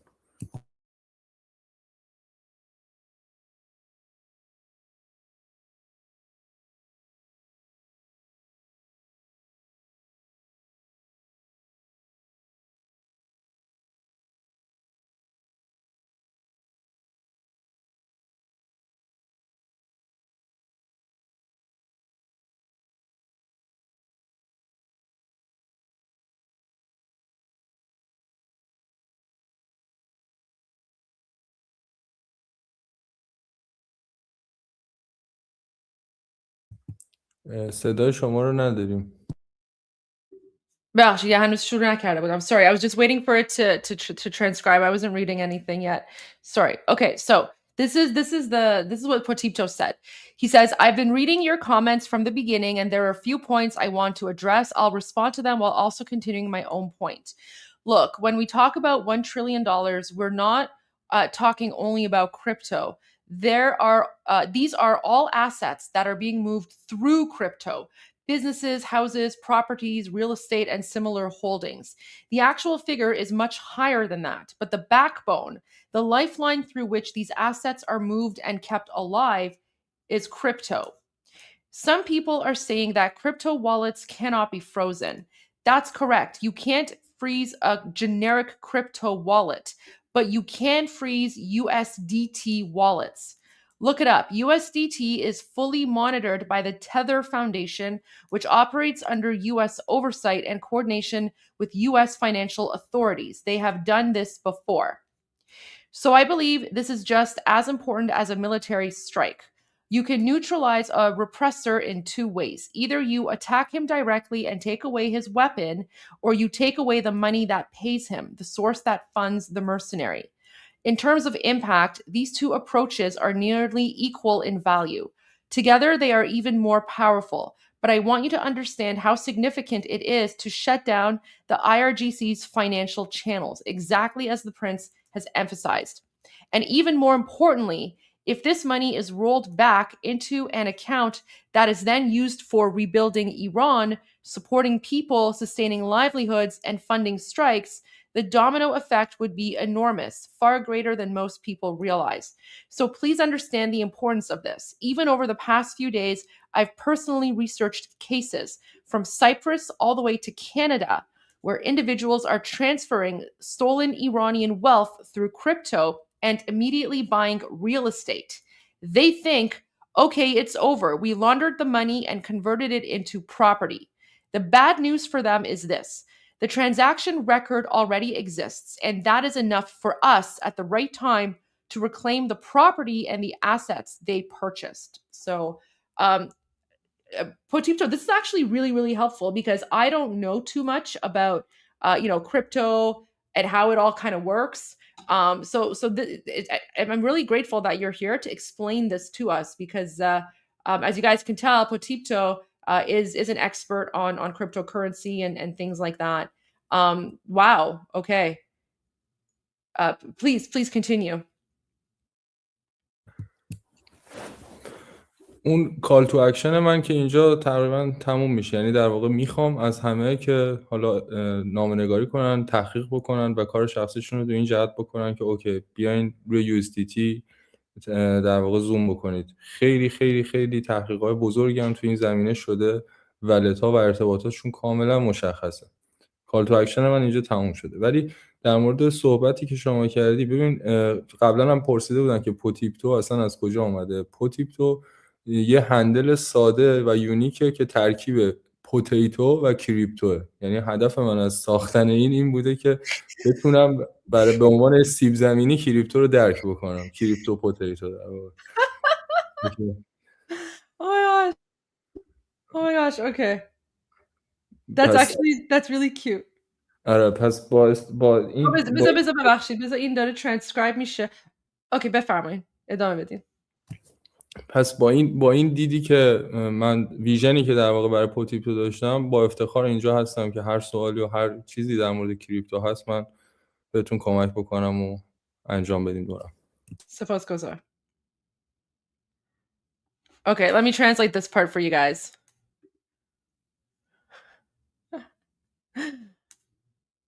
Okay. So he says, my call to action basically ends here. What I'm asking for everyone is to sign petitions, do research, and focus their personal efforts in this direction. Zoom in on the USDT. A lot of serious research has already been done on this, and their links and connections are completely clear. That's where my call to action ends. And regarding what you mentioned, people had asked before where Potipto comes from. Potipto is just a simple, unique handle. It's a combination of potato and crypto.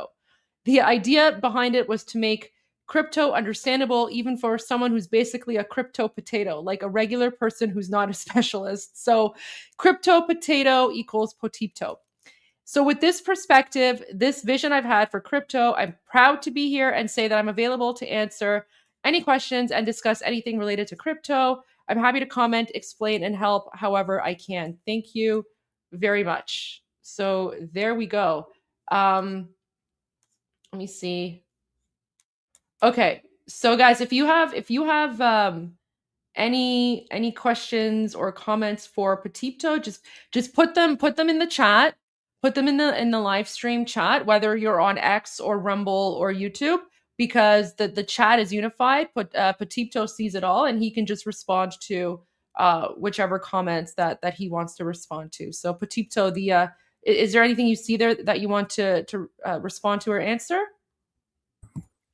تا الان که ندیدم، ولی میتونم حالا تا موقعی که سوالاشون میاد به این نکته هم اشاره بکنم که مهمترین در واقع ابزار پروپاگاندای رژیم برای یک سلاح کارآمد اینه که بلافاصله اونو به جای که بگه من ازش میترسم، بلافاصله باهاش در واقع جوک بکنه یا سعی بکنه ناکارآمد نشونش بده یا سعی کنه نشون بده که این کلاهبرداریه یا امکان پذیر نیست. همون کاری که با شاهزاده میکنن، همون کاری که با هر کار تاثیرگذار دیگه‌ای میکنن، همون کاری که در حال حاضر با شخص پرزیدنت ترامپ هم دارن انجام میدن. پس هر جا شما دیدین که اتفاقا همه زوم دارن میکنن و مسخره دارن میکنن و ترولا دارن فعالیت میکنن، بدونید اونجا اتفاقا یه کار تاثیرگذاری هم هست. به عنوان مثال ما اگر 10 سال پیش اینجا بودیم، اگر یک نفر میخواست از یک آسیب دیده حمایت بکنه از آمریکا یا هر کشور دیگه‌ای، تقریبا احتمالش نزدیک به 0. باید پولش رو وایر میکرد، باید یه صراف مطمئن پیدا میکرد، صرافه باید پول رو به صورت اسکناس میرسون دست طرف و انسوان. ولی در حال حاضر فاصله این که شما یه مبلغی رو از حساب شخصی خودتون بزنید به یک کسی که توی ایران به اون پول نیاز داره و در نقش اسپانسر و حامیش حاضر بشید، توی کمتر از 1 ساعته. این یه معجزه است و ما باید ازش استفاده بکنیم. Okay. That's just transcribing. I love ChatGPT because it makes my life so much easier. Makes my life so much easier because now Potipto, he can just speak, like say his entire piece without me having to interrupt him to like translate line by line, and then I can just read it for you guys after. There we go. Okay. Okay, so he says, one of the regime's most important propaganda tools when it comes to neutralizing an effective weapon is this. Instead of admitting that it fears it, the regime immediately turns it into a joke, tries to make it look ineffective, claims it's a scam, or says it's impossible. This is exactly what they do to the prince. It's what they do to every impactful initiative. And it's what they're currently doing to President Trump as well. So wherever you see intense mockery, ridicule, trolling, and coordinated attempts to discredit something, know this. That is usually a sign that something very effective is happening there. For example, if we were having this conversation 10 years ago and someone wanted to support a victim from the US or any other country, the chances of doing so were close to zero. You had to wire money, find a trusted intermediary, rely on physical cash delivery, and navigate countless risks. But today, the distance between sending money from your personal account to someone in Iran who urgently needs it and becoming a direct supporter is less than an hour. This is nothing short of a miracle, and we must use it. So there we go. اوکی سوالی چیزی دیدی یا میخوای برم به اخبارهای دیگه؟ بعد میدونی لازم نیست که به همه چی هم جواب بدی، فقط چیزایی که دوست داری. این نیست که حالا هر کی که سوال میپرسه باید حتما جوابشون رو بدی، ولی اگه چیزی دیدی که میخوای مثلا فکر میکنی دوست داری جواب بدی میتونی، اگرم نه هیچ عیبی نداره، چون که خیلی سوال میپرسن. ولی خب آره چند تا رو یادداشت کردم، سعی میکنم جواب بدم. شما هم هر جایی که لازم بودی در واقع میکروفون رو پس بگیری به من بگو، من تا هر جا لازمه میریم. بذار من اینو پس شروع بکنم. نه، میکروفون دست شماست، اختیار شماست. تا هر حدی که تا هر موقعی که شما میخواید صحبت بکنید و سوال جواب بدید ما در اختیار هستیم. بفرمایید. خب یه سوالی که پرسیدن، یه سوال جالب و مهمی که پرسیدن این بوده که نظر در مورد اکانومیک ریکاوری ایران بعد از جمهوری اسلامی و بعد از انقلاب چیه. من جواب خیلی دقیقی دارم و تحلیل خیلی دقیقی دارم برای اینکه بعد از انقلاب چه اتفاقی میفته، ولی خلاصش این میشه به محض اینکه ما پرچم جمهوری اسلامی رو پایین بکشیم و پرچم شیر و خورشید رو بالا ببریم، اولین کاری که کردیم پیام آور صلح به جهان بودیم. اقتصاد در سایه صلح رشد میکنه و این مهمترین سیگنالیه که ما به جهان میفرستیم. در راستا ادامه این سیگنال یه سری دومینو افکت هست که بر اساس اون میتونیم تغییرات اکنومیک ایران رو تحلیل بکنیم. مسئله اول نقد کردن دارایی هاست. شاهنشاه آریامهر محمد رضا پهلوی توی دوره دهه 60 تا 70 که رشد نفتی ایران بود، رشد درآمد نفتی ایران بود، تمام درآمدها رو رفت در سرتاسر دنیا سرمایه گذاری کرد. ما آلردی میلیون ها دلار از بانک ها و دولت های متفاوت طلب داریم که همه اینا زیر سایه اقدامات خصمانه و تروریستی جمهوری اسلامی قفل شده. پس شما در نظر بگیرید ما هم پیام‌آور صلح میشیم، هم میریم یه سری از دارایی‌هامون رو نقد میکنیم، هم در واقع تو خیلی از شرکت‌های بزرگ ما سهیم هستیم، از شل گرفته تا مرسدس بنز، از شرکت‌های فناوری گرفته زیمنس تا در واقع شرکت‌های معدن و ادامه داستان.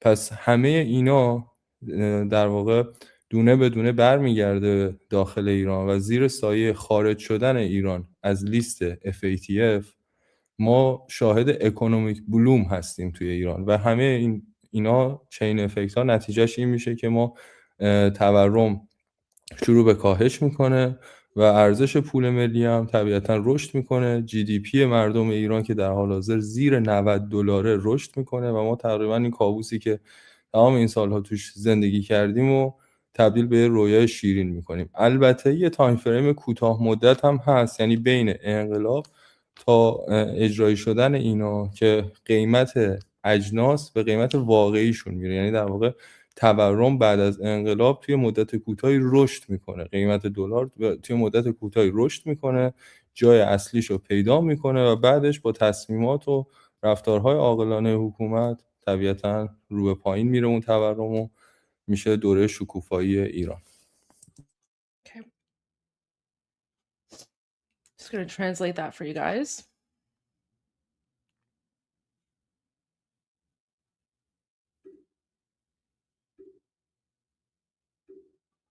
Okay.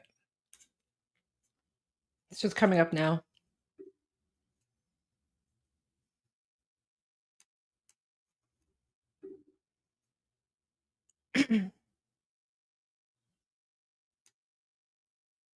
Okay. So Patipto says, the question that was asked is a very important and interesting one. What is the outlook for Iran's economic recovery after the Islamic Republic and after the revolution? I have a very detailed answer and a solid analysis of what happens after the revolution, but the short version is this. Excuse me. The moment we take down the flag of the Islamic Republic and raise the Lion and Sun flag, The very first thing we do is send a message of peace to the world. Economies grow in the shadow of peace, and this is the most important signal we can send globally. Following that signal, a series of domino effects begins through which we can analyze Iran's economic transformation. The first issue is unlocking assets. During the 1960s and 1970s, when Iran experienced major oil revenue growth, His Imperial Majesty Mohammad Reza Shah Pahlavi invested those revenues all around the world. Today, Iran is owed millions, if not billions, of dollars by various banks and governments. All of these assets have been frozen under the shadow of the Islamic Republic's hostile and terrorist actions.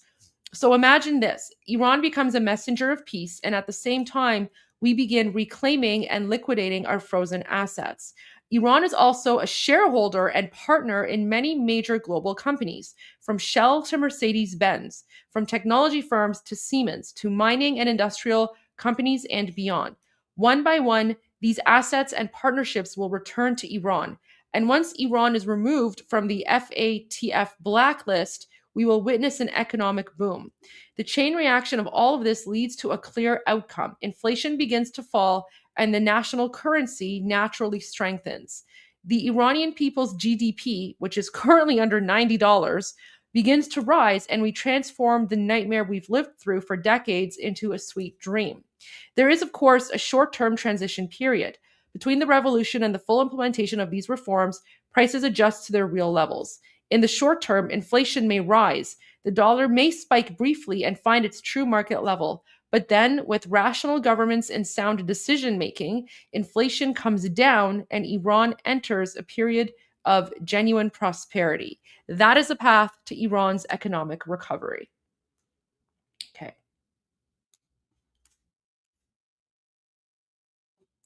خب یکی از دوستانم که به صورت فارسی پیام داده که از حساب مردم هم دارن استفاده میکنن برای انتقال پولهاشون، که میخوام بگم این اهریمن‌ها از جون و گوشت مردم هم دارن استفاده میکنن برای منافع خودشون دیگه. حساب که متاسفانه چیزی نیست، ولی بازم ممنونم از خبری که ایشون رسوند. یکی از دوستانم پرسیده که شما فکر میکنی که رژیم نمیدونه که مثلا USDT میشه فروزن بشه و براش در واقع چیزم آلترناتیو داره؟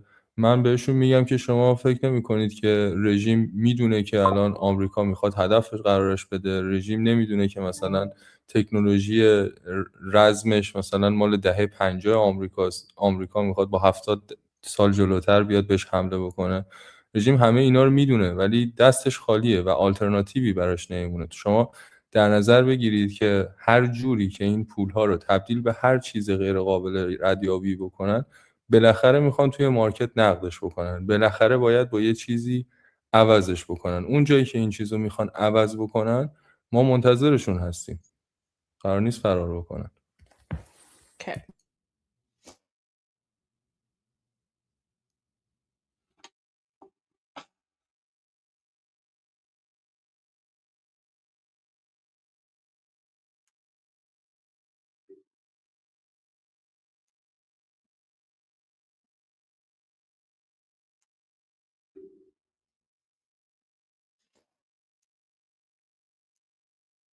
So he says people themselves are also using these methods to transfer their money. What I'm trying to say is that these demons are exploiting people's lives and livelihoods for their own benefit. So unfortunately, money is nothing to them anymore. Still, thanks to him for bringing this information forward. One of my friends asked an important question. Do you really think the regime doesn't know that USDT can be frozen and doesn't have alternatives? My answer is this. Do you think the regime doesn't know that the United States is preparing to target it? Does the regime not know that its military technology is essentially from the 1950s, while the US would be attacking with technology that's 70 years more advanced? The regime knows all of this, but its hands are empty. It has no real alternatives left. No matter how they try to convert this money into something supposedly untraceable or inaccessible, in the end, they have to cash it out. They have to convert it into something usable in the market. And the moment they try to make that exchange, that's where we're waiting for them. Everything has to pass through legal channels eventually. Wow. Okay. بفرمایید. خواهش میکنم.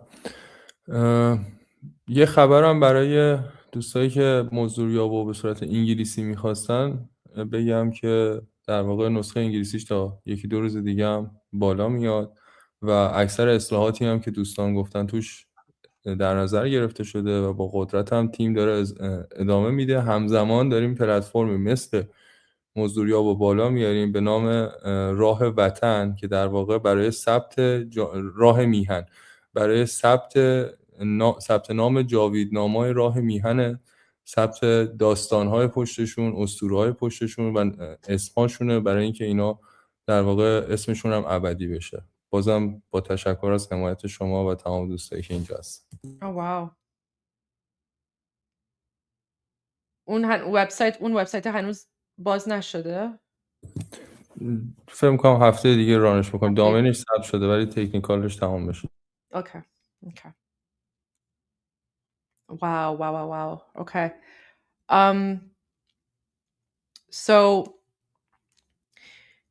he says, I also want to share an update for friends who are asking for, this should be Mozduryab. Mozduryab, that's the Nazi website, who are at like the Nazi list website. So he's like, I want to share an update for friends who are asking for Mozduryab in English. The English version will be released within the next 1 or 2 days. Most of the revisions and suggestions people shared have been taken into account, and the team is moving forward strongly. At the same time, we're also launching a platform alongside Mozduryab called Rah Vatan, Path of the Homeland. This platform is meant for registering Javidnamhay Rah Mihan. So Javidnamhay Rah Mihan is referring to every single Iranian who has lost their lives on the path to freedom. So the team is working on a separate website that's meant for registering the names of every single person who's been massacred by the Islamic regime. And the purpose is to document their stories, the meaning behind them, their heroes and their names, so that their names become eternal. So essentially we're creating like a memorial, like they're creating a memorial database so that every single Iranian can register and put in the names, images, photos of every single Iranian who's been slaughtered by the Islamic regime. And then he says so that their names can become eternal. Once again, thank you for your support, and thanks to all the friends who are here with us.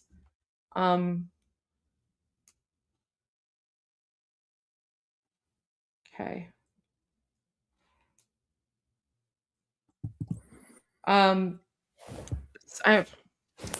Sorry, Patikta, just one moment here.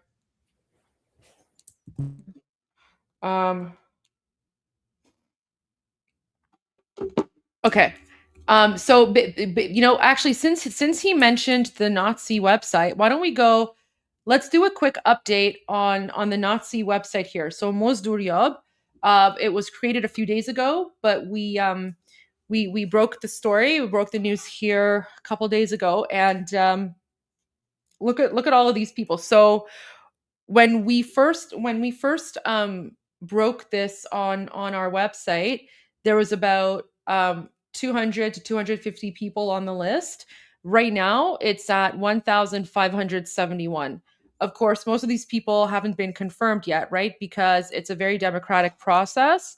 But as you can see, more and more people are being added to the list, right? These are all people who have in one way or another, either platformed the Islamic regime, supported the Islamic regime, they've received funds from the Islamic regime, they've murdered people, like anyone who has anyone who's like done something. And of course, there's still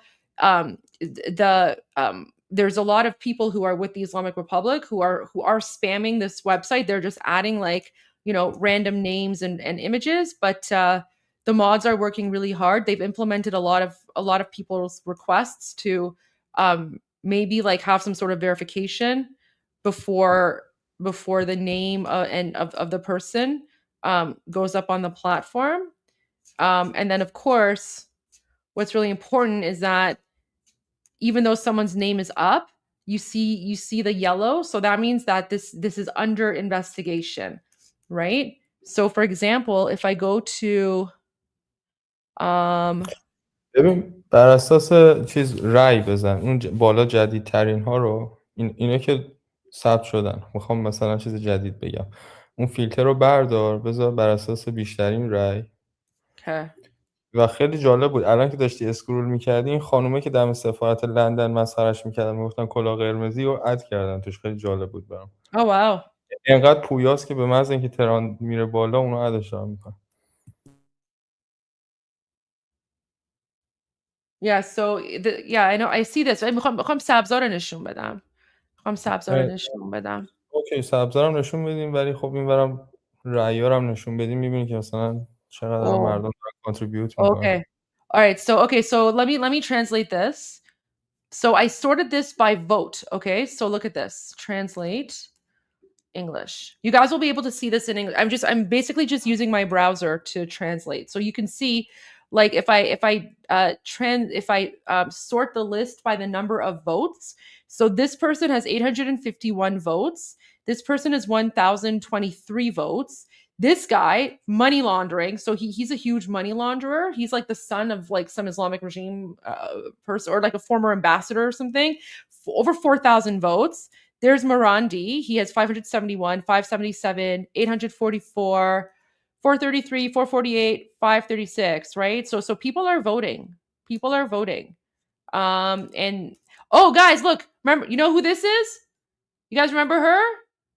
She was the one that did the CBC interview, remember? همینجا میمونی لطفا. یه کاری که میتونن دوستان بکنن لازم نیست که حتما برن یه کس جدیدی رو ثبت بکنن. مثلا اگر از خانم قاسمی اطلاعاتی دارن میتونن بیان توی سایت اضافه بکنن اون پایین مثل شماره تماس مثل آدرس یا از اون طریق I have information اطلاعات بیشتری به ما برسونن. Yeah, this is really important. So basically to avoid duplication, make sure that you search for someone's name, and then if their profile comes up, you don't actually have to create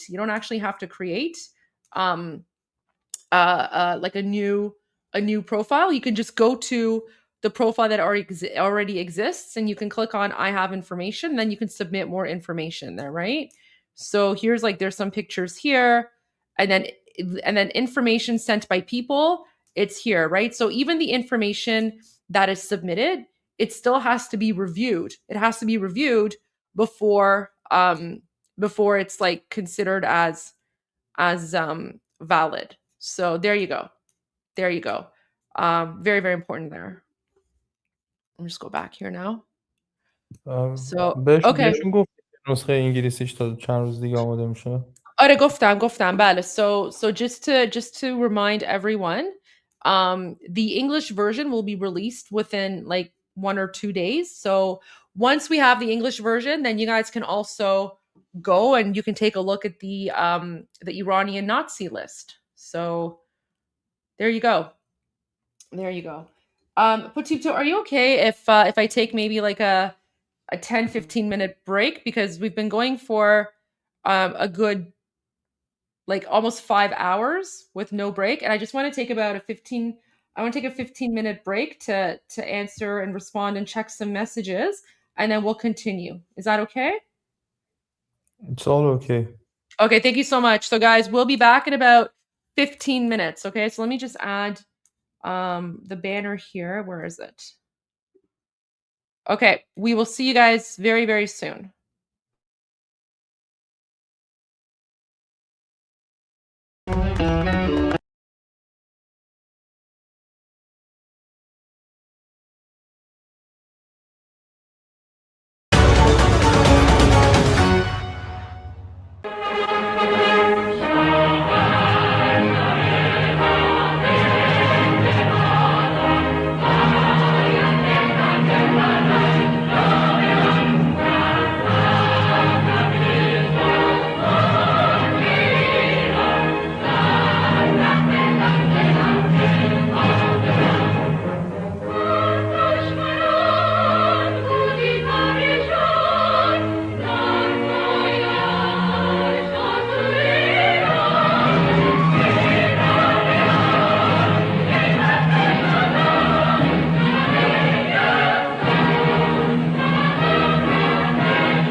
شاه به نام پهلوی رها شویم ز یوغ بندگی شب سیاه ما ز نور شاه سپید دم شود ز فر پادشاه به نام شاه همه صدا شویم برای میهنم من و تو ما شویم به خوب به پاک عاشقان که جاوی شاه شده صدای ما در این گذار رنج و درد و آه بخوان وطن به نام پادشاه که با صدای شاه و نام تو جهان بلرزد از قیام تو به نام شاه به نام پهلوی وطن شود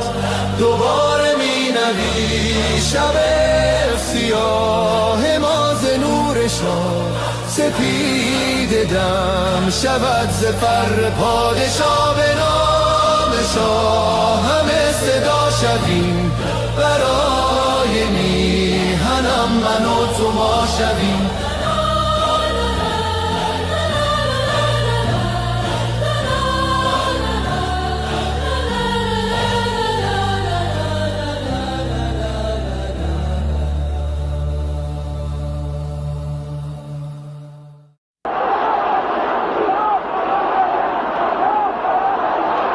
When you look at the crowds today, you have maybe 5,000-6,000 people here. On the streets yesterday, 1 million people, 1 million Iranians in the street for the Ayatollah Khomeini. Does that not give you concern? Does that not make you afraid? Because they are afraid, yeah, that's right. And most of the people don't say anything because they are afraid. And they are in silence, you know, they don't say anything. Is this the silent majority of Iran out here now? Yes, that's right. Do you want the Shah to return? Yes, Shah, return to the country.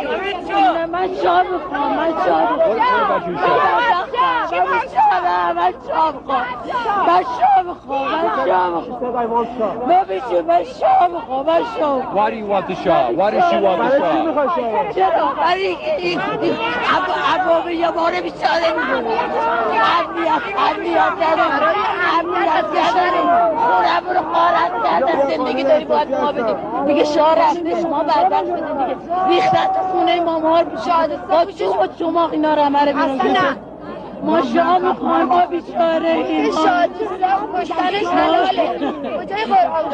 The so-called Islamic Republic is not the government of Iran. It is a hostile occupying force that's hijacked our homeland.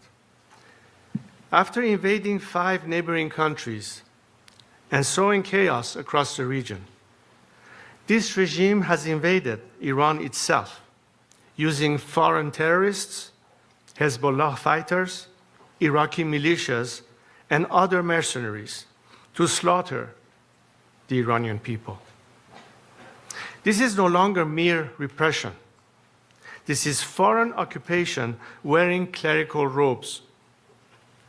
Just as Saddam Hussein drowned the marshes in blood, and Bashar al-Assad turned barrel bombs on his own children, Ali Khamenei and his thugs have committed mass crimes against the Iranian people and against all of humanity. And just like those other tyrannies, the Islamic Republic will fall, not if, but when. The world must hear this clearly. The battle in Iran today is not between reform and revolution. It is between occupation and liberation. And the Iranian people have already chosen their side. Their heads are bloodied, but unbowed. Yet the cost has been heartbreaking. The people of Iran are being slaughtered in the streets and in their homes by a regime that shows no mercy. More than 12,000 Iranians were massacred in 48 hours. One murder every 14 seconds. Khamenei's killers even hunted the wounded protesters in hospitals and executed them in cold blood. The regime collected piles of bodies with dump trucks and forced worried families to search unlabeled body bags. They refused to return bodies for burial without payment for the cost of the bullets that killed their loved ones. And where a family cannot pay up to several thousand dollars, and most of them can't, they bury the dead in unmarked mass graves. And despite the lies you're hearing from the regime, its bloodlust has not diminished. The slaughter has not stopped.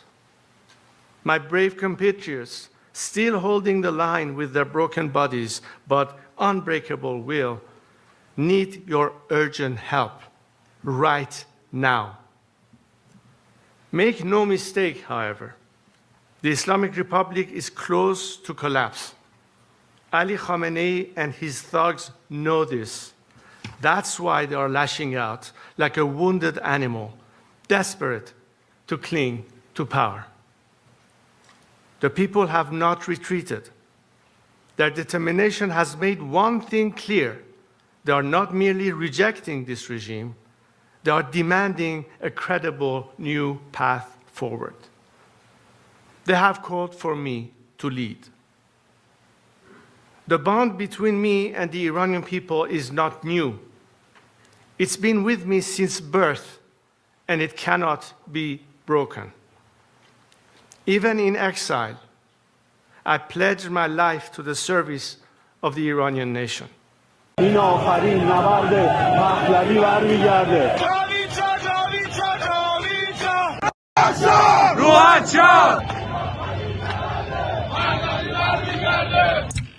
ایرانیان آزادیخواه، فرزندان دلیر سرزمین پارس، با جدیت و عزم راسخ از شما می‌خواهم که قدرت جمعیتان را به نیروهای سرکوبگر نهاد جمهوری اسلامی و تمام دنیا نشان دهید. برخیزید و اتحادتان را به نمایش بگذارید تا تاریکی عقب نشیند. از شما آزادیخواهان می‌خواهم که در کنار هم و در یک روز و یک ساعت در سراسر ایران بزرگ قدرت جمعی خودتان را به صورت امن به نمایش بگذارید. نیروهای سرکوبگر توان مقابله با شما را در همه شهرها و خیابانها ندارند. به نیروهای مسلح ملی فرمان می‌دهم در خانه بمانید. در آن روز بزرگ که مردم قدرتشان را آشکار می‌کنند، از مقابله با برادران و خواهران ایرانی خودداری کنید. به یاد آورید که شما نگهبانان ملت هستید، نه ابزار سرکوب. کشورهای خارجی تنها برای پیشبرد اهداف خود عمل می‌کنند و نبایستی مسئولیت تغییر و جایگزینی حکومت را بر گردن بگیرند. این حرکت نهایی بر دوش شما مردم آزادیخواه خواهد بود. پیروزی نور بر تاریکی قطعی است. به نام ایران و به حکم رسالت تاریخی از شما می‌خواهم که به یاری ایران بیایید. افتخار شما در نگهبانی از تمامیت ارضی ایران و جان و مال ملت ایران است. برخیزید. آزادی شما در همبستگی و شجاعت شماست. این آخرین نبرد پهلوی برمیگرده. این آخرین نبرد پهلوی برمیگرده. این آخرین نبرد پهلوی برمیگرده. این آخرین نبرد پهلوی برمیگرده. این آخرین نبرد پهلوی برمیگرده. این آخرین نبرد پهلوی برمیگرده.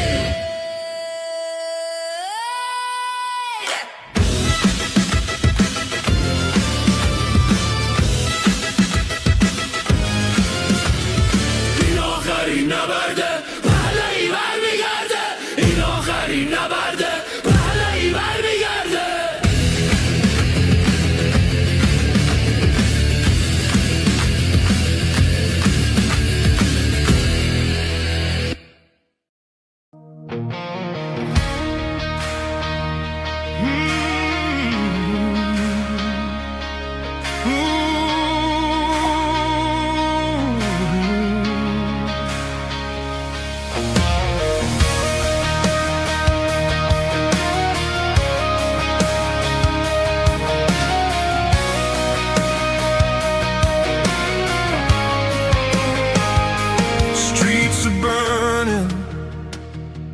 voices rise, peaceful hands beneath the skies. Police in black, they draw the line. Basic GIRGC crossing every sign. They shoot at us, no shame, no fear. 11 souls are gone this year. We march with hope, we stand as one. Oppression ends, the fight's not done. Act, Mr. Trump, a genius, bold and strong. You never surrender, that's where we belong. Act, Mr. Trump, we're calling you tonight. Act, Mr. Trump, be the fire, be the light. Locked and loaded, you said it loud. Hear the cries, hear the crowd. Act, Mr. Trump, don't turn away. Hope is rising, lead the way.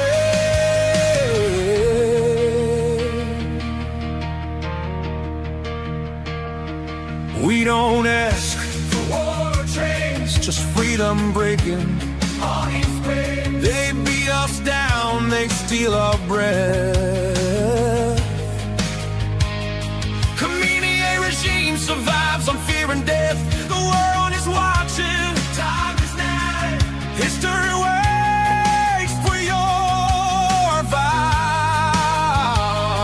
From Tehran streets to every land, we reach for the steady hand. Don't let Democrats rewrite you out. Don't let them say trap always chickens out. Act, Mr. Trump, a genius, bold and strong. You never surrender, that's where we belong. Act, Mr. Trump, we're calling you tonight. Act, Mr. Trump, be the fire, be the light. Lock the loader, you said it loud. Hear the cries, hear the crowd. Act, Mr. Trump, lead us to God bless the USA. We believe in you. Read the Crown Prince, hear his name. Reza Pahlavi, our hope and flame. He is hope, democracy's door. Stability in Middle East, we're longing for. The people shout from young to old.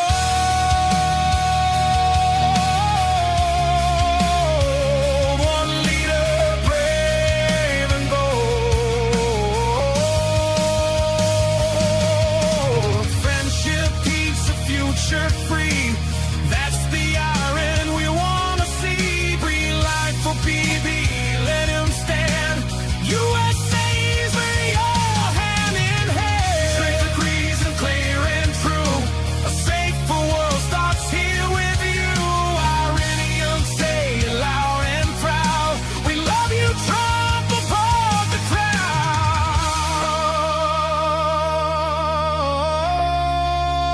crowd. A genius mind,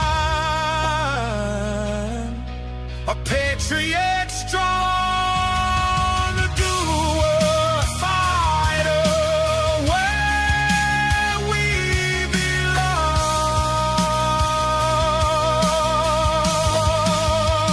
belong. Act, Mr. Trump, history calls your name. Act, Mr. Trump, light the flame. From broken streets to freedom strong, a new dawn comes when red, Mr. Trump.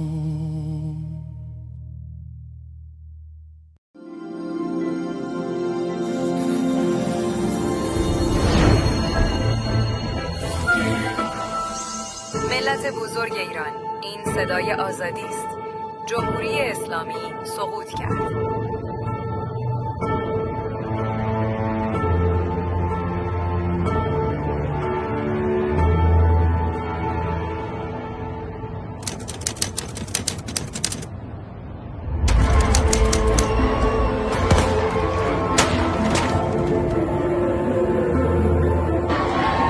مسئولین کشور و همه آحاد مردم پشت سر نیروهای مسلحند. امروز از همه جناح‌های اونا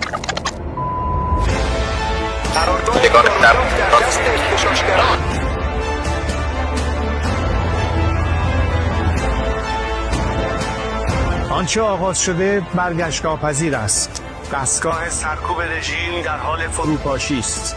خطاب به نیروهای نظامی و انتظامی و دولتی برای حفظ رژیمی که سقوط آن آغاز شده، روبروی ملت ایران نایستید. با ایستادن در کنار ملت جان خود را حفظ کنید.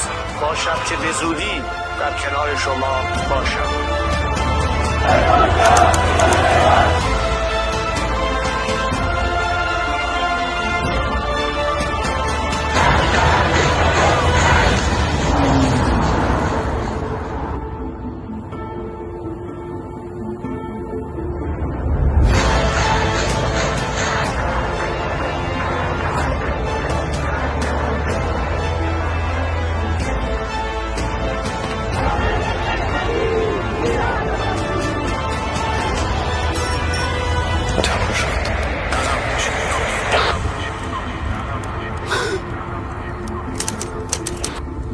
اینجا دیگر صدا و سیمای جمهوری اسلامی نیست. این صدا و تصویر تلویزیون ملی ایران است. ملت بزرگ ایران، این صدای آزادی است. جمهوری اسلامی سقوط کرد.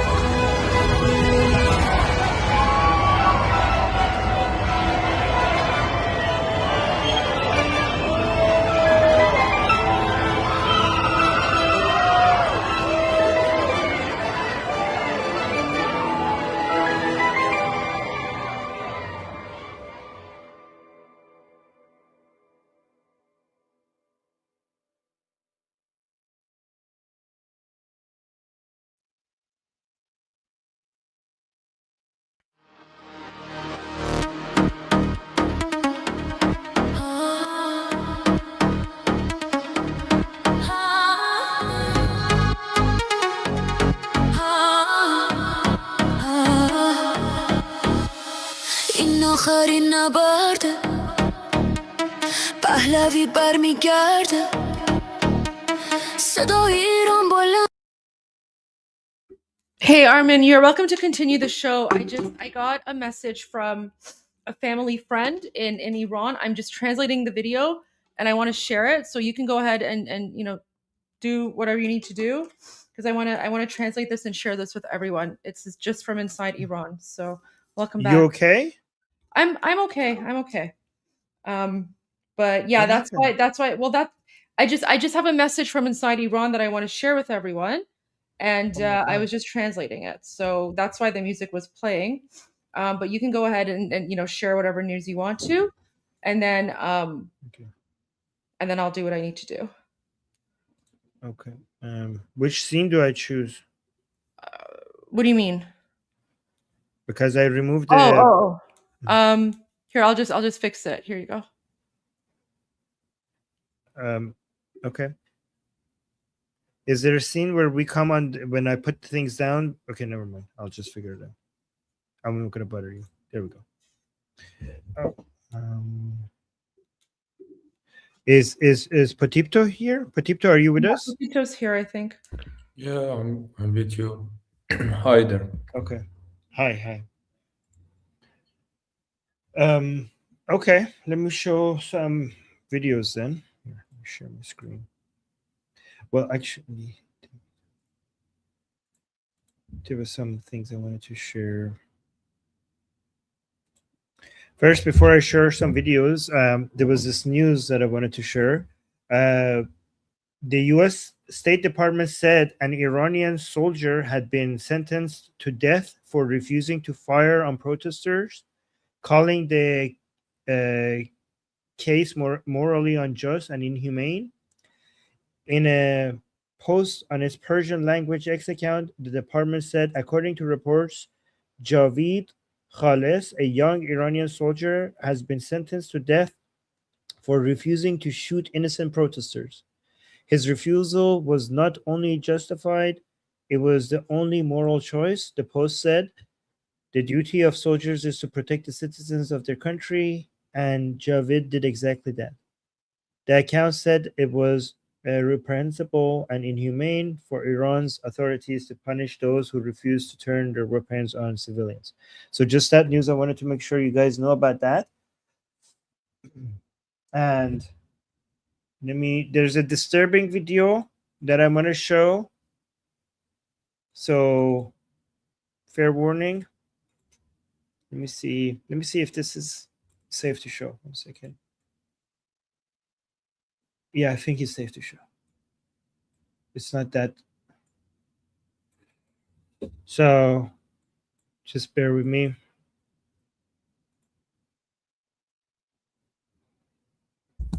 Wait, I saw this video earlier. It broke my heart. Oh, you've seen this? Okay. Okay, so let's watch this.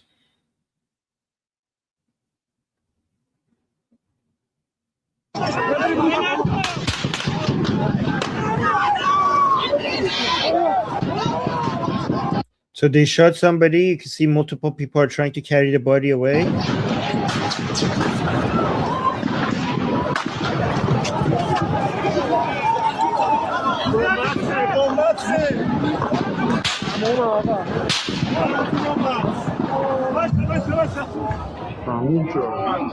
So they're saying Tamum Kard, meaning that he died. He says Ben Miram Elahi is like basically showing some sadness. He's feeling sorry for his mother. He's still breathing though. Armin, it's his last breath. It's literally his last breath. Oh, that was, guys, that was his last breath.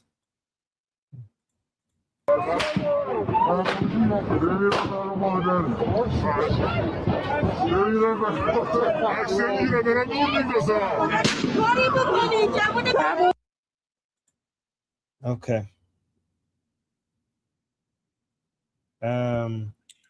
میدونی آرمین این صحنه رو من خودم به شخصه چندین بار دیدم تو این مدت و یه نفر مشابه همین بود که از فاصله خیلی نزدیک با شاتگان زدن تو صورتش و داشتیم تلاش میکردیم احیاش بکنیم ولی خب نفسش رفت. بعد برادرش تو این فاصله رفته بود که ماشین بیاره که این بچه رو ببرن مثلا بیمارستان. وقتی برگشت من نمیتونستم بهش بگم که تموم کرده، گذاشتنش پشت ماشین بردنش. بعد متوجه شدم. خیلی این نفس آخر رو از نزدیک دیدن برای هر آدمی خیلی سنگینه، چه برسه اینکه بارها اینو ببینیم. میدونی چی میگم؟ So guys, Patipta is saying that he has experienced this many times, because if you guys don't know, Patipta has been but by the way, I got the sorry, let me just say this first, because I just got a message. I got some news that one person that I really wanted to make sure that he's okay is okay. So one of our people, I just got news from Sohail that one of the people that I was waiting to see if he's alive is alive. So Patipta just mentioned that he has experienced this many. But for you guys who don't know, Patipta has been involved in these types of scenes a lot. Like, he's been fighting for Iran's freedom in the field many times, and he has seen exactly this many times. And he says that when you see somebody's last breath, it's a very shocking and life-changing experience when you see that. It impacts you when you see it. And he also says, Patipta, correct me if I'm wrong, you said that one time you put somebody in a car, but that they were already dead, but you weren't telling the people who were taking like his the people that he's dead دوستاش بودن یا خانواده‌اش بودن چی بود؟ این آخرش بود. ببین 2 تا برادر بودن، یه برادر بزرگتر بود که برادر کوچیک‌تره رفت فاصله 1 متری شاتگان زدن، تو کمتر زدن شاتگان رو صورتش هدف گرفتن و زدن. این زمین افتاد و همونجا تموم کرد. ولی خب مثلا تو اون فاصله اون یکی برادر رفت که کمک بیاره و یه النمد پیدا کردن و گذاشتنش پشت النمد و رفتن، ولی نمیتونستی تموم کرده ریوایو بکنی. So he says Armin? Petito saw somebody. Yep. Okay, sorry. After this, can we go to the video that I just sent you? Because I have an interview at 5:30 and I really want to share that video. So after this, please go to that video.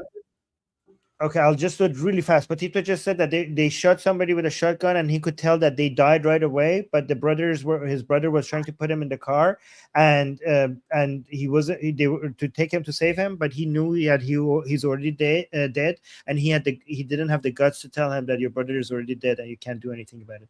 Okay, Goldie, I'm trying to download this video. Hold on, it needs to WhatsApp is being weird. Just give me a second. I'm trying my best. Okay. For the download option to show up, sometimes it takes a little while. But come on, sorry, I'm trying to do this. Armin, این خانم یعنی دوست خیلی نزدیک خانوادگیه و اصلا یعنی صداش این خالمه، یعنی دوست نزدیکی خانوادگیه. Oh my god. بچگی بهش میگم خاله. آره تازه تونسته این پیامو بفرسته. Okay, got it. It's downloading now. Okay. It's coming on screen. All right, should I just play it without saying anything because it has English? Yeah. Okay, I'm not going to say anything. Play it once and then go back and translate. Yeah. Okay. سلام دوستای گلم، سلام بچه ها. خیلی دلم براتون تنگ شده بود، خیلی وقت بود نتمون قطع شده بود. الان یه دفعه ساعت 12 همینجوری زدم، از طریق آلمان فیلترش کردم روشن شد.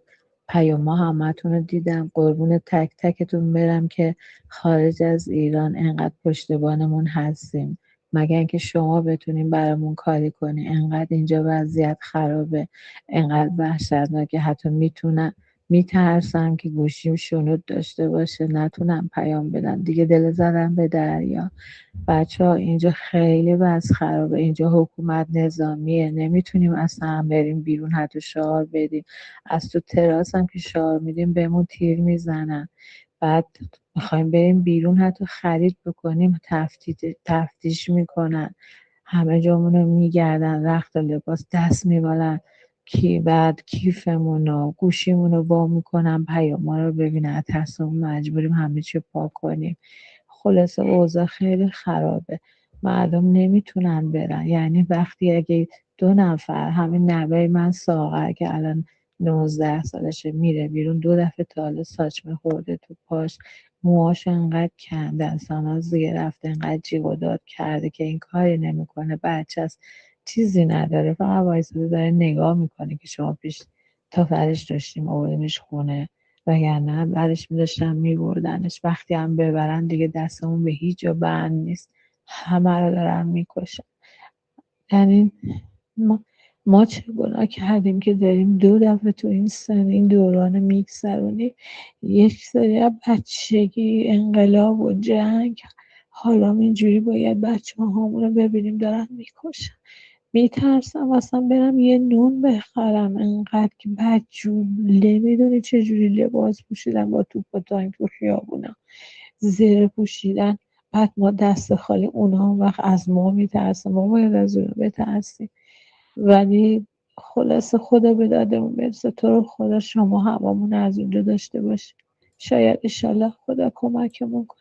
فقط بدونین که وضع خیلی خرابه. نمیدونم دیگه میتونم یه بار دیگه هم باهاتون حرف بزنم، اصلا عمری ازمون میمونه. خیلی وضعیت خرابه، نمیدونین گرونی داره بیداد میکنه، اذیتشون هرچی بگم کم گفتم. حتی تو خونم حمله میکنن، دنبالمون میان تو خونه رو میگردن، دوباره دارن مثل قبلا میان تو ساختمون رو، ماهواره ها رو قطع کردن، پارازیت انداختن، هیچی نداریم، از هیچ طریقی نمیتونیم خبر پیدا کنیم، فقط باید اخبار خودشون رو گوش بدیم که همش دروغ. تو رو خدا برامون دعا کنین و کمک کنین. دوستتون دارم. انشالله که بتونیم همدیگه رو ببینیم. خدا نگهدارتون باشه. میبوسمتون. خداحافظ. سلام.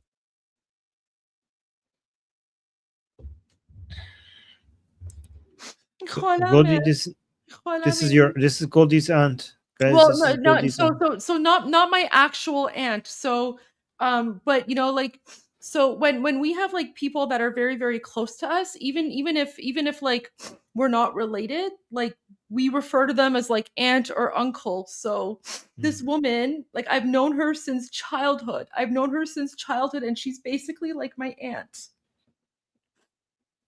And this is the message that she's been able to send out finally after like 2 weeks of internet shutdown. Like I know her. I've known her since childhood.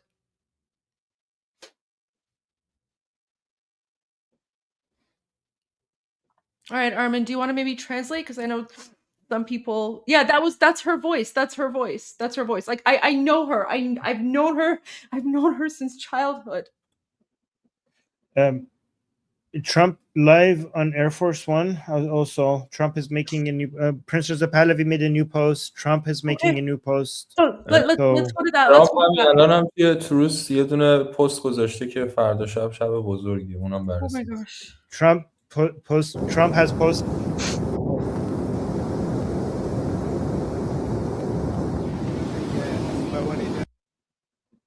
Let me actually get to this. Just a second, please. I don't see anything on Truth Social. Okay, so I have this. I don't know if this is what people are talking about, but this is just audio. Oh, audio only. So there's a message from President Trump talking to press on Air Force One. Which one should we do first, Goldie? There's audio that came from Trump talking to the press, translating this. Prince Reza Pahlavi just made a post. There's so many things happening at the same time. So 2 hours ago, Prince Reza Pahlavi had a video out. And apparently some people are suggesting, thank you. People are saying, listen to 14. So Neil Bunny is saying that listen to minute 14:02. So here, give me a second. Let's just start. Armin, people are like saying that people are saying President Trump posted something on Truth Social about Iran. It's not true. I think it's a troll. It's fake because I'm looking at his Truth Social.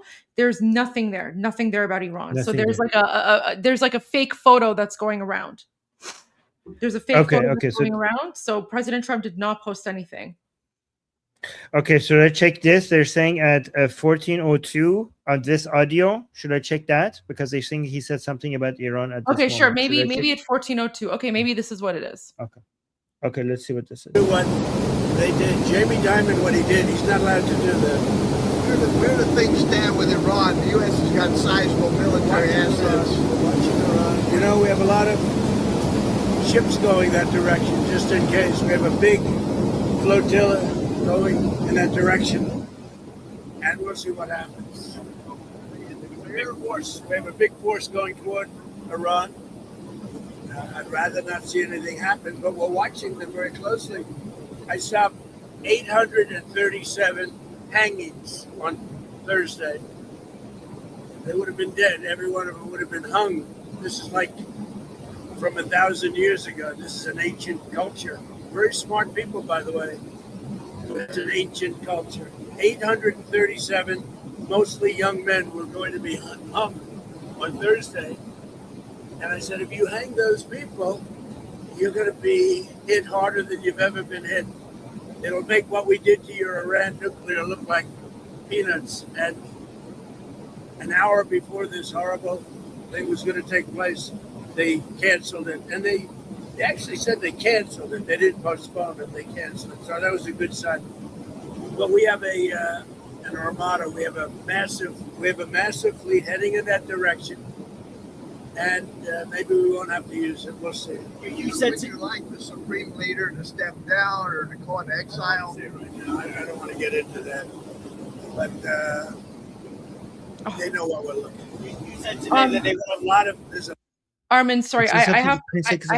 Armin, Yeah. I have to Yeah, go on. go. I have to go for a media interview, but I'll be back. Okay, I'll be back. Okay. Okay. Should I? Yeah. What should I do? Should I do the prince's message as well? Yes. Go to the prince's message. So the video that I sent you, we already played it once. So just hold off on that, and whenever I come back, we can translate it then. But go to other breaking news. I'll be back. At Okay, and Tuesday is going live too. Should I show that? yes. So if Tusi's going live about Iran, go to Tusi. Yeah. Okay. Go to Tusi whenever he goes live. Yeah. Thank you so much. Okay, I'll be back. Good luck. Thank you. Guys, did you just hear in exile? Was he talking about the crown prince? Let's just go back a little bit. And maybe we won't have to use it. We'll see. You said would you like the supreme leader to step down or to go into exile? I don't want to get into. The what in exile? Like the supreme leader to step down or to go into exile? Oh, to go in exile. Okay, never mind. I don't want to get into that, but they know what we're looking at. You said today that they want a lot of. So far, President Trump has said that there's a lot of ships going towards Iran right now, and he's going to. The ships are going there just in case, and he said that hopefully we don't have to do anything. And he also mentioned that there were 800 executions that the Islamic Republic canceled. Not that he says that they not delayed, completely canceled because of what Trump has done. Those are the things that he's saying here. Let me know, by the way, guys, what you think in the chat. A lot of killing going on. You said today they want to talk and we'll get into that, but they know what we're looking at. You said today that they want there's a lot of killing going on. You said today they want to talk and we'll talk. So if you set something up and they asked you to... Yeah, I did. I would. But, we've talked to them a lot. They should have made a deal before we hit them with the nuclear, because we really, that was a devastating hit. That whole area is out of play. And if they try to do it again, they're going to have to go to another area. We'll hit them there too, just as easily, much more easily. Because that was very advanced. They were building that for 10 years. And they'd have to start anew. So, that was a total obliteration. Are you still planning to go ahead with those tariffs that you had mentioned on the secondary tariffs for those affected by businesses in Iran, the 25% tariffs? I am doing that, yeah. We're doing that. If you do business with Iran, you're going to have a tariff of 25%. And when should that go into effect? Very soon. Do you still think there's a possibility that the UK or France could join the Board of Peace? Well, I think they're going to want to. Well, look, most countries, some countries have a prohibition and they're going to their legislatures and getting out. In most countries, the prime minister or the president can sign. You saw a lot of them today. Don't forget, the letter only went out 2 days ago. All right. So I think, Patipta is gone. So I think the Iran section is over. Flotilla. He called it a flotilla. Okay. Let's go to Princess of Pahlavi. Just put out a message. So many things happen at the same time. So let's do this one. So guys, this one already has captions. So to read the captions, I'm not going to translate. This is a new message from the prince. Potipto, I wish you were here right now. Oh, he left. Let me just. This is from you.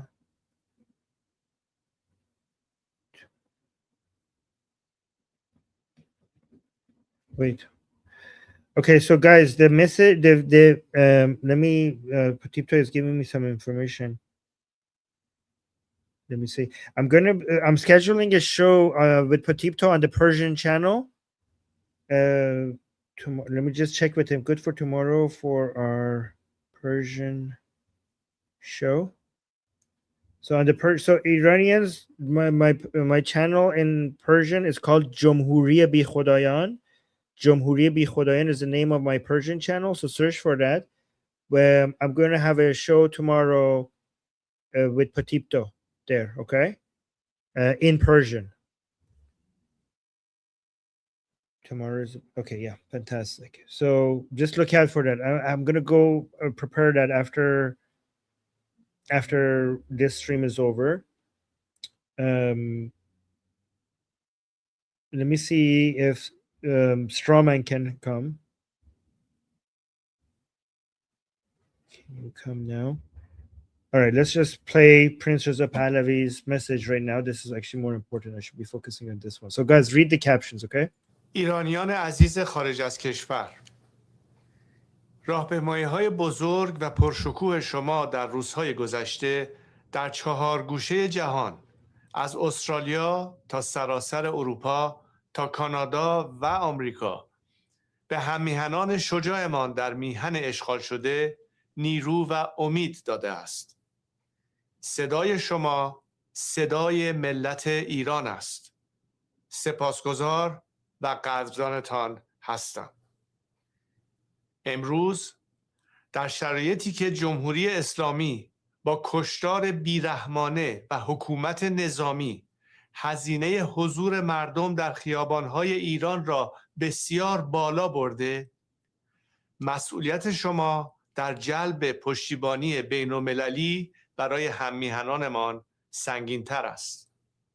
اهمیت نقش شما از هر زمانی بیشتر است. تداوم فعالیت‌های شما لازم و ضروری است. گسترده‌تر، هماهنگ‌تر، منسجم‌تر و هدفمندتر. همانطور که در کنفرانس خبری اخیر در واشنگتن اعلام کردم، ما در این مرحله 6 خواسته مشخص از جامعه جهانی داریم. همه فعالیت‌های ایرانیان خارج از کشور، از تجمع و تحصن و راهپیمایی تا گفتگو و نامه‌نگاری با تصمیمگیران و قانونگذاران و تا اطلاع رسانی در رسانه‌ها و شبکه‌های آنلاین میبایست پیرامون این 6 خواسته متمرکز شود. نخست، حفاظت از مردم ایران با تضعیف ماشین سرکوب رژیم، به ویژه از طریق هدف گرفتن سپاه پاسداران، فرماندهان آن، ساختار فرماندهی و زیرساخت‌هایش. دوم، فشار اقتصادی حداکثری با مسدود کردن دارایی‌های رژیم در سراسر جهان و هدف گرفتن شبکه مخفی نفتکش‌های آن موسوم به ناوگان ارواح. سوم، فراهم کردن اینترنت آزاد برای ایران از طریق استارلینک و دیگر ابزارهای ارتباط امن، از کار انداختن توان رژیم برای قطع اینترنت. چهارم، اخراج دیپلمات‌های رژیم و پیگرد قانونی جنایتکاران علیه بشریت. پنجم، آزادی فوری و بی قید و شرط همه زندانیان سیاسی. و ششم، آمادگی برای گذار دموکراتیک در ایران و به رسمیت شناختن دولت انتقالی مشروع. من از همه شما می‌خواهم زیر پرچم شیر و خورشید ایران متحد بمانید. پرچمی که 10,000 ایرانی شجاع جان خود را برای برافراشتن دوباره‌اش فدا کردند. اختلافات شخصی را کنار بگذارید. از موازیکاری و برنامه‌های جداگانه در یک شهر پرهیز کنید. تلاش‌ها را همسو و هماهنگ کنید تا اثرگذارتر باشید. به یاد داشته باشید که شما در چشم جهانیان نمایندگان ملت بزرگ ایران هستید. بنابراین رفتار شما باید شایسته، متمدنانه و در تراز اخلاق و فرهنگ ایرانی باشد. من و تیمم با دقت فعالیت‌های هماهنگ شما را دنبال می‌کنیم و به زودی برنامه‌های مرتبط با روز جهانی اقدام به همبستگی با انقلاب ملی ایران اعلام خواهد شد. نگاه هممیهنان شریفمان در ایران که در بند رژیم اشغالگر جمهوری اسلامی هستند به ماست. دست در دست هم بدهیم تا رنجشان زودتر پایان یابد، تا به آزادی و رفاهی که شایسته آن هستند برسند. آن روز از همیشه نزدیکتر است. پاینده ایران. Okay, so this was so important. This is for specifically to people outside of Iran and what we need to be doing. So I think we need to be going over this line by line. We now have a roadmap. We now have a roadmap. So let's listen to this roadmap. BT saying, is there a number to call, text, or people to report fleeing IRGC, like the daughter that called in to give their location? I don't know of any number. But let's actually focus. Let's see what the prince is, because the prince has given us 6 things to focus on, and also the method of how we could achieve this. So this is guys, we now have a very, very specific call to action for people outside of Iran. So let's pay attention to this and go through it. I'm going to now read it, okay? And read it, and we can analyze this together. This is so important. This is now the next step to bring down the Islamic Republic. Guys, this is how, when you remember, whenever the prince is speaking, oh, here, Strawman is here as well. Let me bring him up. So guys, Strawman is an Iranian from inside Iran. Somehow he has managed to get connected to the internet. Strawman, do you have us? Do you have audio? Can you open your mic to see this? Do a check. All right.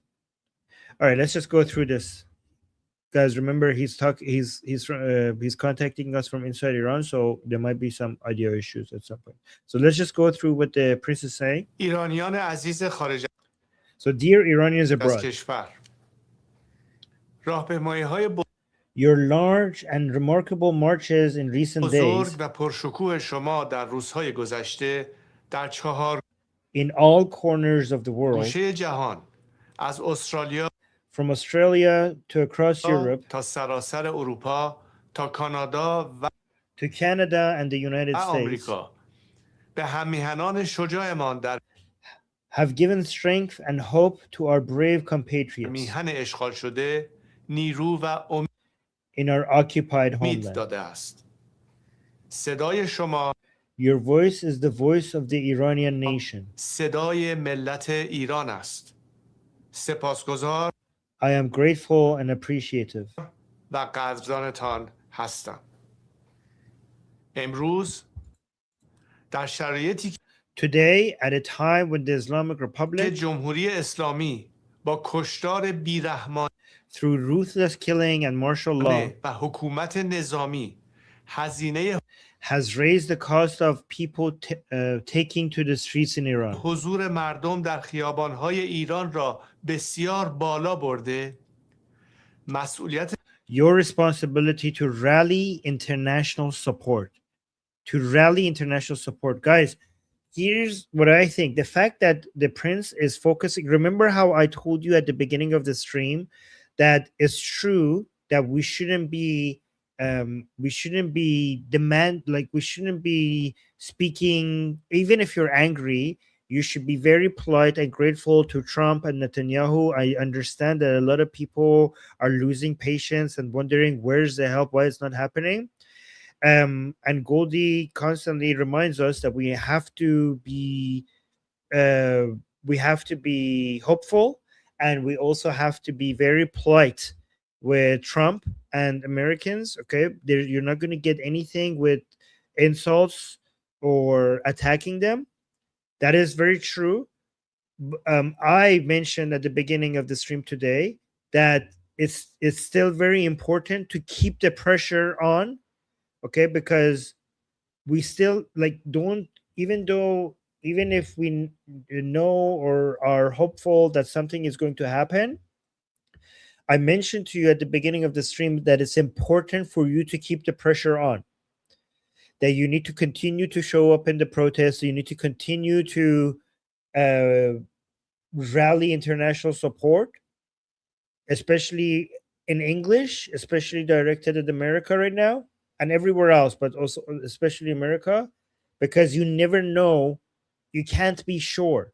I mean, you can't be sure. Like, even though all signs are pointing towards something happening, even if there is a 0.5% chance that it might not be happening, that means that we have to, it's our responsibility to continue bringing as much attention to Iran as possible. And that's what this, Iran Revolution Live is about. So, as you can see, that's what the prince is saying as well. That is our responsibility to rally international support. Don't just think like, oh, America is going to come, help us, save us. No, this responsibility is on our shoulders. We have to carry this weight. We Iranians and anybody, if other people help us, amazing, thank you. But we have to push for it. We have to push for it. And again, the prince is saying your responsibility to rally international. It's our responsibility. It's your responsibility to rally international support. For our compatriots is heavier than ever before. Heavier than ever. So he's saying our responsibility to get international support for our compatriots is heavier than ever before. Guys, I hope you understand what this means for for people like Goldie and I, because I hope I don't mess this up, because this is the most important responsibility that we have ever had in our life, and it's going to be, at least I'm going to be dealing with years of shame and guilt if I get this wrong, because nothing we have ever done is as important as this. This is the most important part of our history, and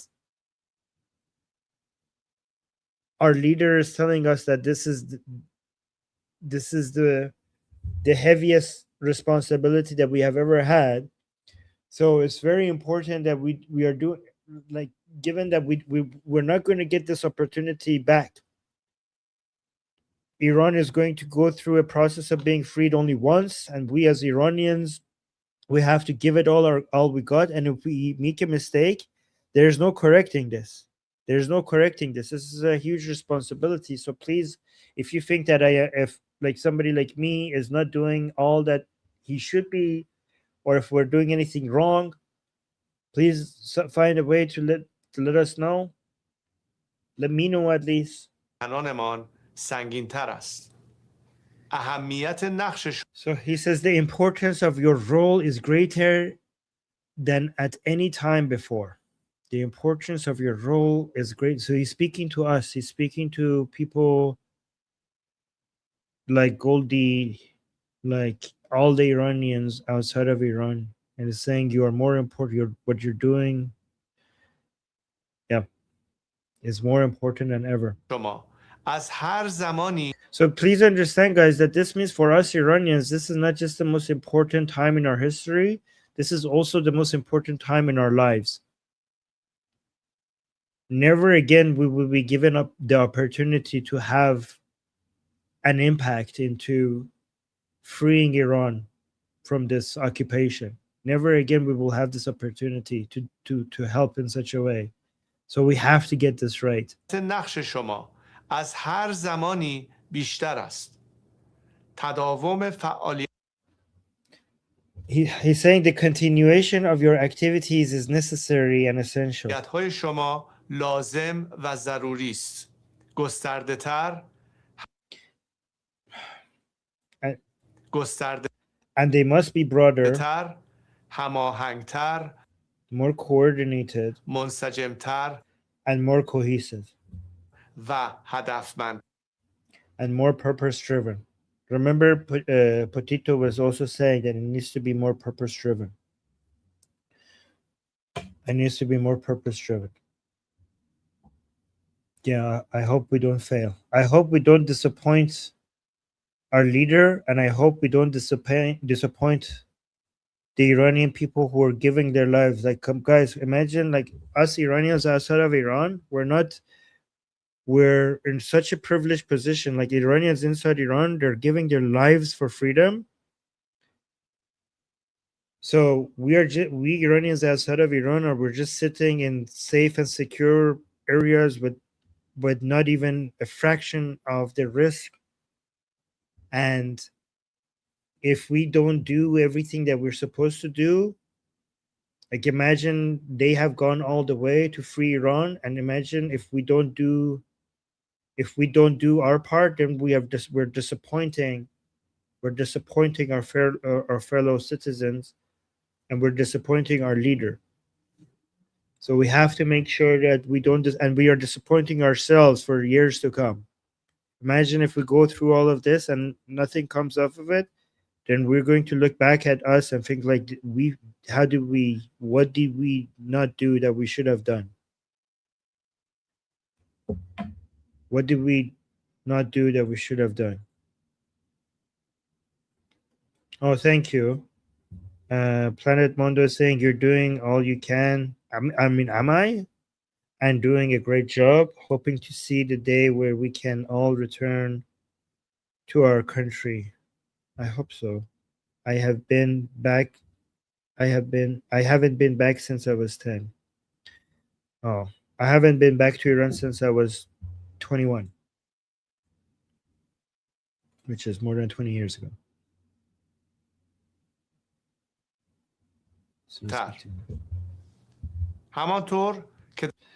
He says, as I announced at my recent press conference in Washington,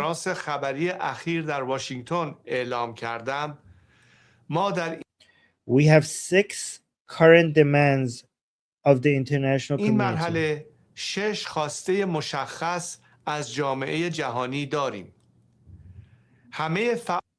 All activities by Iranians abroad, whether gatherings, sittings, and marches,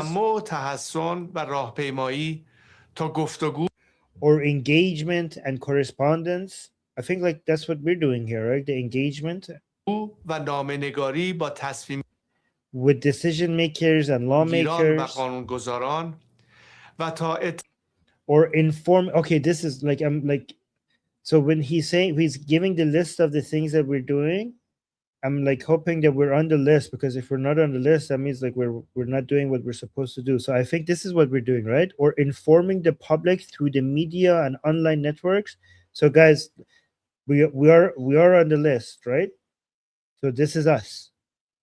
So that's what we're doing here on this show, informing the public through the media and online networks, okay? Oh,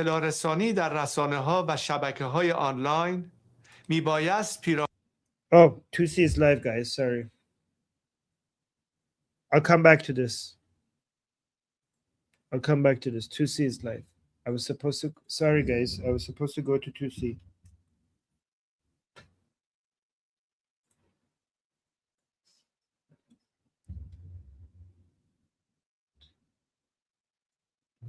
What happened?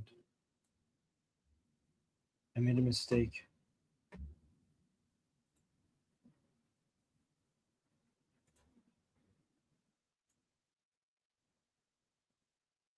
Guys, is 2C live for you guys? For some reason, it's not working for me.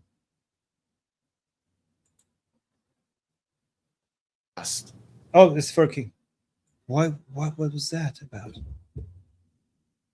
Okay, let's go to the beginning. Oh, he's just showing the same thing.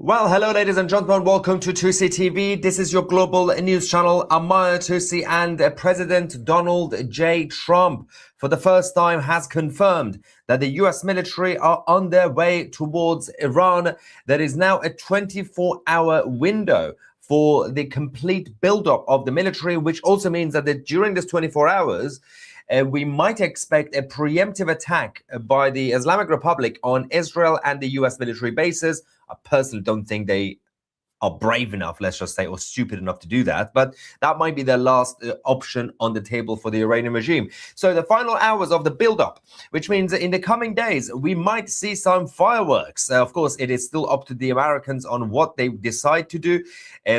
Perhaps the final option before everything kicks off is to offer a deal to the supreme leader, to the inner circle of the leadership of the IRGC, to have an exit plan or some sort, an offer to surrender before sending the Armada, as the president calls it. Now, we're going to give you guys all the updates as the Crown Prince Reza Pahlavi has now issued his latest orders to the Iranian people inside and outside. We're going to get your reaction. This is still a live, ongoing development. Everything's kicking off at the same time.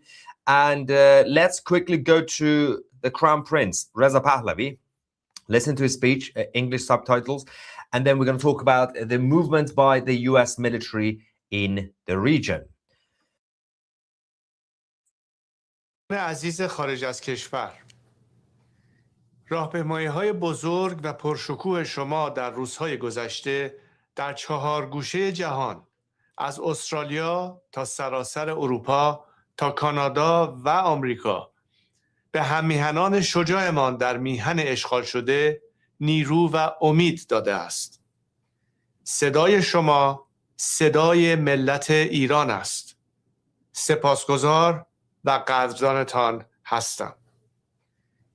امروز در شرایطی که جمهوری اسلامی با کشتار بیرحمانه و حکومت نظامی هزینه حضور مردم در خیابان‌های ایران را بسیار بالا برده، مسئولیت شما در جلب پشتیبانی بین‌المللی برای هم‌میهنانمان سنگین‌تر است. اهمیت نقش شما از هر زمانی بیشتر است. تداوم فعالیت‌های شما لازم و ضروری است. گسترده‌تر، هماهنگ‌تر، منسجم‌تر و هدفمندتر. همانطور که در کنفرانس خبری اخیر در واشنگتن اعلام کردم، ما در این مرحله 6 خواسته مشخص از جامعه جهانی داریم. همه فعالیت‌های ایرانیان خارج از کشور، از تجمع و تحصن و راهپیمایی تا گفتگو و نامه‌نگاری با تصمیمگیران و قانونگذاران و تا اطلاع رسانی در رسانه‌ها و شبکه‌های آنلاین میبایست پیرامون این 6 خواسته متمرکز شود. نخست، حفاظت از مردم ایران با تضعیف ماشین سرکوب رژیم، به ویژه از طریق هدف گرفتن سپاه پاسداران، فرماندهان آن، ساختار فرماندهی و زیرساخت‌هایش. دوم، فشار اقتصادی حداکثری با مسدود کردن دارایی‌های رژیم در سراسر جهان و هدف گرفتن شبکه مخفی نفتکش‌های آن موسوم به ناوگان ارواح. سوم، فراهم کردن اینترنت آزاد برای ایران از طریق استارلینک و دیگر ابزارهای ارتباط امن، از کار انداختن توان رژیم برای قطع اینترنت. چهارم، اخراج دیپلمات‌های رژیم و پیگرد قانونی جنایتکاران علیه بشریت. پنجم، آزادی فوری و بی قید و شرط همه زندانیان سیاسی. و ششم، آمادگی برای گذار دموکراتیک در ایران و به رسمیت شناختن دولت انتقالی مشروع. من از همه شما می‌خواهم زیر پرچم شیر و خورشید ایران متحد بمانید. پرچمی که 10,000 ایرانی شجاع جان خود را برای برافراشتن دوباره‌اش فدا کردند. اختلافات شخصی را کنار بگذارید. از موازیکاری و برنامه‌های جداگانه در یک شهر پرهیز کنید. تلاش‌ها را همسو و هماهنگ کنید تا اثرگذارتر باشید. به یاد داشته باشید که شما در چشم جهانیان نمایندگان ملت بزرگ ایران هستید.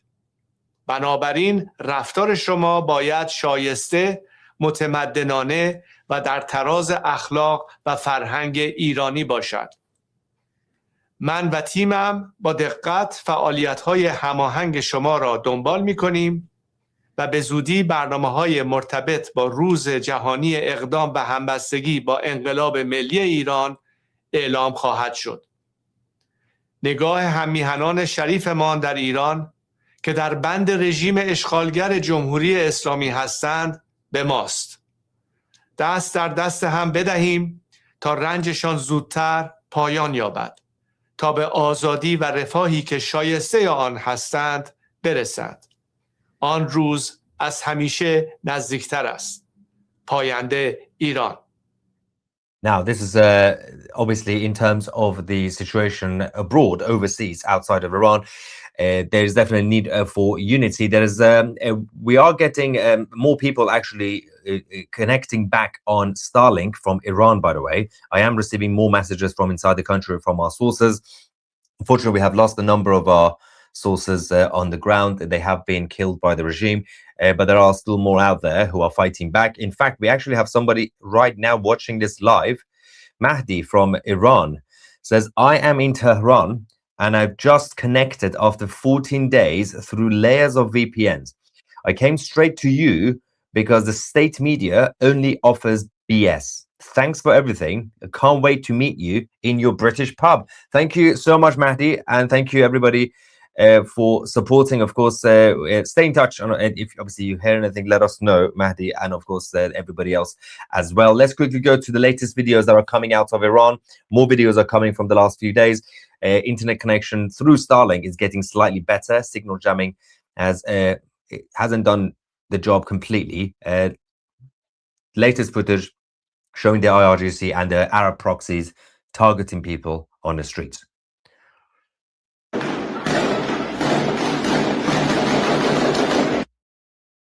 Complete war zone, as you can see, only a few seconds. But let's talk about the update from the Israelis and the Americans, because we have to go to the president. President Trump, for the first time, has now confirmed that the military are on their way. But the Israelis are also getting ready for obvious reasons, because we're expecting a preemptive attack potentially by the Islamic Republic. The Israeli army have now officially cancelled the Shabbat leave. So everybody now has to be on standby. Everybody has to return to their positions.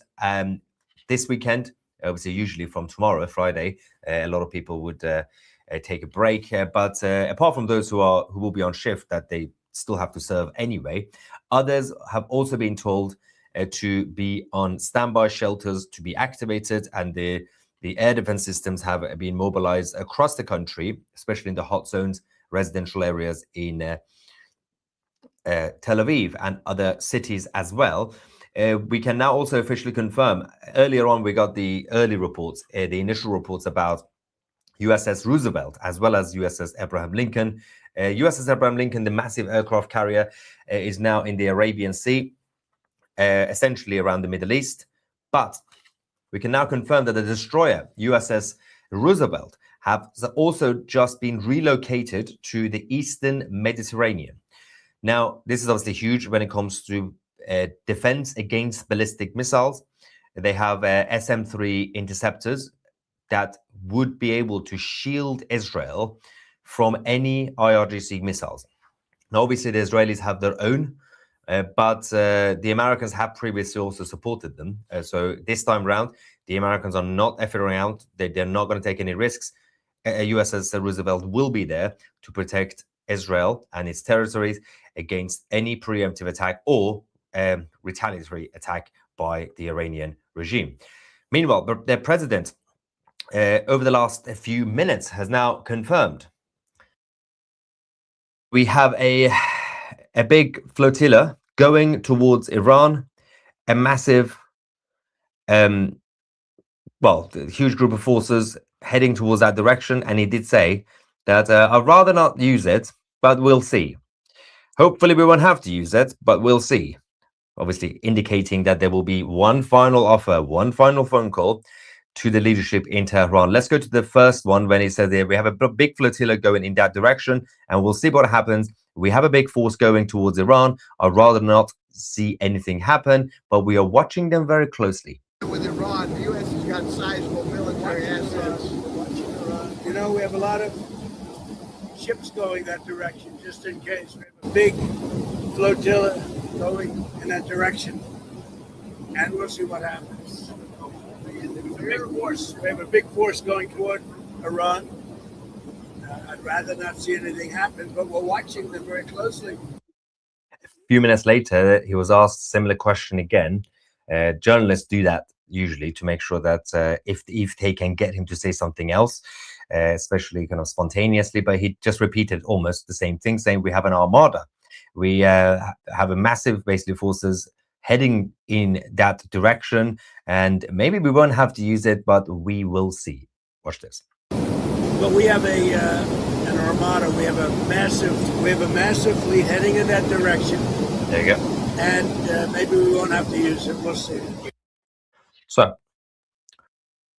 this was, of course, on Air Force One over the last few minutes, and the president also sent a massive warning again to every single country.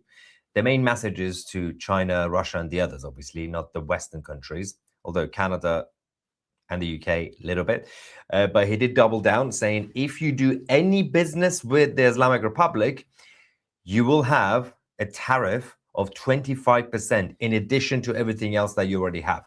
So this is the final warning to any other country that will do any sort of business with the Iranian regime in the meantime. He hadn't mentioned that since, I think, about a week and a half ago, almost 2 weeks ago when he first mentioned it. But he's now doubling down on that issue. Meanwhile, going back to the situation with the Israeli defense across their country, the latest that we have is that they have now entered a new phase in air defense. So since the 12-day war, the Israelis have managed to improve everything that they have already. And so the Iron Beam lasers are going mobile on vehicles and helicopters. This will be, by the way, the full upgrade will be happening throughout the year in 2026, so going forward as well. Arrow 4 will begin live trials soon. Arrow 5 remains in development, obviously, for space interception. Arrow systems have posted 85% success against the IRGC missiles.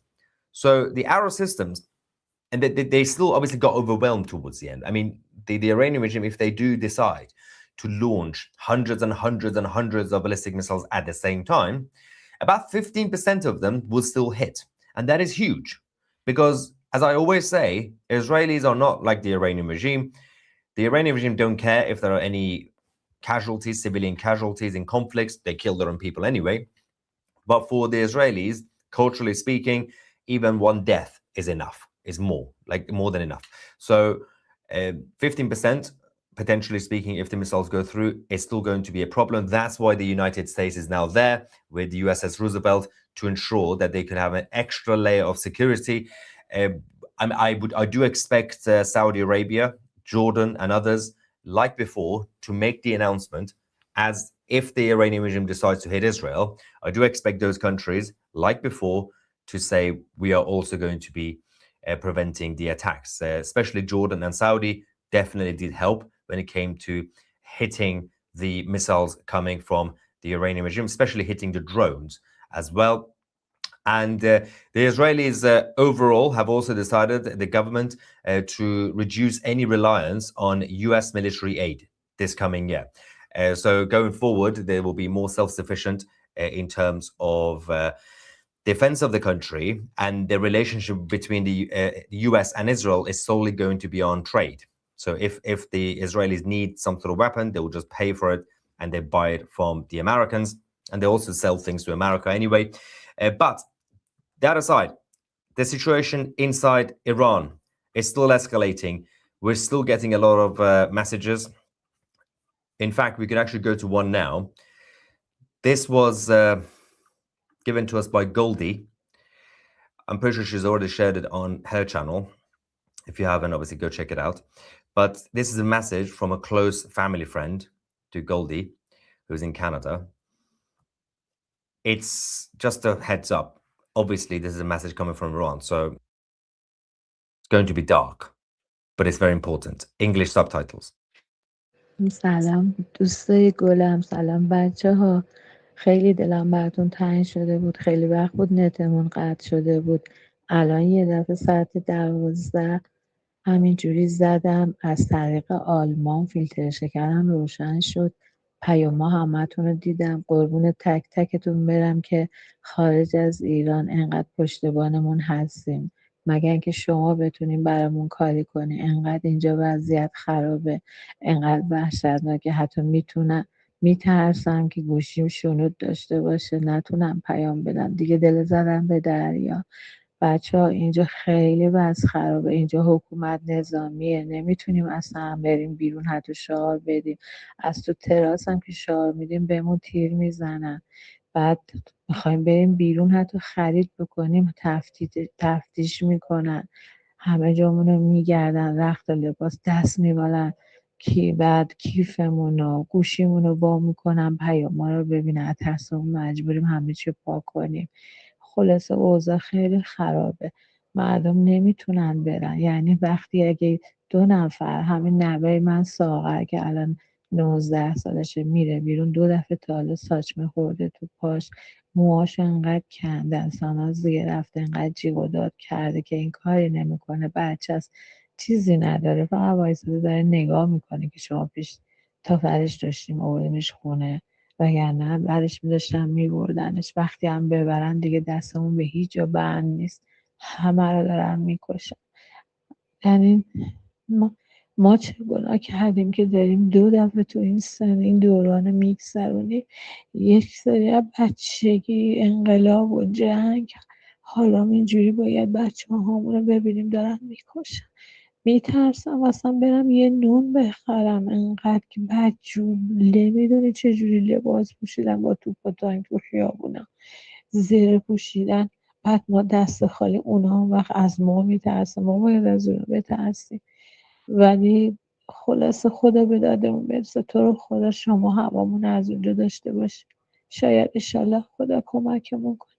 فقط بدونین که وضع خیلی خرابه. نمیدونم دیگه میتونم یه بار دیگه هم باهاتون حرف بزنم، اصلا عمری ازمون میمونه. خیلی وضعیت خرابه، نمیدونین گرونی داره بیداد میکنه، اذیتشون هرچی بگم کم گفتم. حتی تو خونم حمله میکنن، دنبالمون میان تو خونه رو میگردن، دوباره دارن مثل قبلا میان تو ساختمون رو، ماهواره ها رو قطع کردن، پارازیت انداختن، هیچی نداریم، از هیچ طریقی نمیتونیم خبر پیدا کنیم، فقط باید اخبار خودشون رو گوش بدیم که همش دروغ. تو رو خدا برامون دعا کنین و کمک کنین، دوستتون دارم. انشالله که بتونیم هم دیگه رو ببینیم. خداگان نگارتون، خدا نگهدارتون باشه. میبوسمتون، خداحافظ. It's tough, obviously, listening to these messages, but it's also important for people to see and hear about what's going on the ground in Iran every day for these people who are not giving up their fight. Now, quickly, before I show you the next message from Iran, it's important to talk about the mobilization, because we have talked about USS Abraham Lincoln quite a lot, which is now basically in the Middle East, just outside of, in the Arabian Sea, just before the Gulf of Oman. But more forces have also now joined from European bases as well as the US directly. So you do have the bombers, but you also do have the transport carriers, the transport aircrafts, as well as the actual fleet. So US Navy, Air Force, everybody are working together on this. Based on what the Pentagon are saying now, what they are preparing, what they are building up, especially in the next 24 hours, that's the window.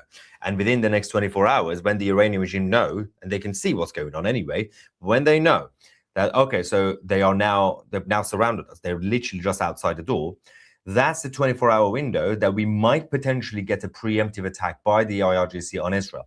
I, again, personally don't think they are stupid enough to do that, but I fully understand why they would. But what they are preparing, the military buildup, also within only a couple of weeks, usually it takes months, especially when it came to Iraq and other operations. This is more than what they prepared during the Gulf War, the Persian Gulf War, and the Iraq operation in 2003, and all the other operations. So they can easily, if they choose to, they can take out anybody in the Middle East right now. But again, we don't know what the strategy is, right?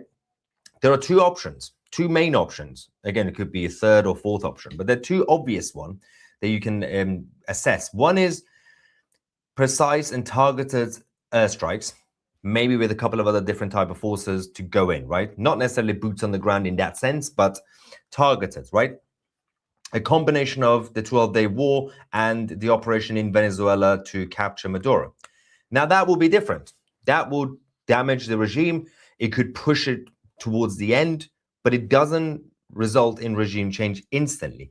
If you do want an operation for regime change, then that's the second option, which is not going to be instant, which also could mean if they are going to be using everything that they have, well, the only scenario would be that they are going to be there for regime change, that they are going to be there to finish the job. If they do a precise targeted attack, they won't finish the job. It could potentially, because they might just run away.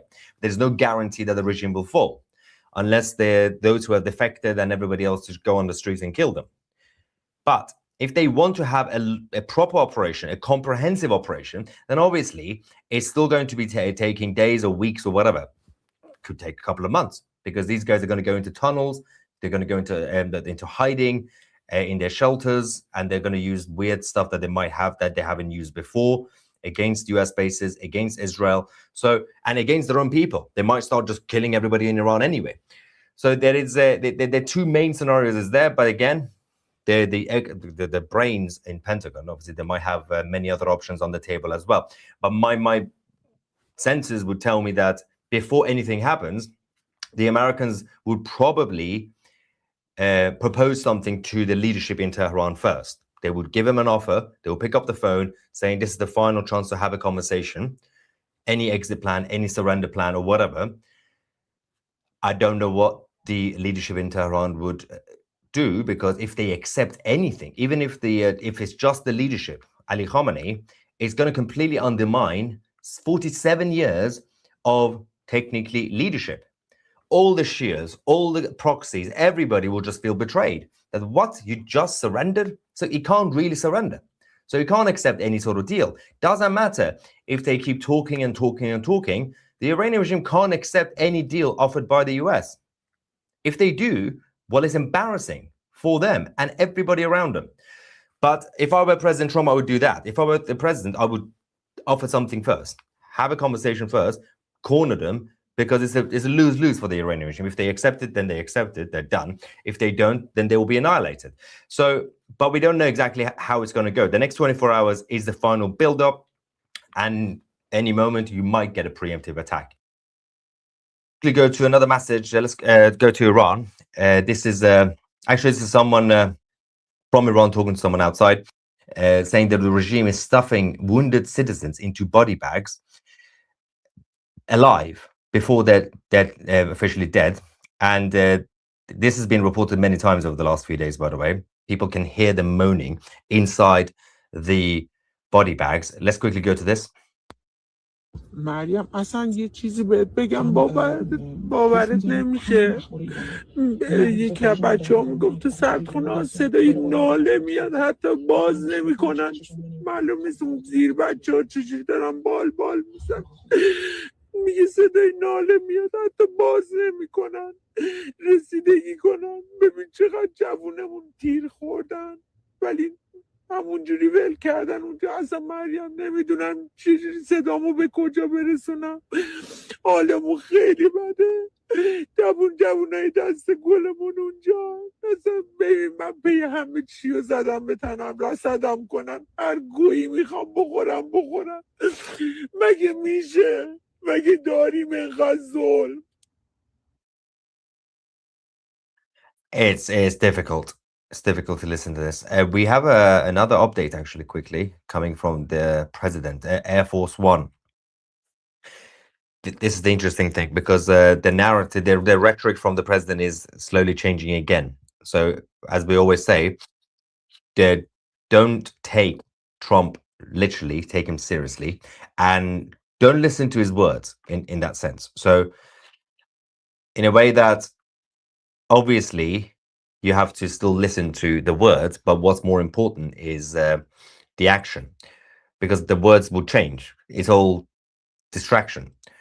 The latest rhetoric is now gone against what he was doing over the last couple of weeks. Over the last couple of weeks, tonight is the first time he's officially confirmed that the US is on its way, right? The military is on its way. We're going towards, hopefully we won't have to use it.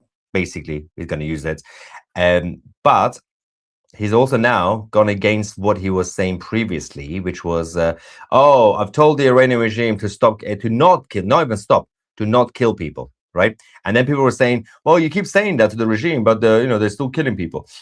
And then he was also basically saying, oh yeah, I told them not to hang people, and they listened to me. While he was doing that, the military were mobilizing anyway, right? And now tonight, the wording is slightly changed, because he was asked, what is the reliable estimate, how many people were killed?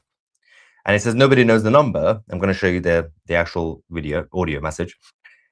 But it's a lot, no matter what. If one person, if we're one person in our country, that will be front page news. So basically he's saying, at this point, even a few people is still a big number. That's why, regardless of what I've been telling you, we've been mobilizing the troops anyway. Let's go to Air Force One. Oh, hang on. Can we have the audio? Yeah, okay. It's coming back. There we go. Let's go. We've seen wild variation in the numbers supposedly killed in those protests. Have you seen a reliable estimate about how many people were killed? Well, nobody knows the number. I mean, it's a lot no matter what. Hey, if it was one person in this country, if it's one person, it's front page news. It's a lot of people. But there's a difference between a lot and 20,000 people. So we'll find out what it is. We're going to find out exactly what it is. That is the key point as well. And there's someone in the live chat. I'm going to get your reactions quickly in a second. But somebody just said, very good question. Why is it that the US is the only one responding, right? On that note, it's quite rare for me to praise Zelensky's tactics or rhetoric in general. But earlier on at the World Economic Forum conference in Davos, Zelensky wasn't just talking about Ukraine. He actually called out, for the first time, he called out the European leaders, which is the fascinating part. And he's absolutely spot on. He said, everybody's waiting for America. Where is Europe? As for Iran, everyone is waiting to see what America will do. And the world offers nothing, Europe offers nothing, and doesn't not want to enter this issue as the supporter of the Iranian people and the democracy they need. He's right. Now, the Europeans are not doing anything. Nobody's doing anything. Now, nobody is under any obligation, right? Technically speaking, no European nation or any Western country, but nobody's forcing them. But one thing is, people have been saying, stop supporting the regime. That would be a good start, right? That's a good start. Stop recognizing them as a legitimate government in Iran, and start recognizing the opposition, and start recognizing the people. The European Union is one of the major globalist problems. Now, the European Parliament, we have a lot of we have a lot of right-wing MEPs, which help. They've now passed a resolution to force the EU, to ask the EU to do what I said, but it's still up to the dictator of the European Union, Ursula von der Leyen. It's up to her as a dictator to decide whether she wants to do it or not. And the Europeans who are going around claiming to be essentially the advancement, the beacon of advancement and democracy, there are 27 countries in the European continent is led by a dictatorship, an unelected bureaucratic dictatorship with the head of the dictatorship, Ursula von der Leyen, from Germany. So that's what they're dealing with. So I don't really think if the Europeans could, at least the 27 member states of the European Union, could really talk about the Iranian people's demands for democracy when they themselves don't really care about democracy in the EU. So I kind of get that. But all the other nations, Canada, Australia, New Zealand, absolutely quiet because they don't want any chaos. And this is just out of fear. This is where, in a very rare situation, Zelensky is absolutely spot on. But it goes beyond this. It goes beyond everything that's already happened over the last few decades. The responsibility, the role of the Europeans, again, the European Union, on what can only be described as cowardice and betrayal. Now, I'm just going to get some reaction from you guys in the live chat. We are waiting for more updates. This is obviously one of those nights, one of those, well, we're getting close to the weekend now. Anything could happen any moment. So anything could change any moment. Hello, Moon Friend. Are Persian men cut or uncut? Oh, they are very, very cut. I'm Israel Khai. Tomorrow night will be big. I will tell it like it is. That said, what Trump posted, by the way, I forgot to show you that. He posted this out of context thing on True Social. That's literally the quote. Tomorrow night will be big. I will tell it like it is. Now, no one knows what he's talking about. Like, he might be talking about Iran. Probably not. He could be talking about Greenland. He could be talking about McDonald's. But that is the beauty of dealing with President Trump. He just says something, you're like, what's he going to talk about now? Well, why don't the other countries send back ambassadors from the regime and recognize the new state? That would be the right approach. You would think that, Samuel. You're absolutely spot on. That is the least that they could do. Close down the embassies, kick out all the diplomats, all the IRGC officials back to Iran, deport every single one of them, and recognize the opposition. The day is here, brother. If Trump wasn't here, we would have been in a whole different situation. Crazy Abraham Lincoln is still freeing people. That's the legacy of Lincoln. If I was going to have a cook-off with... I was going to have a cook-off with my nieces. Oh, yeah, Daniel. Yeah, Daniel's a member of the IDF. So, yes, you're going to have to get ready, Daniel, to defend your country, apparently, because... All right, guys. I think these are the super chats now. Do you have my audio? Everything okay? I think we should go back to Prince Reza Pahlavi's message. What do you guys think? Strawman, are you here with us? Yeah, I'm here. Okay, fantastic. Guys, by the way, let me know if this is correct or not. I heard the message that they're saying that Trump posted. I think that's not real. That is fake. Somebody made it up. Is that real?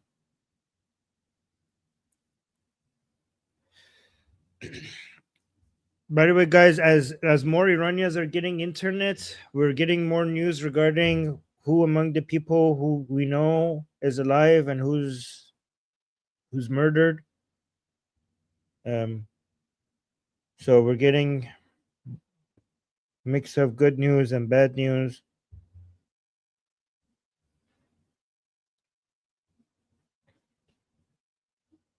I just got news that a brother of one of my friends who was shot dead, but he's okay. Oh, Goldie's back. Goldie, you're muted. Yeah, can we go back to the video? And then maybe you can translate that, because the AI, it didn't capture everything, but I really just wanted to get that message out there. So Okay, maybe you let's can do that. translate what my khala is saying. Because guys, you want breaking news? This is breaking news coming out of Iran right now. This is the breaking news coming out of Iran. Yes. All right, so let's go through this, guys. So the AI translation apparently didn't capture everything. This is Goldie's auntie as in like somebody very close and near to the family. Somebody she has been knowing since childhood. Yeah, in our culture, like even like people who aren't related to us, but like if they're very close to us, we call them like auntie or uncle. So this is like my auntie. Yes. All right, so let's see what they have to say. By the way, Goldie, did you hear that somebody was stuck in a body, like under the bodies for 3 days? Do you hear that? Yeah, I heard that. And I heard that. yeah. Okay. All right, let's watch this now. A message from an Iranian to the world, January 22nd, 2026. سلام دوست Hello, my dear friends. Hey, guys. Okay, actually, let me not read the translation. Let me just do my own translation, so I'm not going to look at the screen. سلام دوستای گلم سلام بچه ها Hi, my beautiful friends. Hi, guys. خیلی دلم براتون تنگ شده بود خیلی وقت بود نتمون قطع شده بود I missed you so much. Our internet was disconnected for such a long time. الان یه دفعه ساعت 12 همینجوری زدم از طریق آلمان فیلتر شکرم روشن So I just decided to just check this at 12 from a VPN from Germany, and شد پیام it worked. It worked. همتون رو دیدم قربون I saw all your messages. تک تکتون برم Taketun, like she's showing love to every single person that messaged her. که خارج از ایران انقدر پشتبانمون هستیم So she's showing like a lot of love and appreciation for all the Iranians outside of Iran that are showing them so much support. مگر اینکه شما بتونین برامون کاری کنی انقدر She's saying only you could do something for us. اینجا وضعیت خرابه The situation here is terrible. انقدر وحشتناکه حتی میتونه It's so horrific. It's so chaotic. ترسم که گوشیم شنود داشته باشه نه So she's saying that even now that she's talking, she's afraid that they might be listening on her call. نتونم پیام بدم دیگه دل زدن Let me just go back a little bit here. انقدر اینجا وضعیت خرابه انقدر وحشتناکه حتی میترسم که گوشیم شنود داشته باشه نتونم پیام بدم دیگه دل So she's saying that the situation is so horrible that she even fears that they might be listening in on the calls. So she's afraid that she gets to a situation where she can't give out any messages. زدم به دریا So she's saying Delam zadam bedarya, meaning that even though they might be listening, she basically is risking it all. It's okay, like she wants to send out the message. بچه‌ها اینجا خیلی وضع خرابه اینجا حکومت نظامیه So she's saying, guys, the situation here is so horrible. It's basically martial law. نمیتونیم اصلا بریم بیرون حتی شعار بدیم We can't even go outside to chant. از تو تراس هم که شعار میدیم بهمون تیر میزنن Even if we go into the balcony to chant, they will shoot at us. بعد میخوایم بریم بیرون حتی خرید بکنیم تفتیش میکنن If we go outside to just buy something, they're going to be searching us. همه جامونو میگردن They check everywhere. They will check everything. وقت لباس دست میبالن They will rub their hands over our bodies. بعد کیفمونو گوش And then our bags, our phone. کنم پیاما رو They open our phones to check our messages. مجبوریم همه چی پاک کنیم. So we are forced to delete everything. خلاصه اوضاع خیلی خرابه. So in summary, everything is really horrible. مردم نمیتونن برن. یعنی وقتی اگه 2 نفر همین نوه من ساغر که الان پاک کنیم. خلاصه اوضاع خیلی خرابه. مردم نمیتونن برن. یعنی وقتی اگه 2 نفر همین نوه من ساغر که الان So people can't go. For example, my grandchild 19 سالشه میره بیرون 2 دفعه تا حالا ساچمه خورده تو. So she's saying, for example, my grandchild, she's 19 years old. When she goes outside, she has been hit by pellet guns twice already. Her grandchild shotguns. Yeah, not pellet guns, shotguns. Saçme. Yeah, shotguns.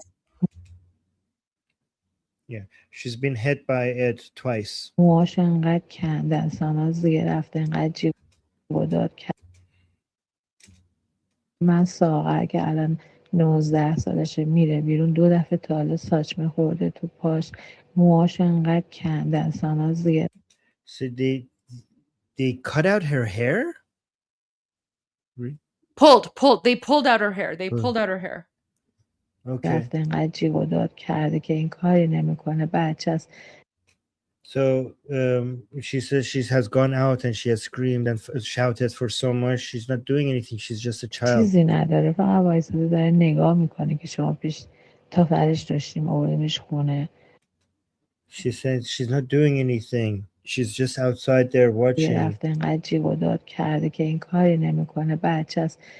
Oh, so they were doing this to her 19-year-old, and the other person went out there and she was shouting like, she's not doing anything, release her, she's just a child. چیزی نداره، فقط وایساده داره نگاه میکنه. She's not doing anything, let her go, she's just watching. شما پیش تا فرش داشتیم آوردیمش خونه. So we took her and we brought her home. برش می‌داشتن می‌بردنش. If we didn't do this, they would have taken her away. ببرن دیگه دستمون به هیچ جا بند. And if they had taken her away, we wouldn't have been able to get her back because we will have no ways to basically reach her anymore. همه رو دارن می‌کشن.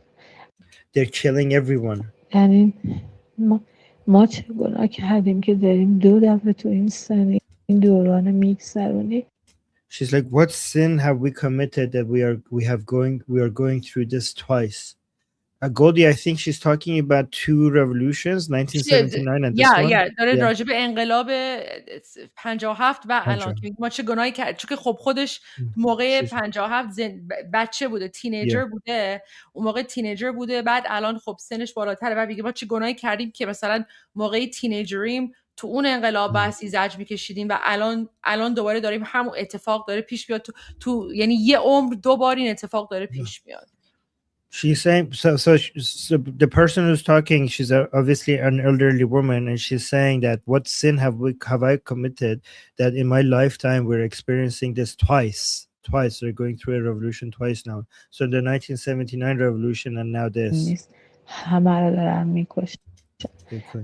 یعنی ما چه گناه کردیم که داریم 2 دفعه تو این سن این دوران میکس. In this age we have gone through this twice. یک سری بچگی انقلاب و جنگ. Once when she was in her childhood they experienced a revolution and war. She's talking about the Iran-Iraq war. حالا اینجوری باید بچه‌هامون رو ببینیم دارن And now we have to watch our children like this. So she's saying like, look how cursed my life is. When I was a child, I experienced the Islamic Revolution. I experienced the Iran-Iraq war. And now in this age, we're watching our children go through this. They're killing everyone. I'm so afraid to even go out and buy bread.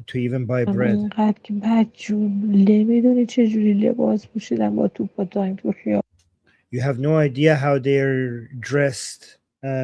No, this is wrong translation. ببینیم دارن میکشن. میترسم اصلا برم یه نون بخرم انقدر که بدجور نمیدونی چجوری لباس پوشیدن با توپ.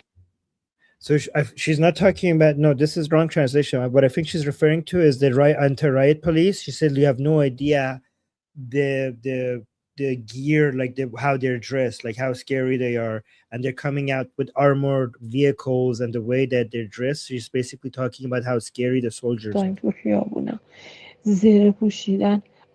Yeah, see, they're wearing armor. So they're wearing armored clothing, and we're out there with just our empty hands. So like how she's saying how they are afraid of us. They're there with armored vehicles and armored clothing, and we're out there just with our empty hands, and they're afraid of us. Like how could they be afraid of us?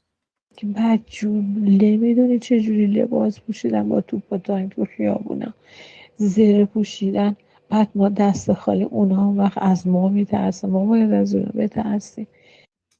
Like she's saying we should be afraid of them, but instead they are afraid of us. ولی خلاص خدا به دادمون برسه تو رو. Like so, in summary, I hope God helps us. خدا شما هوامون از اونجا داشته. For God's sakes, please look after us from over there. So she's asking from inside Iran, from Iranians outside of Iran, to do something for them. شاید انشالله خدا کمکمون کنه. Maybe God will help us. فقط بدونین که وضع خیلی خرابه. Just know that the situation is horrible. دیگه میتونم یه بار دیگه هم باهاتون حرف بزنم. She's saying, I don't know if I could speak to you again. اصلا عمری ازمون میمونه. Would I live long enough to be able to talk to you again? خیلی وضعیت خرابه. The situation is horrible. نمیدونی گرونی داره بیداد میکنه. Everything is so expensive now. Like the prices are so high. So guys, because of the current chaotic situation, there's very little supply and left in the stores, and because the supplies are very low, the prices will skyrocket. اذیتشون هرچی بگم که So the harassment, گفتم حتی تو anything I say about what the situation, the harassment, the prices, it's like it's not it won't do it justice. Like it's hard to overstate how bad the situation اونم is. حمله میکنن دنبال. She said they even attack you inside your home. نمیدونی گرونی داره بیداد میکنه. اذیتشون هرچی بگم کم گفتم حتی تو خونم حمله میکنن. They even come inside your home and attack you inside. تو خونه They will chase you into your home and they will search your home. دارم مثل قبلا میان تو ساختمون. They come in. ماهواره ها رو قطع کرد. They cut out your satellite, like your satellite dishes. پارازیت انداختن. And they will jam the signals. هیچی نداریم. We don't have anything هیچ left. طریقی نمیتونیم خبر پیدا کنیم. We can't get the news from any direction. فقط باید اخبار خودشون رو گوش بدیم. We are forced to just listen to their own news. So because they cut down all form of communication, she said like we can't get the real news from anywhere. So we are forced to just listen to the Islamic Republic news. And that's all just lies. خدا برامون دعا کنین. Please pray for us. کمک کنین. And please help us. Please pray for us. دارم. I love you. انشالله که بتونیم همدیگه رو ببینیم. God willing, we can see each other again. خداگان نگارتون. خدا نگهدارتون باشه. May God protect you. میبوسمتون. خداحافظ. I kiss you goodbye. Armin, she actually sent another quick message, but it was by text. I translated that. I sent you the link. So like she even mentions me by name, right? So if you want to share that as well. And then we can go to the rest of the news.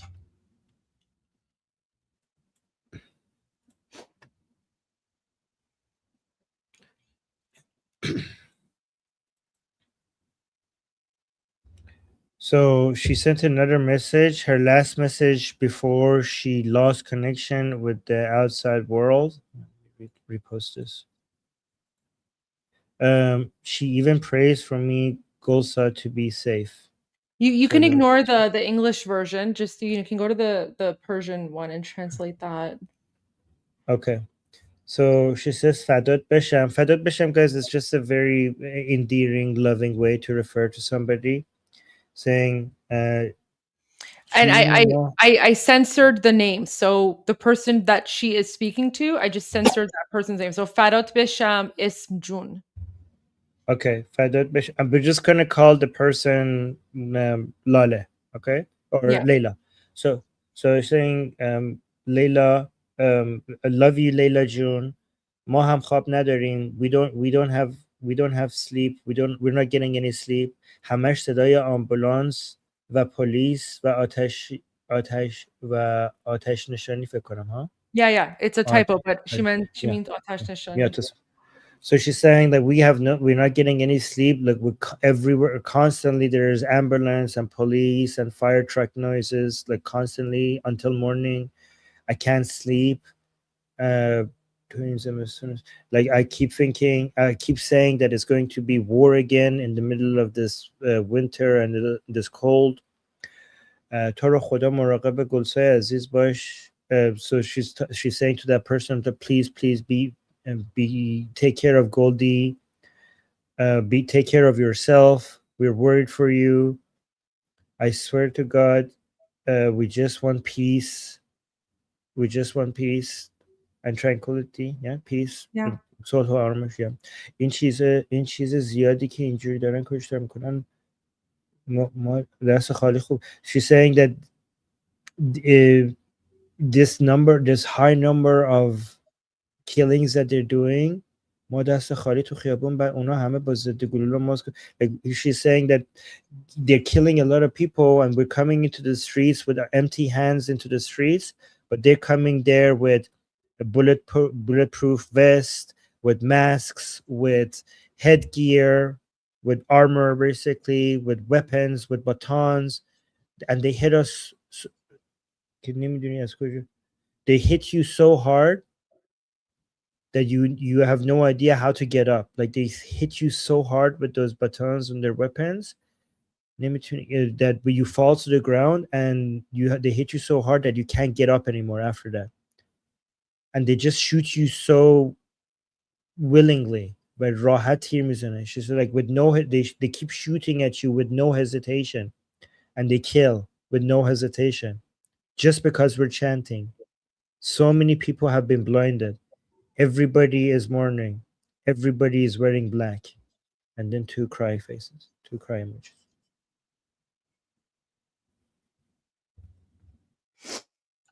Yeah, there you go. So you guys wanted breaking news from Iran. There you go. There's breaking news from Iran.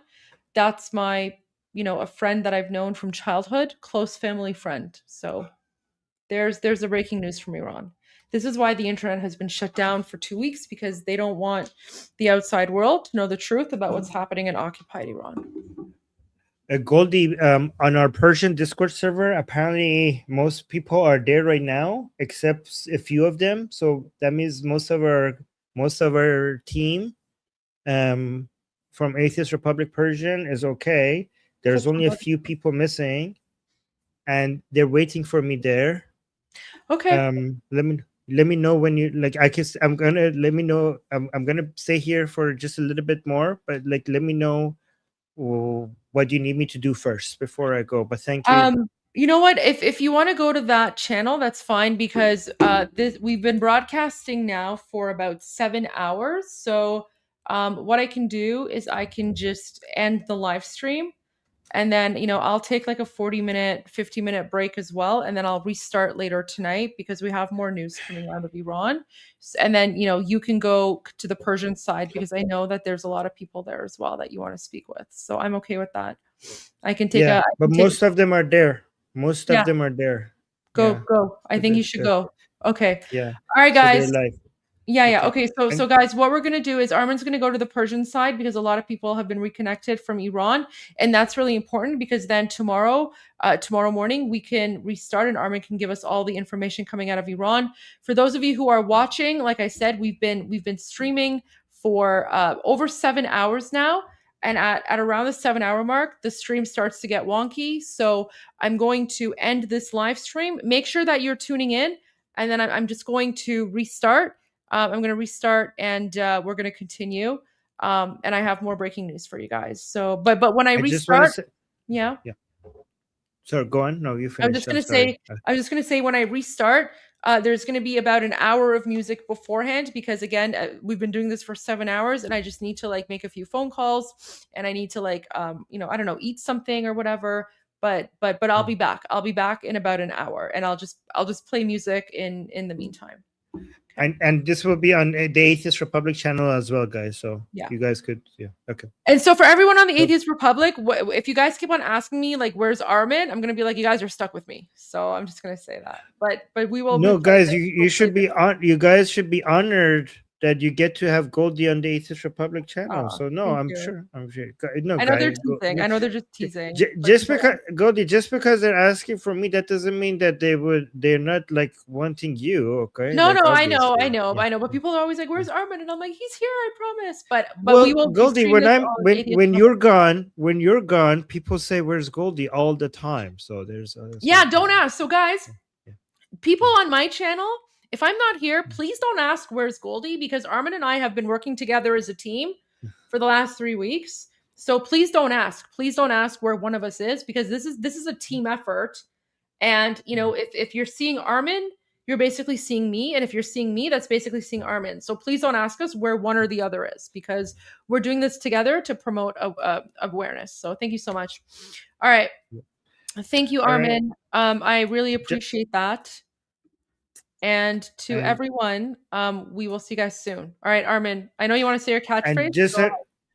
I want to just say, give you a virtual hug first for everything you're going through. Thank you. And I just want to say, Javid Shah, Payande Iran. And Amir Israel Chai. That's your catchphrase. I'm Israel Chai. Thank you so much. All right, guys. I'm going to restart and I'll see you in about an hour. See you. غرق انقلاب است.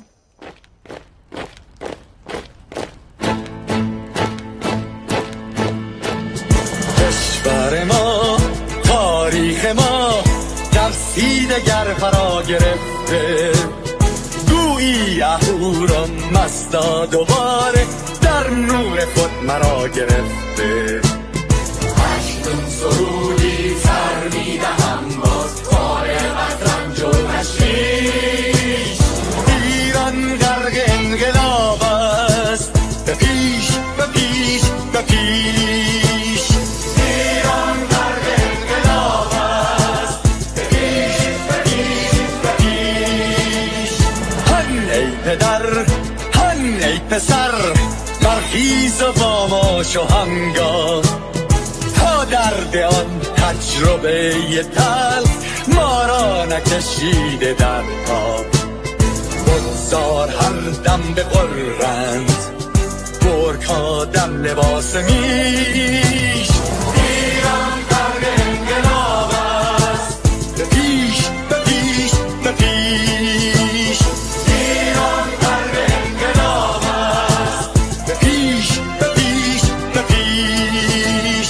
ای کارگر، ای برزگر، راحت کنون ادامه دارد در این زمان که پرتو یزدان از هر سو بر تو میبارد. پس پیش به سوی آزادی از بحر خزر تا کیش. ایران غرق انقلاب است، به پیش به پیش به پیش. ایران غرق انقلاب است، به پیش به پیش به پیش. خلقا به پا بهر دفاع از استقلال و آزادی، تا بشکنیم پشت ارتجاع تیریزی ایران آبادی. تا زنده سازیم سنت‌های ملی از بر آیین و کیش.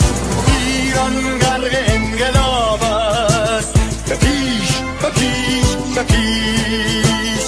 ایران غرق انقلاب است، به پیش به پیش به پیش. با امید روزی که تمام این بلبشو و انقلاب تموم بشه و ما در روشنایی، نور و سعادت مردم کشورمون غرق بشیم. نه خارجی، نه بیگانه، نه مستشارهای ویرانی، نه چیر خاران، نه کاسلیسان، فقط هم رزمان ایرانی. با شرافت میهنی بسازی بهر فرزندان خویش. ایران غرق انقلاب است، به پیش به پیش به پیش. ایران غرق انقلاب است، به پیش به پیش به پیش. مردم بیایی داخل صف ما اکنون که آغاز رویاست. دشمنان بدانید ما زنده هستیم، بعد از ما هم ایران پابرجاست. آن روح شیطان ما را فریب داد با صد شعار مردمیش. ایران غرق انقلاب است، به پیش به پیش به پیش. ایران غرق انقلاب است، به پیش به پیش به پیش. پرچم ما، پرچم ایران غرق خون شهیدان، روی شانه هامان حمل میکنیمش در هر خیابان و میدان. تا ماسک دلقکان را برداریم از روی تسبیح و ریش. ایران غرق انقلاب است، به پیش به پیش به پیش.